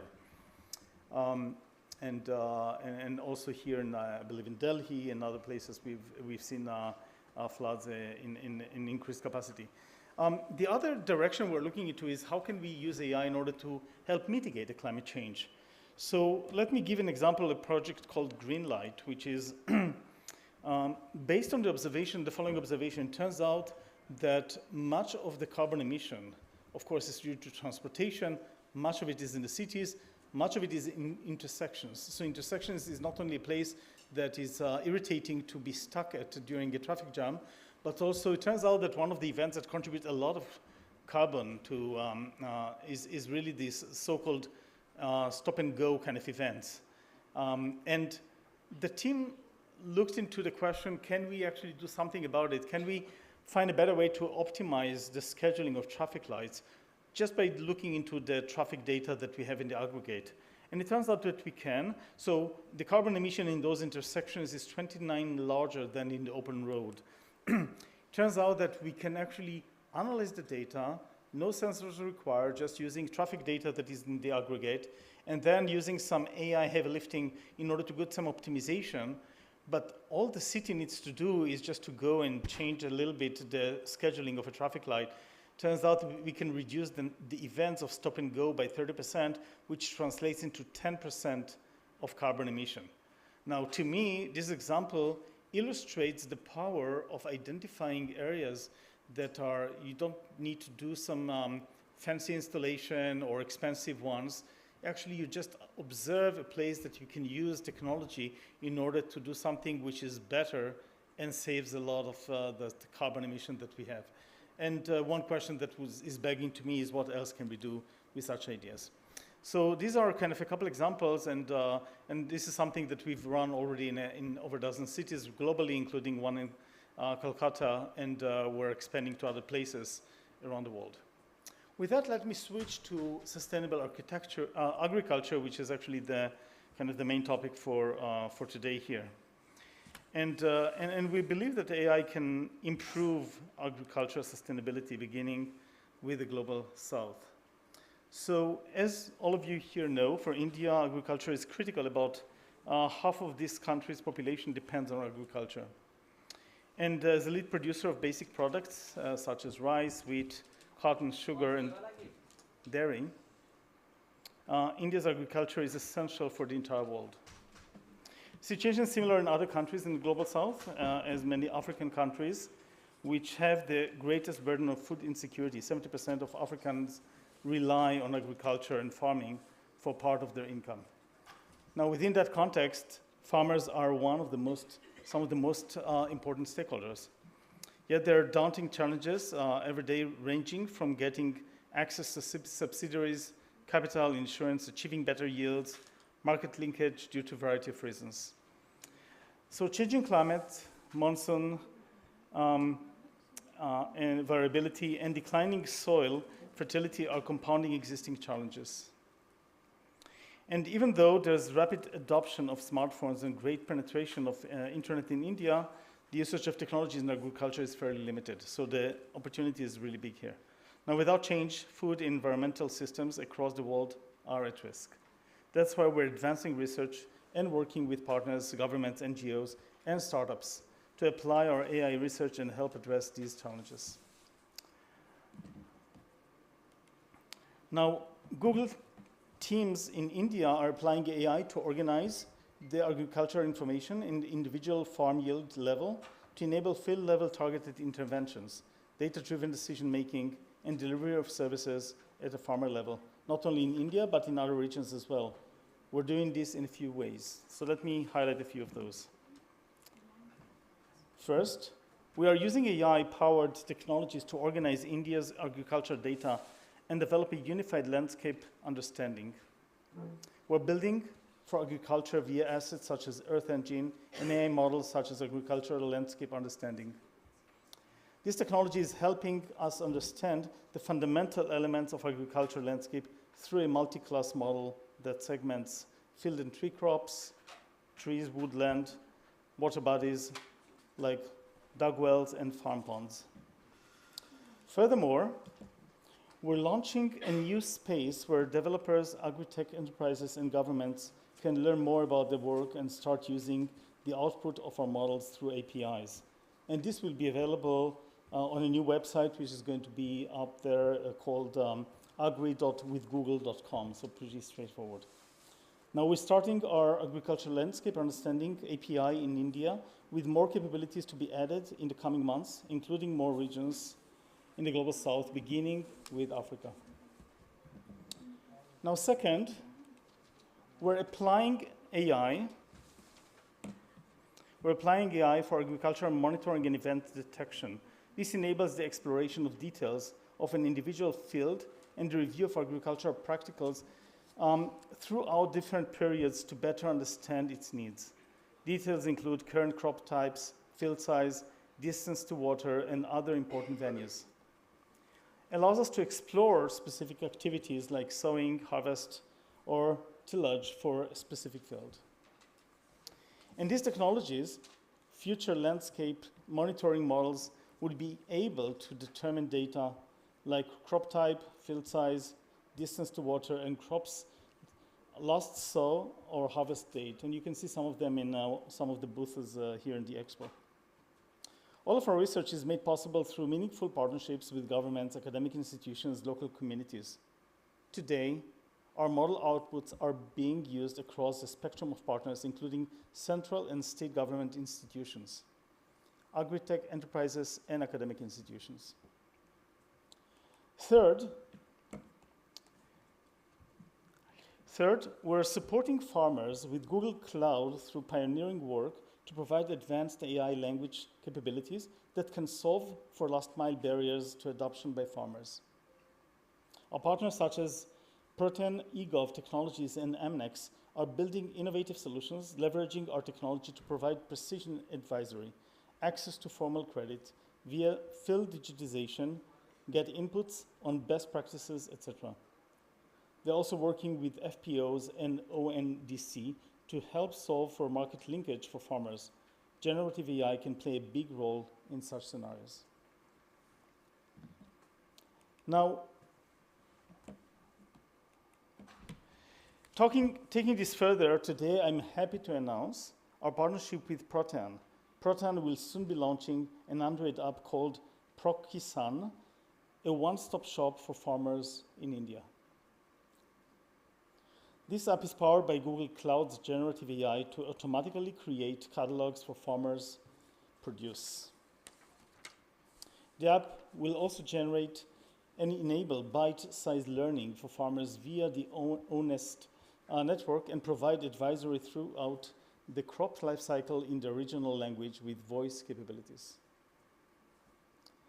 Now, another way we're advancing sustainable agriculture is by supporting startups, which is a topic really close to my heart. And by the way, it was great to see all the startups pavilion here in the expo. Our Goal for Startup for Sustainable Development program is a global program, global ecosystem of more than 500 impact-focused startups spanning 70 countries. 500. One example is WHR Loans. This startup helps farmers, traders, and producer companies in raising working capital through blockchain loans against their commodity stock, deposited in warehouses and pledged with the lenders to tide over lengthy crop cycles ranging from 6 to 12 months. Another example is a startup, Ndrip, which is operating here in India. Actually, I was sitting with them in a panel just last week in COP28 that has developed a micro-irrigation solution powered by gravity, a sustainable alternative to flood irrigation. This disruptive technology provides precise irrigation, producing higher yields while saving water without adding energy and without the need for water filtration.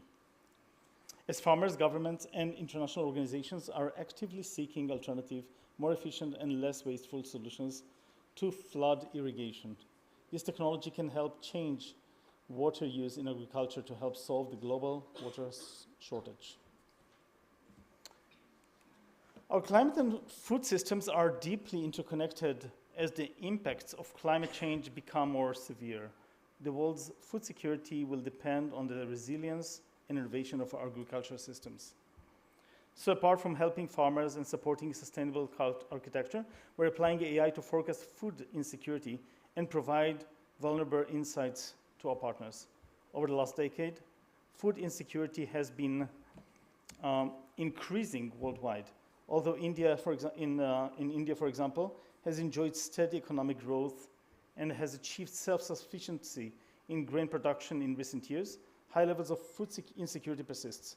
India is home to a quarter of all undernourished people worldwide. Now, we believe there is a need for new data and methods for forecasting food security for three main reasons.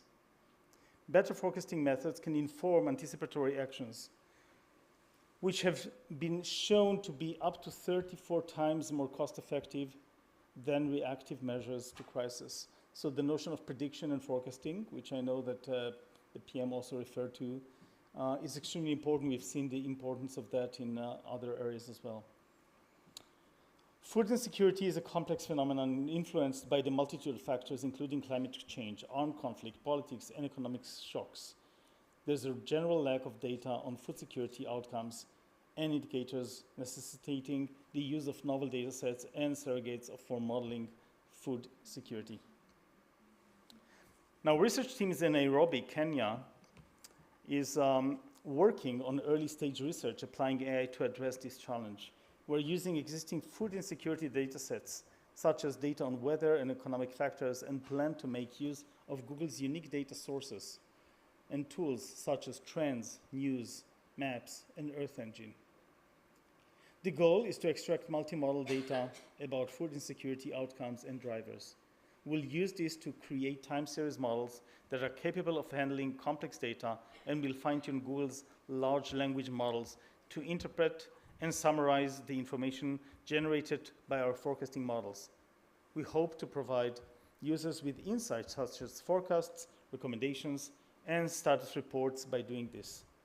Forecasts which are continuously updated, varied data sources, potentially more granular, easily scalable.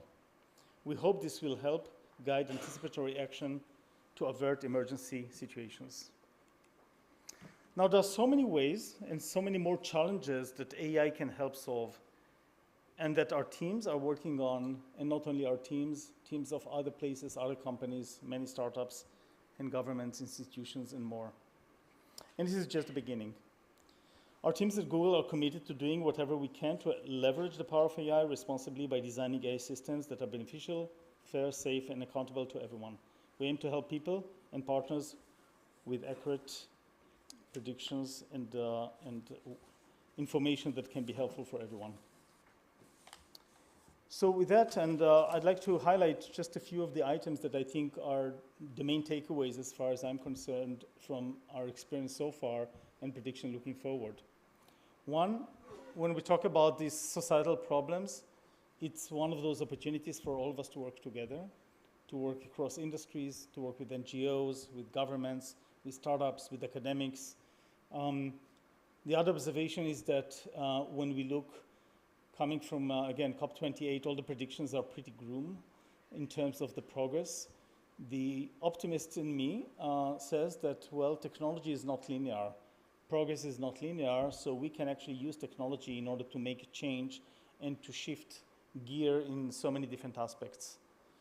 If there's something to learn from our experience in flood forecasting, is that even problems that appear to be too difficult may actually be solvable. And in most of them, I would expect to be solvable. With progress in technology and AI, I expect that almost every problem that we're going to encounter, we're going to find a way to solve. If there's something to learn from the likes of Greenlight, is that there are out there various opportunities to identify low-hanging fruits which are there, we just didn't find them as yet, which touches also another aspect, the innovation, the ideas the identification of problems and the way to solve them can come from many. And that's why we're so keen on working with startups and mentoring startups and look into how to support others who can come up with solutions and leverage technology. And today, more than ever, I think we're in a very exciting time where the ability to actually harness technology to solve difficult problems is unprecedented. And also the opportunity for, when I meet young people, I tell them that I don't think there was ever time in history that people could actually learn a skill and then harness technology which is already available to them and solve problems that actually make impact on people's lives so quickly and so effectively. So with that, I'm looking forward to hearing more about what's going on here and looking forward to see how we can harness AI to help out with climate crisis, sustainability, and agriculture. Thank you very much.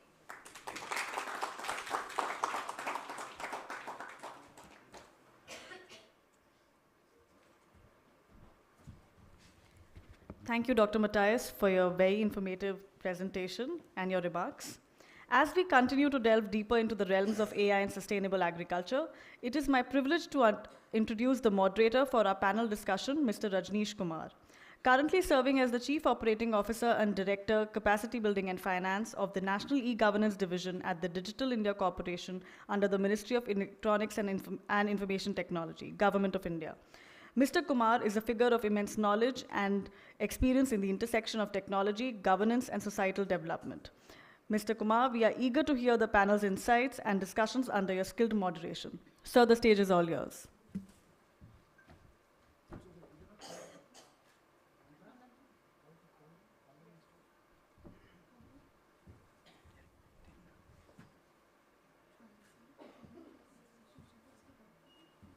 I would also like to request all the panelists to kindly come up on stage.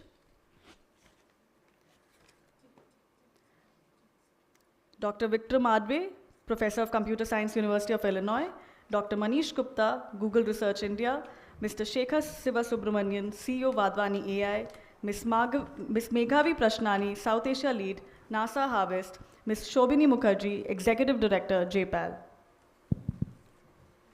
Thank you, Antru. Well, after a very informative presentation by Dr. Yassi, we welcome all of you to the session on AI and sustainable agriculture towards global food security. So as I can sum up what Sir said, that AI can mitigate about 5 to 10% of the global greenhouse emissions. Of course, there are some issues that does the AI technology also increase pollution? That, of course, is a separate discussion. Then we have to be bold and responsible. The very good potential of AI is flood forecasting, because which are one of the bigger problems of countries like India. The prediction of weather has two models, hydrologic and inundation model. Sustainable agriculture, and he also introduced us to a website called agri.withgoogle.com. And one of the important things that we could take away is that Google is supporting startups, which is a whole ecosystem approach, whole system approach, holistic approach. And like he gave examples of WHHRL loans and DRIP. So as he mentioned the challenges and highlights of the session and his PPT, that we need to have a holistic view on things, whole system approach, and problems which seem very difficult are actually very solvable. And the most important thing is that they have to mentor startups and have the entire ecosystem and innovation by the young into agriculture. So as we proceed, I would like to first ask questions to the panelists. Dr. Martinez has not come yet. So I will start with Mrs. Shobini Mukherjee, ma'am. See, throughout your illustrious career, you have worked very closely with policymakers, civil society partners, and research institutions. So in your understanding, what are the key obstacles that farmers, particularly in India and South Asian regions, encounter while trying to adopt and integrate AI into their agricultural practices? And the other question is, can AI be made accessible and beneficial to the smallholder and non-digital farmer demographic? Ma'am, please. Thank you very much. I'll just spend a minute talking about the kind of work that I do, what the Poverty Action Lab does, so it'll just give you a little bit of a better idea when I give a few examples of just to answer what you said. So the Poverty Action Lab is a research network of more than 500 professors across the world who are using randomized evaluations to be able to answer, solve various challenges across various sectors, understanding what works, what doesn't in alleviating poverty. Now, we work across many different fields. We work across agriculture, of course, but health, education, climate change, energy access. We look at behavior adoption. We look at gender, crime, and labor markets, what have you. And the basic premise is that there are many solutions that exist to be able to alleviate poverty, but the underlying principles of establishing causality to that program is what we're all about. So whether something works or not, we want to be very sure, given the fact that there are many solutions that exist, but how do you adopt better practices, whether better healthcare, preventative healthcare practices, better education pedagogy, how do you look at digital extensions for agriculture for farmers?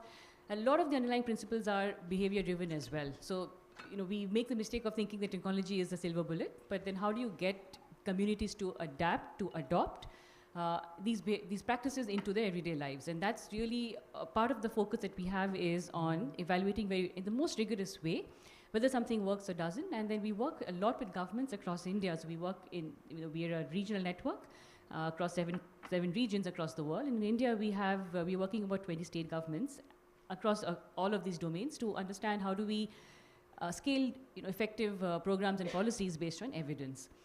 We were headquartered at MIT, and that's where our within the economics department. But that's where the origins are. But in India, we're with IFMR. It's a business school in southern India. So that's just a little bit about what the Poverty Action Lab does. To answer your question more specifically, now in agriculture, a lot of our work has been around sort of adoption of best practices. The technology is good. We've got solutions. We're talking about AI right now, but in general, just better practices to improve crop yield, higher incomes, looking at how do farmers switch cropping patterns, how do you use agriculture extensions and IVR, phone-based messaging to be able to inform farmers about what are the market linkages, where to sell, what, how, all of that. A lot of this, we've evaluated across many organizations. We've used many tools. So we've used tools from Wadhwani and Google as well. But one of the main barriers that we find here is just the adoption. And underlying behavior principles are very important to understand. What is the adoption? It's good for you, but how do you nudge people to really adopt at a large scale? And the two things that come in play here. One is just the fact that there is low digital literacy. So you might have mobile penetration, but this digital literacy is one challenge. So how do you solve for that? And AI possibly cannot solve for it. So a lot of it has to do with training and using social networks and using sort of communities on the ground to be able to do that, to leverage that. So we've done some work around how do you use social networks to spread information? How do you use frontline workers to be able to just push that forward as well? And we've done some interesting work around, say, looking at early warning flood systems, and that's again with Google technology, but then also having frontline workers who are actually taking that to the communities. So it's a little bit of just bridging that digital divide, bridging that knowledge. The other is just lack of trust in new technologies, and we're seeing that in some of the populations of farmers that we're working with. It's not a resistance, but it's lack of knowing of the unknown. And how do you stem that? Is again through social networks. They see somebody else using it, and then they are better prepared to be able to adopt that technology. So there again, some of our work is around nudges and incentives for better behavior adoption. Some of it could be financial, some are non-financial, some are using peer and social networks. Ma'am, do you have any examples that you gave that you could nudge a farmer to use AI or something? Any examples that you have? So I can talk about something that we did in Punjab, in Punjab, over the last couple of years. So we've been trying to look at how do you reduce air pollution through reduction in crop burning. So everybody knows that it's a challenge in India. And one of the ideas was, again, we're all developing economists, and what we try and do is just sort of look at a development issue, but solve from a different perspective. So this was almost looking at how do you solve for air pollution, but through behavioral nudges and incentives to farmers to reduce crop burning. So the incentive was essentially giving farmers I think 8,000 rupees or something to be able to offset the cost that they have, which is again, all of us know that there's the whole cropping season that the stubble has to be burnt very quickly to be able to prepare for the next cropping cycle. So, and then of course these feeder machines that the government has, those happy seeders and happy feeders and all of that, also very expensive. So how do you offset that opportunity cost and the cost of time for that farmer to be able to take, wait, recrop, take the fodder somewhere else and use that happy seeder? So money was essentially to offset that incentive, but the idea was to see how many farmers take this incentive and they don't burn.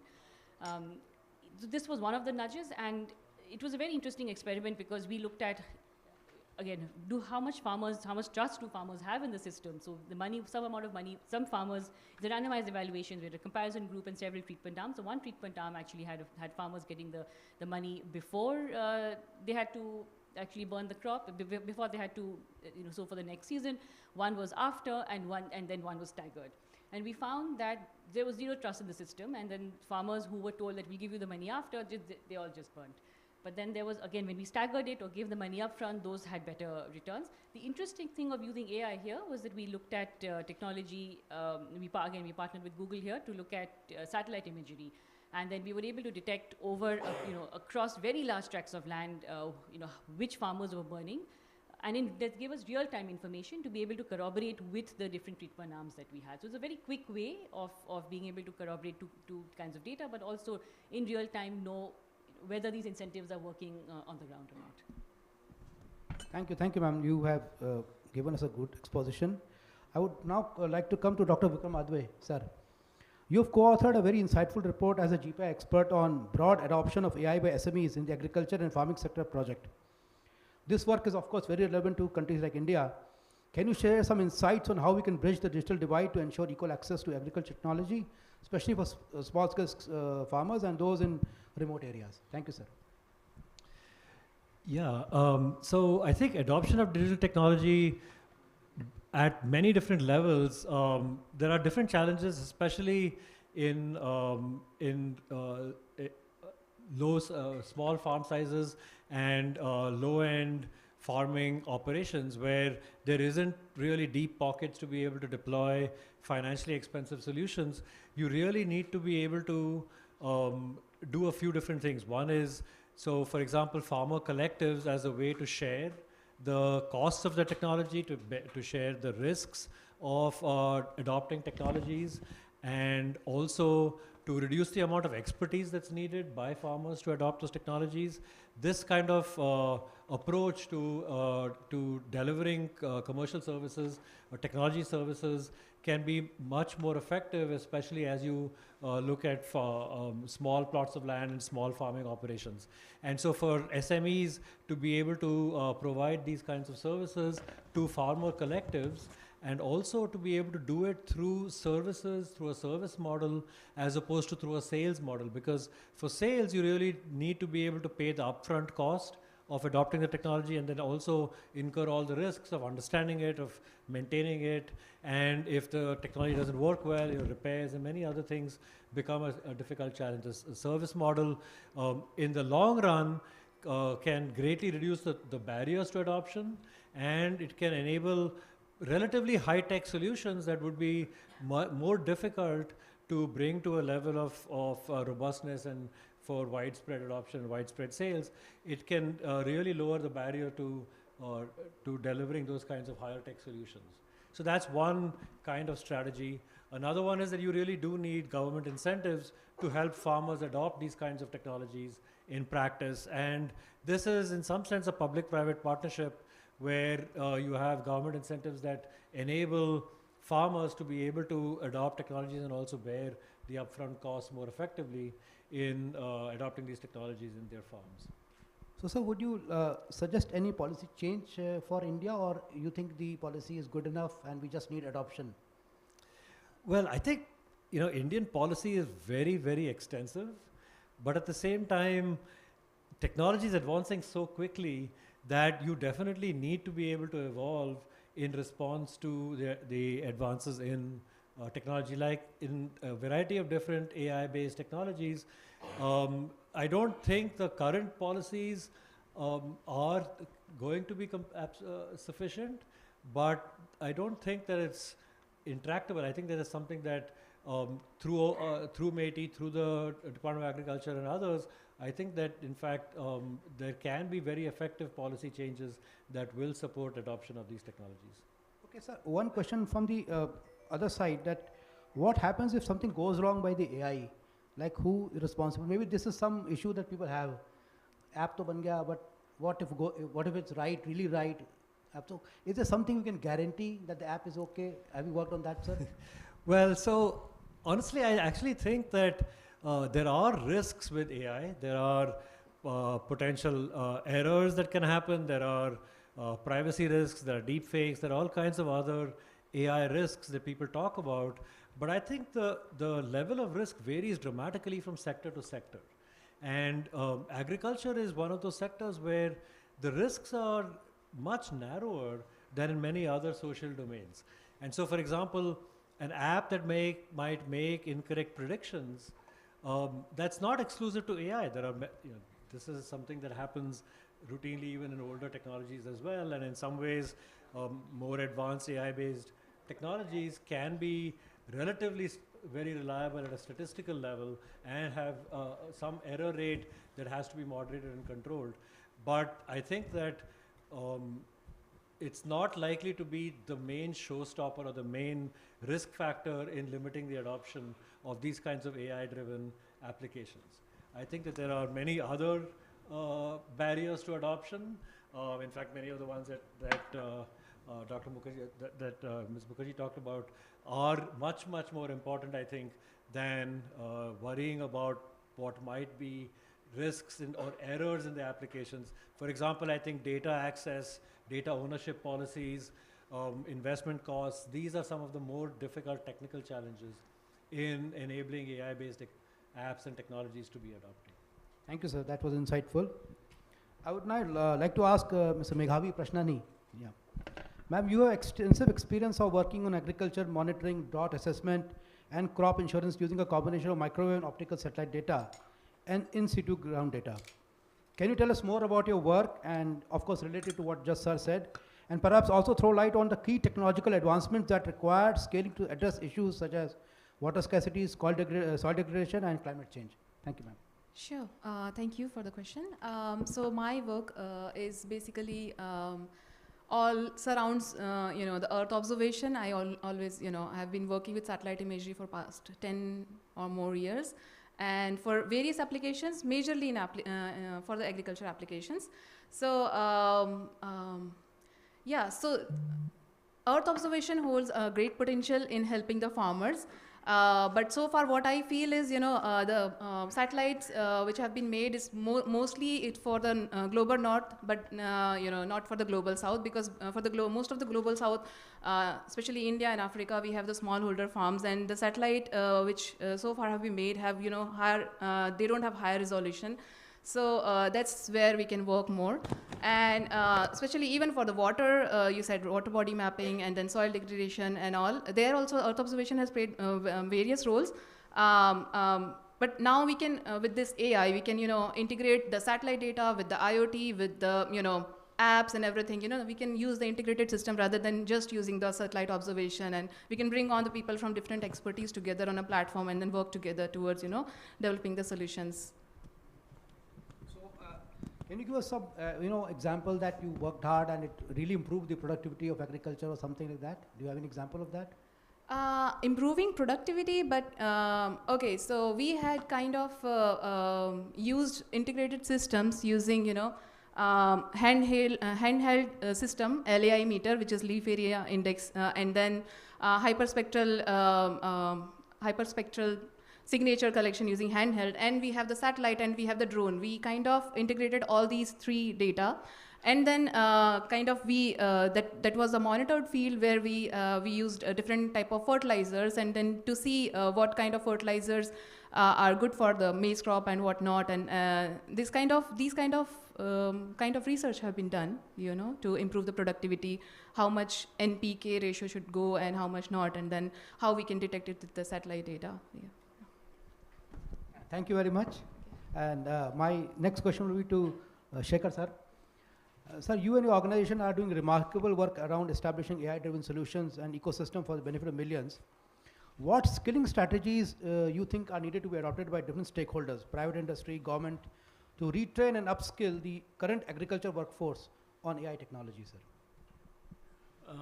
I think the first thing that we've tried to do is to make sure that our solutions actually, we take an applied approach, which means that unless people actually can see the solutions work on the ground, it largely is theory. So what we have tried to do in all our AI work, particularly in agriculture as well, is to ensure that we involve individuals across the entire ecosystem.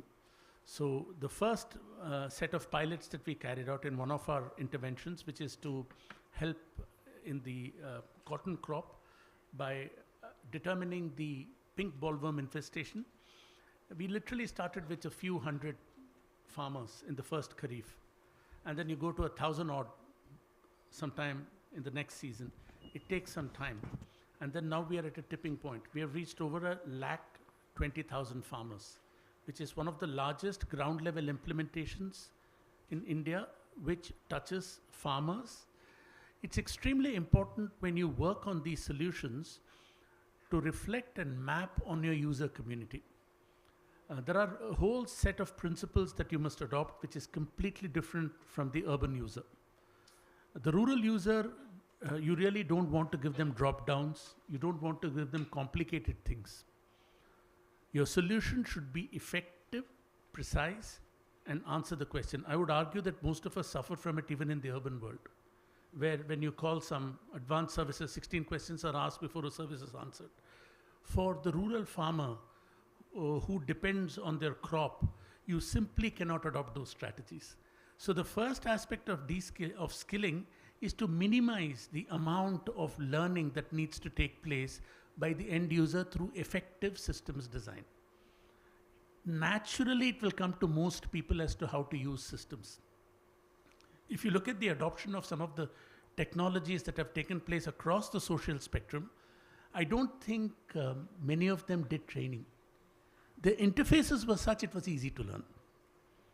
That's the design principle.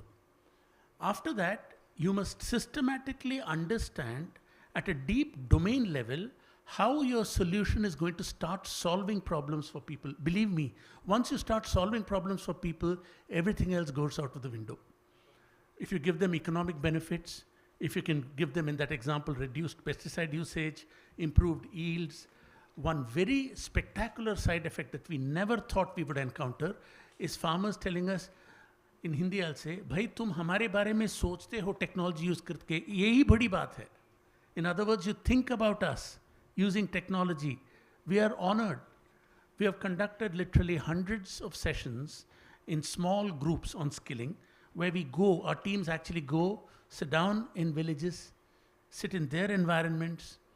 Our user research team lives with the farmer. A lot of adoption and skilling is about creating connections.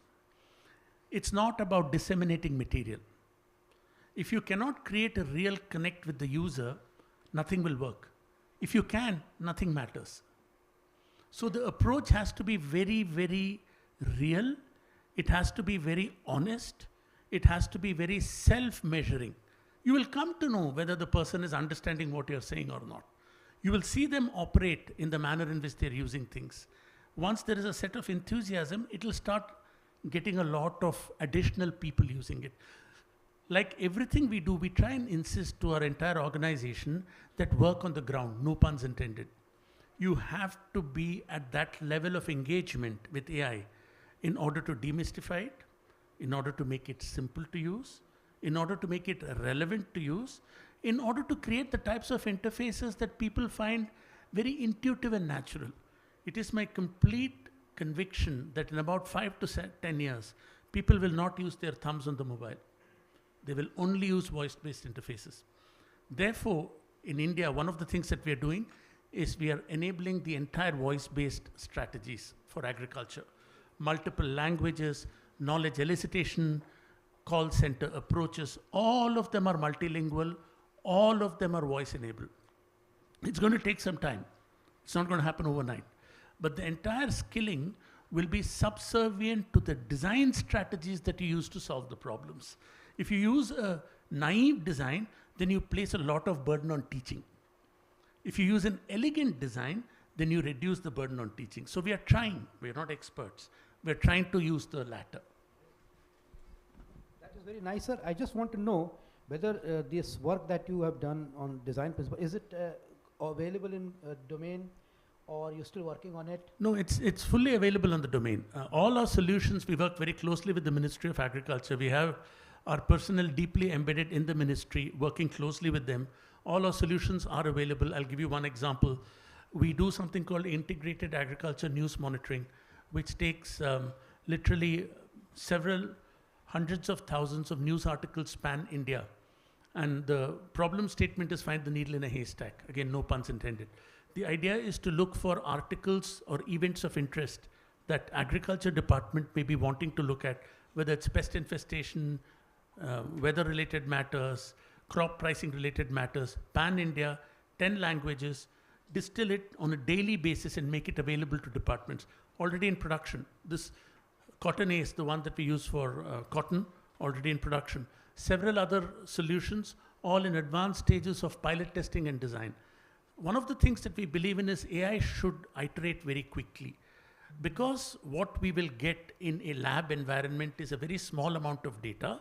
There is no value in working and improving the performance on that. You might as well make a determination it's good enough and use it and take it out to the field, because when you go to the field, you'll get all the problems. You will get usage characteristics, you will get external factors, you'll get noise. Over a period of time, when you use your solution in such environments, you get a feedback and the solution improves. So our whole idea is deploy fast, iterate many times, work with the communities, understand their problems very well. Some of them are AI, some of them are not, but make sure you're paying attention to it. Thank you very much, sir. I would now like to go to Dr. Manish Gupta. Sir, your organization is at the forefront of AI revolution. The whole world knows it.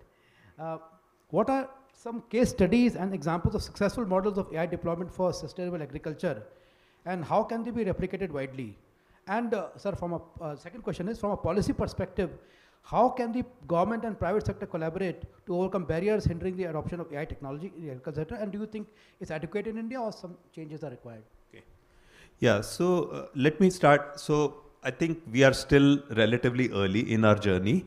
I can only point to some of the use cases which are very, very promising. So the work that we are doing is, again, by analyzing the satellite imagery to tackle some of these problems in a scalable manner. And I see our work as really catering to the really bottom, like foundational technologies. So I'll draw an analogy with like mobile payments, right, which has been revolutionized by first this unique identifier through the Aadhaar project, and then this interface, right, GPAI interface that was defined. And so what we are doing through the satellite imagery analysis, and Dr. Matthias showed some of that work, is through the usage patterns, we are identifying the field boundaries. So in other words, what we are doing is giving a unique identifier to every farm in the country. So we believe what we have produced is the first such model that is able to identify these different farm boundaries. We are doing this based on usage patterns, right? Based on the crops, what we see on the boundaries of those farms and so on. It may or may not correspond to farm ownership. So one of the, in fact, first use cases that came up was, can you use that to identify, to make more precise land ownership records? This is where we have been partnering with Professor Milind Soni, who's been using the output of our models to, and he has done multiple pilots now in various villages in Maharashtra and found remarkable levels of accuracy just from, I mean, we have no idea who bought the land, when and how did they pass it on in terms of inheritance, but just based on the usage patterns, we saw remarkable consistency between those usage patterns and actual ownership. The next case that we are really excited about is enabling farmers to get access to loans, reasonably priced insurance. I was horrified to learn, right, that today, I mean, so one of the things that we know is most of the farmers, right, they are unable to get loans from formal banks. So they end up with these loan sharks paying very, very high rates of interest. They are unable to get crop insurance at reasonable prices. And that's where I was saying I was horrified to learn that sometimes the price of, let's say you want to buy cotton insurance for your cotton crop, the insurance may cost you something like close to 30% of the crop value. So who would really afford, right, to buy insurance at such prices? So when there is now crop failure, the kind of problems, for instance, that Vadhvani is working to help avoid, identifying pest outbreaks and so on. But God forbid, right, you do have that pest outbreak, there is crop failure, the farmers are unable, right, to pay that loan, and we have seen incidences of, again, farmers committing suicide and so on.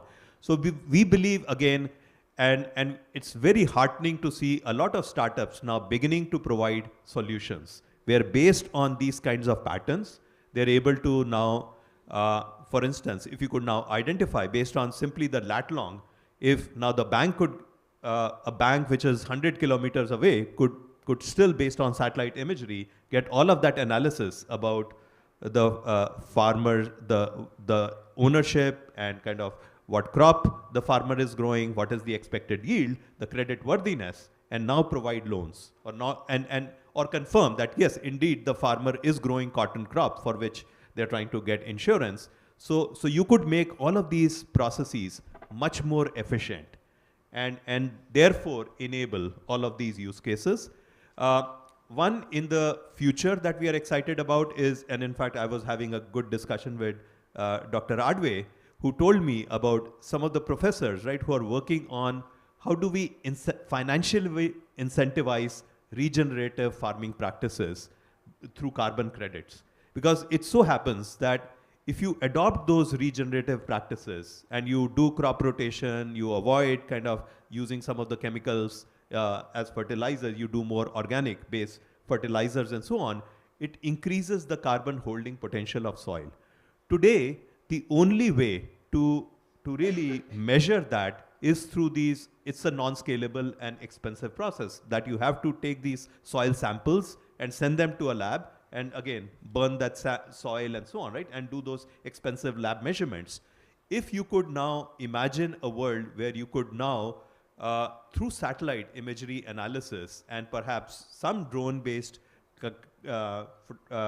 imagery, you could now begin to make this estimation of carbon holding potential of soil more scalable. You could really now start to financially incentivize farmers, right? Instead of preaching to them, oh, this is good for the environment, therefore you should do that. If you can put actual money in their pocket, that'll be a lot more effective. So we are really excited about the potential for those kinds of problems. And of course, that problem today looks very intractable, but we always take inspiration from the work of people like Yossi, that look, nothing is impossible.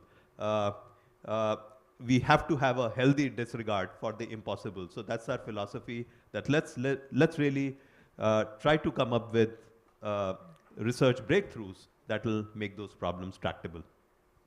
Thank you, sir. Just one question. Like you gave an example of Maharashtra. What do you think would prevent the same adoption in other states of the country? Is it some policy issue or just adoption issue? No. We are looking at, again, things that can be scaled ideally to all parts of India, and not just all parts of India. We're really excited about scaling them to other parts. So for instance, our colleagues in Google Research Africa, they've built this, through satellite imagery, they've built this open buildings data set, identified all of the buildings. So we're looking at mutually, right, how we can take some of the technologies that we have developed in India or technologies that they have developed in Africa and really scale them globally. So, here the main reason is that, I mean, today when you see land ownership, at least I know about the home that my parents owned in New Delhi. I mean, it's a city, but the ownership record only talks about, okay, here's the plot area, and to the north is this, to the west is this, to the east is this, and so on. It doesn't really give you the actual contours of the property. So could you now start providing those precise contours? So that's the the early pilots, right, that we are doing in Maharashtra. And my hope is that once we are able to make that work in that state, we can then actually scale it to the rest of India, as well as then parts, of course, regions beyond India as well. Thank you, sir. And sir, after all this expert, we come back to you, Dr. Yossi. You gave the presentation in the beginning. So after all this, that question that comes to my mind or the group's mind is, how can AI-based solutions be affordable, adoptable, and accessible, especially in the context of Global South, where farmers are not so educated and tech-savvy? So that's basically the crux of the entire discussion, sir. Yeah, thanks for the question. And also, I'd like to reflect on a few of the comments on my colleagues here. Earlier, I tried to make the case of why AI is transformative, but I want to mention this is not just a silver bullet, you let it do the work, and it's an enabler. And then using this enabler to address difficult problems, but then there are many first principles that we need to address. There were questions about usability, about why people should trust it, about risks. These are all, like with any other technologies, are critical. Let me actually give a few examples on those. So first, let's start with the risk. Even the example I gave with flood forecasting, the reason why we're out in 80 countries is not because we don't have predictions from all countries, is because that's where we have sufficiently high accuracy that we feel that we can actually put it out. Even within these countries, we only show information to places where the accuracy is sufficiently high. So that's part of the process that you need to do in any kind of such an example. Example for trust, we actually, there was a research done by Yale researchers that show that in places that have local volunteers, the likelihood of people taking action on predictions is more than twice.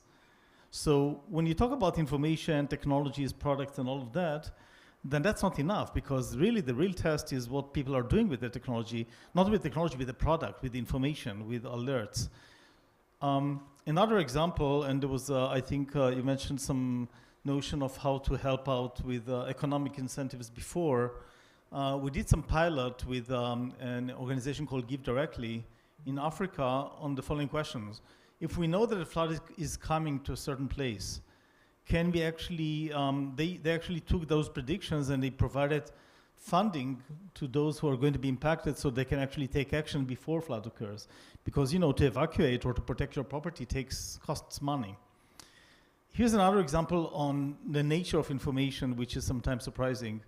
In my first visit to India, it was in Bihar, when we already had kind of a pilot in floods, I came with my team on a field survey to see that on the ground. How does it actually look like? And I still remember the first time that we actually came to a place that we had a contour showing where the flood occurs to see the impact of that flood. So we're very eager to see what's going on, and of course I expected to see the devastating impact of the flood and all that stuff. And we got to a location and we saw a group of kids playing in a ball on the water, which was not quite the image I expected to see. And then actually when we looked deeper into that, we saw, well, actually what really people need is not where the water is going to be, is actually to know where the water is sufficiently high that they need to actually take action. So actually we went back to the drawing board and we had to do more of the technology to have better prediction of depth, and the product changed to not show where the water is going to be, but actually where the depth is going to be sufficiently significant for people to take action. So information, now again, everything I'm saying here is no different than any other products out there, which is what kind of information people need, what is the interaction, how can they trust it, what's the usability of that, and so forth. So now these go back to the question of affordability and equitability and how to, again, the impact is not by solving the problem, the impact is by people taking whatever solution you enable them and take action based on that in a way that is helpful for them.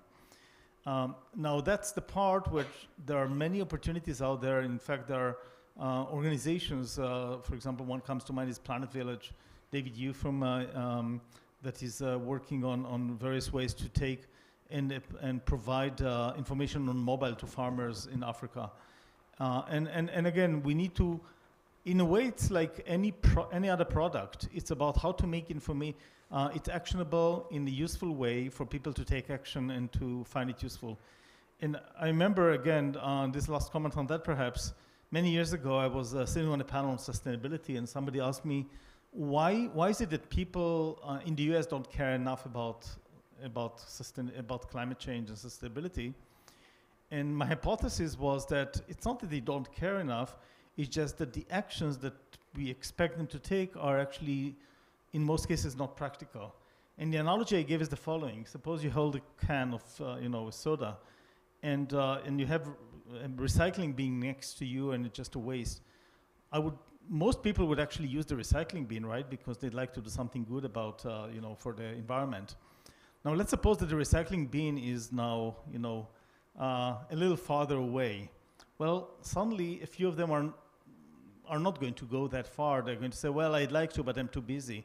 Take it farther away, and already very fewer people would actually use that and do the right thing because they are busy, they have other stuff, they just didn't. So the analogy here is how can we use products and technology to make it easy for people to take the right action that is going to be helpful for them and for the environment, for the planet. And that's actually, in a way, no different challenge than any technology and any product out there, which is how to make it acceptable, useful. Now, on the positives, on the opportunity side, everybody has a mobile now.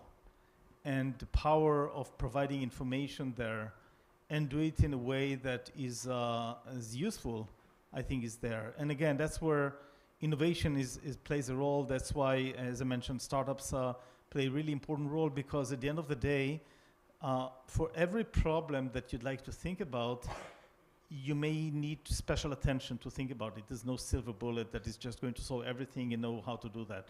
Perhaps, who knows, in 5-10 years, AI can also find the right user interface to provide the right information to the right people. But I think there are a host of many problems, and each problem is an opportunity. So we need to find a way to actually make it useful, and the real test is the action that people can take that is going to solve the real problem for them. Thank you, sir. And we have about 20 minutes. Maybe we can take some questions from the audience.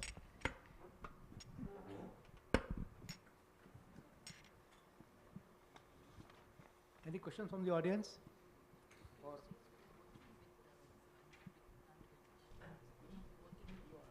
Yeah. Please give the mic to him.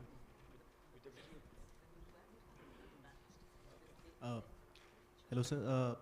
I'm Vineet from Digital Green, and really could relate to all the points, especially the point that was about the simplicity and usability, so that the farmers can actually use it. Now, one of the things that we have been building is, so we are in the we are in the business of actually last mile information dissemination as a not-for-profit entity. And I think the use of AI, we have been able to build the interface on, so that we can actually disseminate the information in a very simple manner. And we are seeing very great results. But I think one of the points was also that we need, what we are seeing on the ground, that we need to have people as well. We are talking about satellite, drones, and so on. But there's a lot of crowdsourcing of the information that can be done.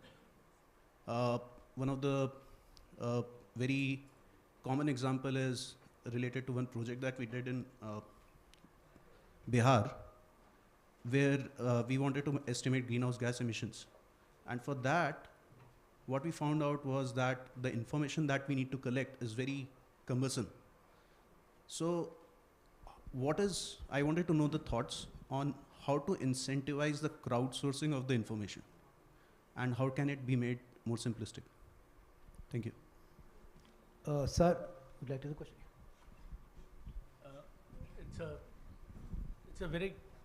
It's a very good question because it's fundamental to adoption.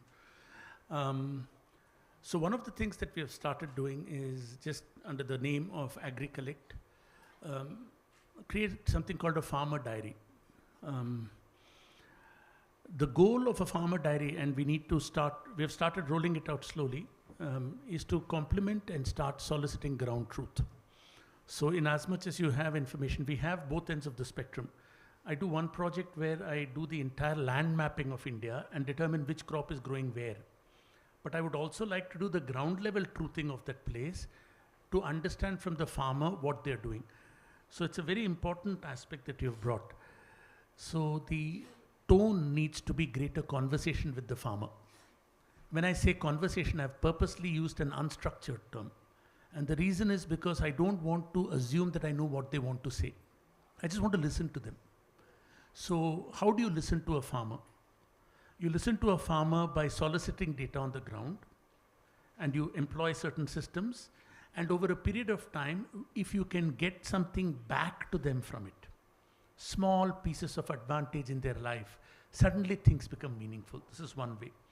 Second, there is something called Krishi Call Center. It gets 25 to 30,000 calls a day. We're working on that. We're taking all those calls, converting the voice to text, understanding the types of questions that the farmer will ask. There are farm agents who respond back to them, participate in that, structure the database, make sure the knowledge base gets created, and then respond back to the farmers in a far more intelligent manner. Second form of engaging with them. Third, we are working under the PM Kisan, which has been launched by the Honorable Prime Minister, for grievance redressal. The goal is in 2024, we would have an AI system that will assist in grievance redressal. That is a third way.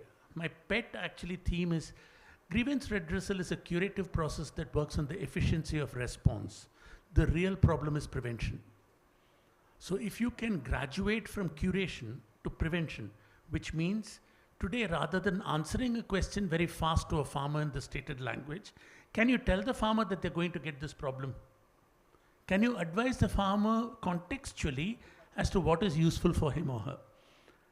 These are different ways. So the more you engage, like you tap yourself into the conversations at different levels, the greater the richness of information that you get.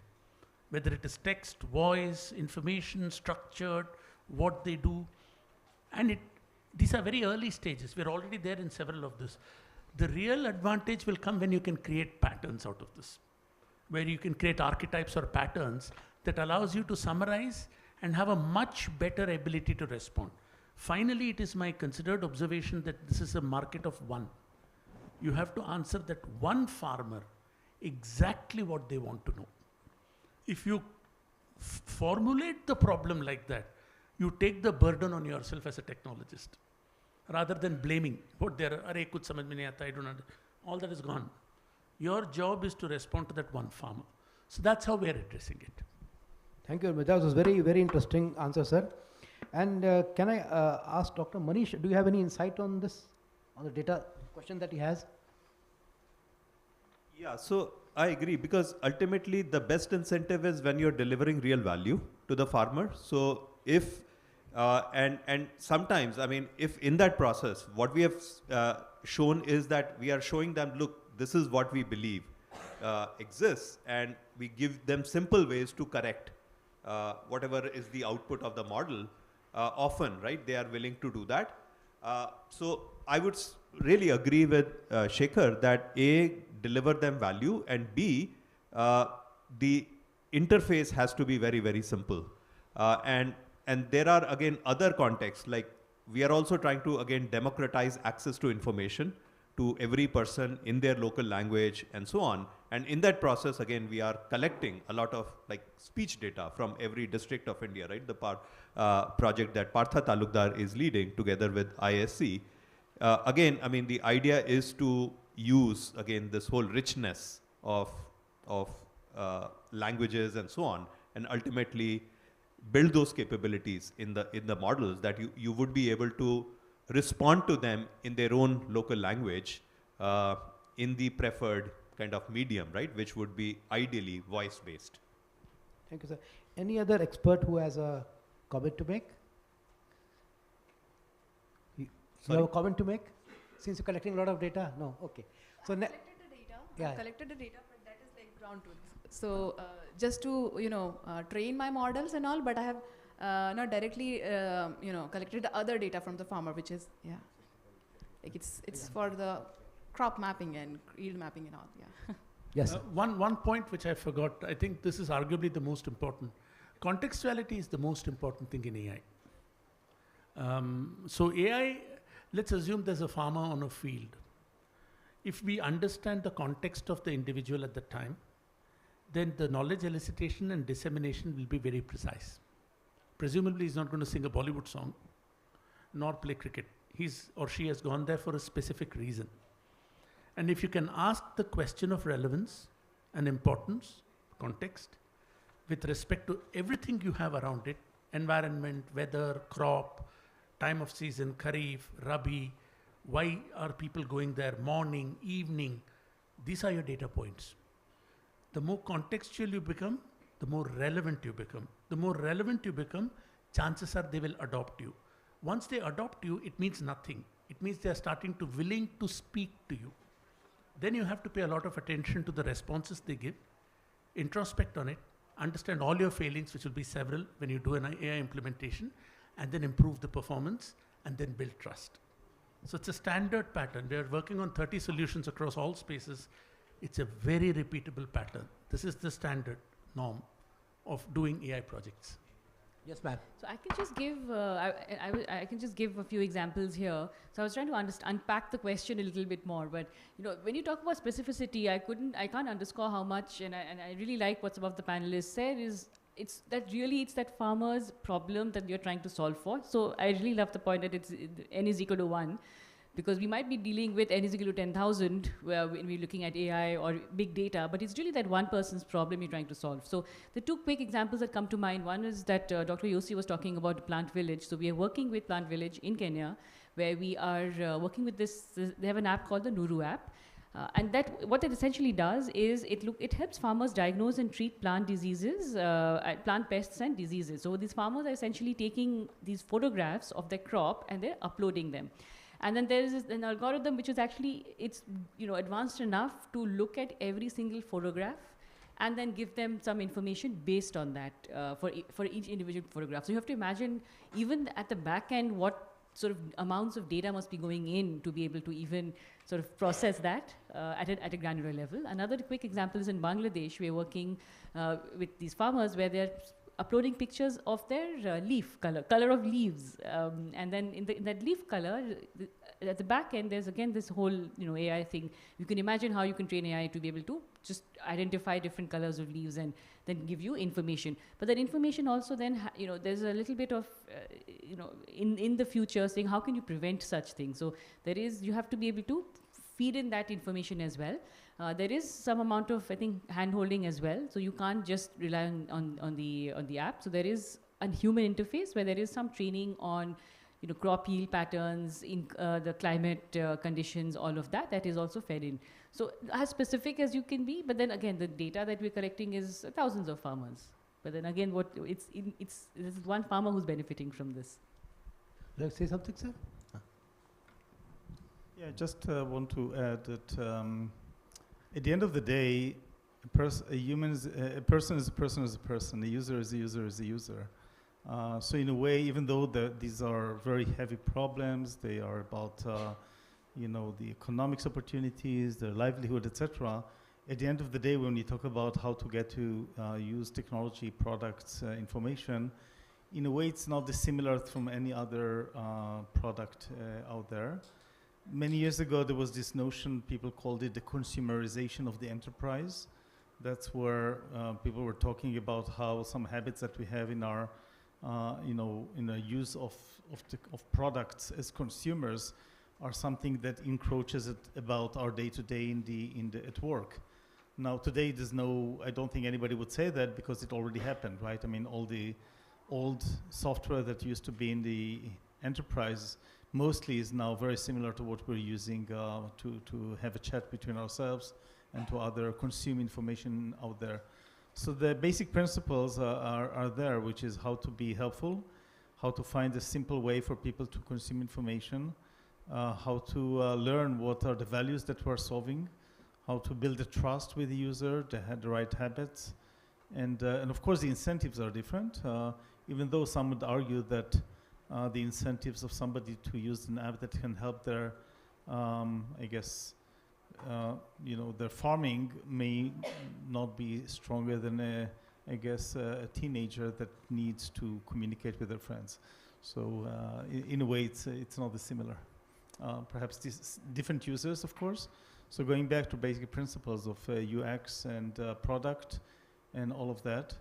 Now this is only on the adoption side, on the usability side, but you cannot distinguish that from the depth of the technology, because when you talk about trusting information, and again, of course, I've been working for over a decade on search at Google, and what you learn is that the first thing is that the quality of the content makes a difference. So you want to trust that it gives you the right value. The simplicity then gives value. We used to say that it's still true, I guess, that the single, there's one feature that we always learned is extremely important in search, which is speed, how fast you get the results, so usability. And if you think about it, in search, people come to Google to look for information, but the speed matters, so this user experience also matters. So I think that's true for other things as well. It should be simple, as with other products, and it should be valuable. And that goes to the depth of the quality of the information that is provided, how it's presented, how much can you trust it.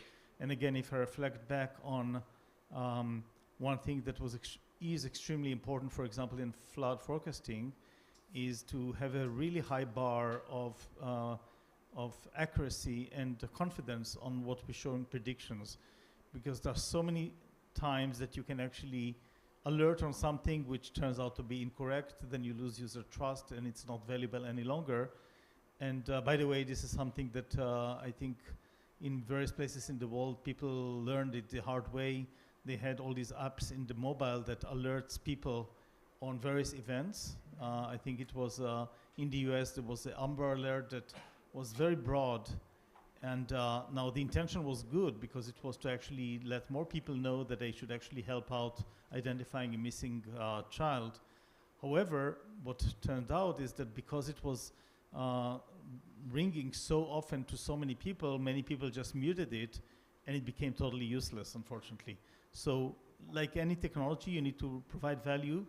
And so it all goes hand in hand. When you have the right depth of technology that gives the right predictions and the right accuracy of data, and then you put it in just the right way to the user, and the person receives value, then that's where it becomes usable. And I think, again, not dissimilar from any other product out there, except that here it's something that people obviously need, so the motivation is hard. So presumably people will make this extra effort to use whenever it's there and it's useful, but still I would encourage to think about it like any other product. Make it simple, useful, and take it from there. Thank you, sir. I have one point to add. Yeah, please. So it's not about incentivizing the farmers, but since we need so much of data for our deep learning models and AI, the more the data, the better for us. So we have a helmet project. It's in Africa, where people put GoPro in their head, in their helmet, and then they go around the roads, and then they click the pictures in a certain interval, and this kind of feeds them our models. And second, what we can do to incentivize the farmers in India is maybe conduct some gaming app or something, so that every village they get some the more pictures you collect from the farms, the more the one first prize winners gets 5,000 rupees or 2,000 rupees or something like that. Some farmers or maybe kids can go school kids can go and collect the data from the farms, just clicking pictures only for the crop type mapping or something, and this way. No, I'm not talking about the yield map and all, because for the yield data, there could be the privacy issues or something, but just for the crop type mapping, just to build a better crop type mapping, we can have some gamifying apps and all. Yeah. That's a good suggestion. So any other, you had a question? I just want to add one small point. Mike. So in terms of incentivizing and all, when you're talking about, so one other way which could be explored is, in agriculture, people have had a lot of success with cooperatives everywhere. Now, in case of data also, we could try to have data cooperatives where people are, let's say, whoever is contributing their data, farmers or in any other form of crowdsourcing when we are going about it, that rather than companies owning the data, they just become custodians. They have a fiduciary duty to them, and they have to finally share some proceeds. So yeah, like Google is here. Like Google has become the biggest company, or one of the biggest companies in the world, by using other. So we all get free services, but a lot of people now resent that. Okay, maybe we could also get some shares of those proceeds. You know, so it's not like it's just like how do you bring in that element? And I think cooperative structure for data ownership and data governance could be a really interesting way to explore everywhere. Thank you. Can I say something Yes, about that? So I think that's a really good idea in principle if we can get farmers to take that approach of building cooperatives and trying to take advantage of their own data. And in fact, in the state where we work in Illinois, very recently a group of farmers did exactly that. There's about, I think about 100 or 200 farmers that had come together because they all have valuable data. It turned out that one of those farmers, a couple of the farmers actually had previously founded a company that was based on data and commercialized it. And so they had the experience with what was required to monetize that data. I think unfortunately, most farmers don't have that expertise or experience and don't know people who do. And so trying to, so effectively farmers by themselves will not have the expertise or the understanding of how to go about taking advantage of the data that they do have. But either as a government policy or as an NGO or as a small or medium enterprise, I think people could actually create structures or create incentives that encourage farmers to go out and form these collectives and offer the data sets. So by offering products or offering to build products and help the farmers monetize them. So I think in some sense, even that process of creating collectives for data is something that can be externally incentivized, and you can create ways to encourage farmers to do that, because then they will really be able to take advantage of their own data, the data coming off their farms, instead of just giving it to some multinational corporation or something else, who today is basically the only ones that actually are able to make economic advantage out of that data, out of those data sets. So I'll just add one more point here. So, so we all love data because data can tell us many things. And we work with lots of big data sets. We collect our own data, and we also work with a lot of government's administrative data. I think one big, now that we are embarking on this AI journey, I think one big thing to watch out for is actually how do we make these data sets standard? So more standardizing a lot of these data sets. And I think for all of the data that One AI is collecting, Google is collecting, I think there's a lot of value add to being able to make these standardized, accessible, but also being able to, how do you sort of bring together many different data sets together. So it's a I call it a cyclical economy, right? Not cyclical, circular economy. So everything is related to each other. So it's like a house of cards. So you need to be able to connect all of the dots between between different houses before they all fall together. So that's and I think MeitY is doing a good job now of thinking through about the data privacy laws. In India, I think there's a lot to be said for who's collecting the data, how to collect the data, data sharing, all of that privacy laws. We have a very long way to go to be able to, just connect all of these things together. One of the things I would advocate for is to create more open data sets. In fact, in India, already we spend a lot of money on collecting. So the government of India had this program of soil health data cards, where there's so much of testing that's been done.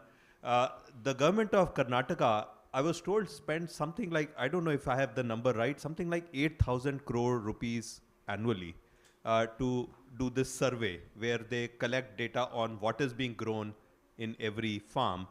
A lot of these data efforts, I mean, these are very well-intentioned, but the quality of the data is not as good, right, as you would like it to be. So in my mind, again, open data could be a way, because again, nothing's like, people say sunlight is the best disinfectant. When there is data being shared openly, automatically there is that pressure to make that data higher quality. And as the data gets shared, right, you begin to see, again, in some sense, errors and so on being pointed out. So I agree long term with where you're going, that yes, it would be good to figure out ways in which some of the value could be shared back with the farmers. But the first step, at least I would advocate, is for us to jointly start creating more of open data sets so that at least collectively, the technology companies, agri-tech companies, and people who are building those solutions can at least start to use all of that data to start delivering value to farmers. Thank you, sir. And the final comments from Dr. Yossi as the time is up. Sir, the final comment on this. Yeah, so first, thanks for the question. I think it's a really important point. I'm a very strong advocate, and we are very strong advocates for open data. Even on floods, for example, we put a data set out there for all the public data which is out there and encouraging others to put. It's a project called Caravan that we published in Nature Science.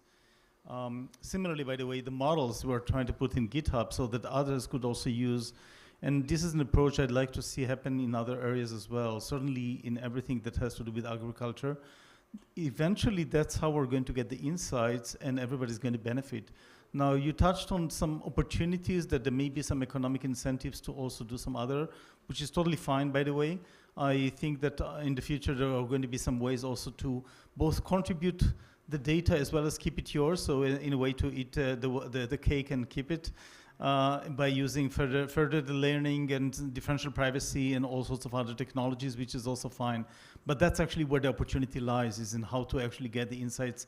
And then indeed data is the fuel of building those machine learning models that eventually enable us to do some of the AI magic that we have. So +1 to this open data approach that Manish and others were touching on. Thank you very much, and it has been a very insightful session.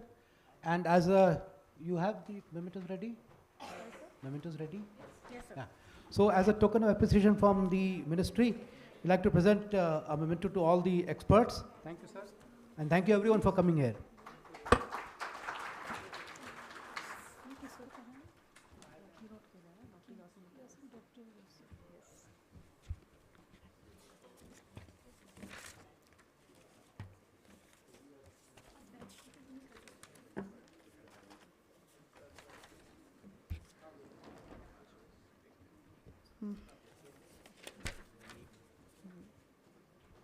Dr. Yossi Matthias, Vice President of Engineering and Research at Google.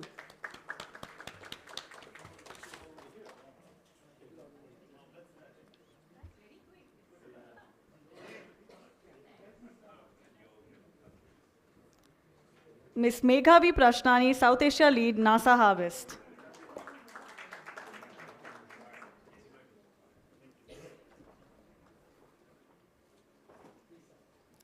Dr. Manish Gupta, Google Research India.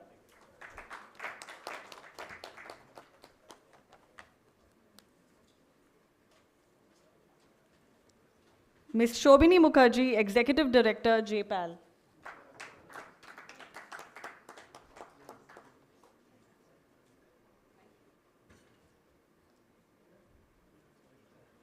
Dr. Vikram Adve, Professor of Computer Science, University of Illinois.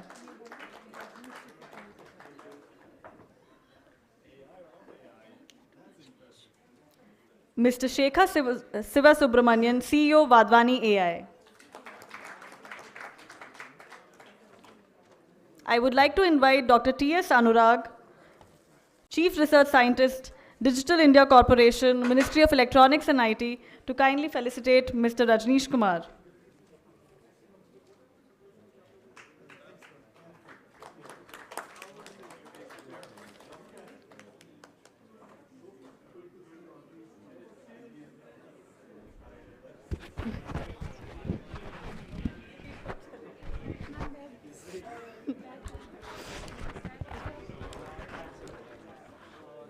Thank you, everyone, and have a wonderful day ahead.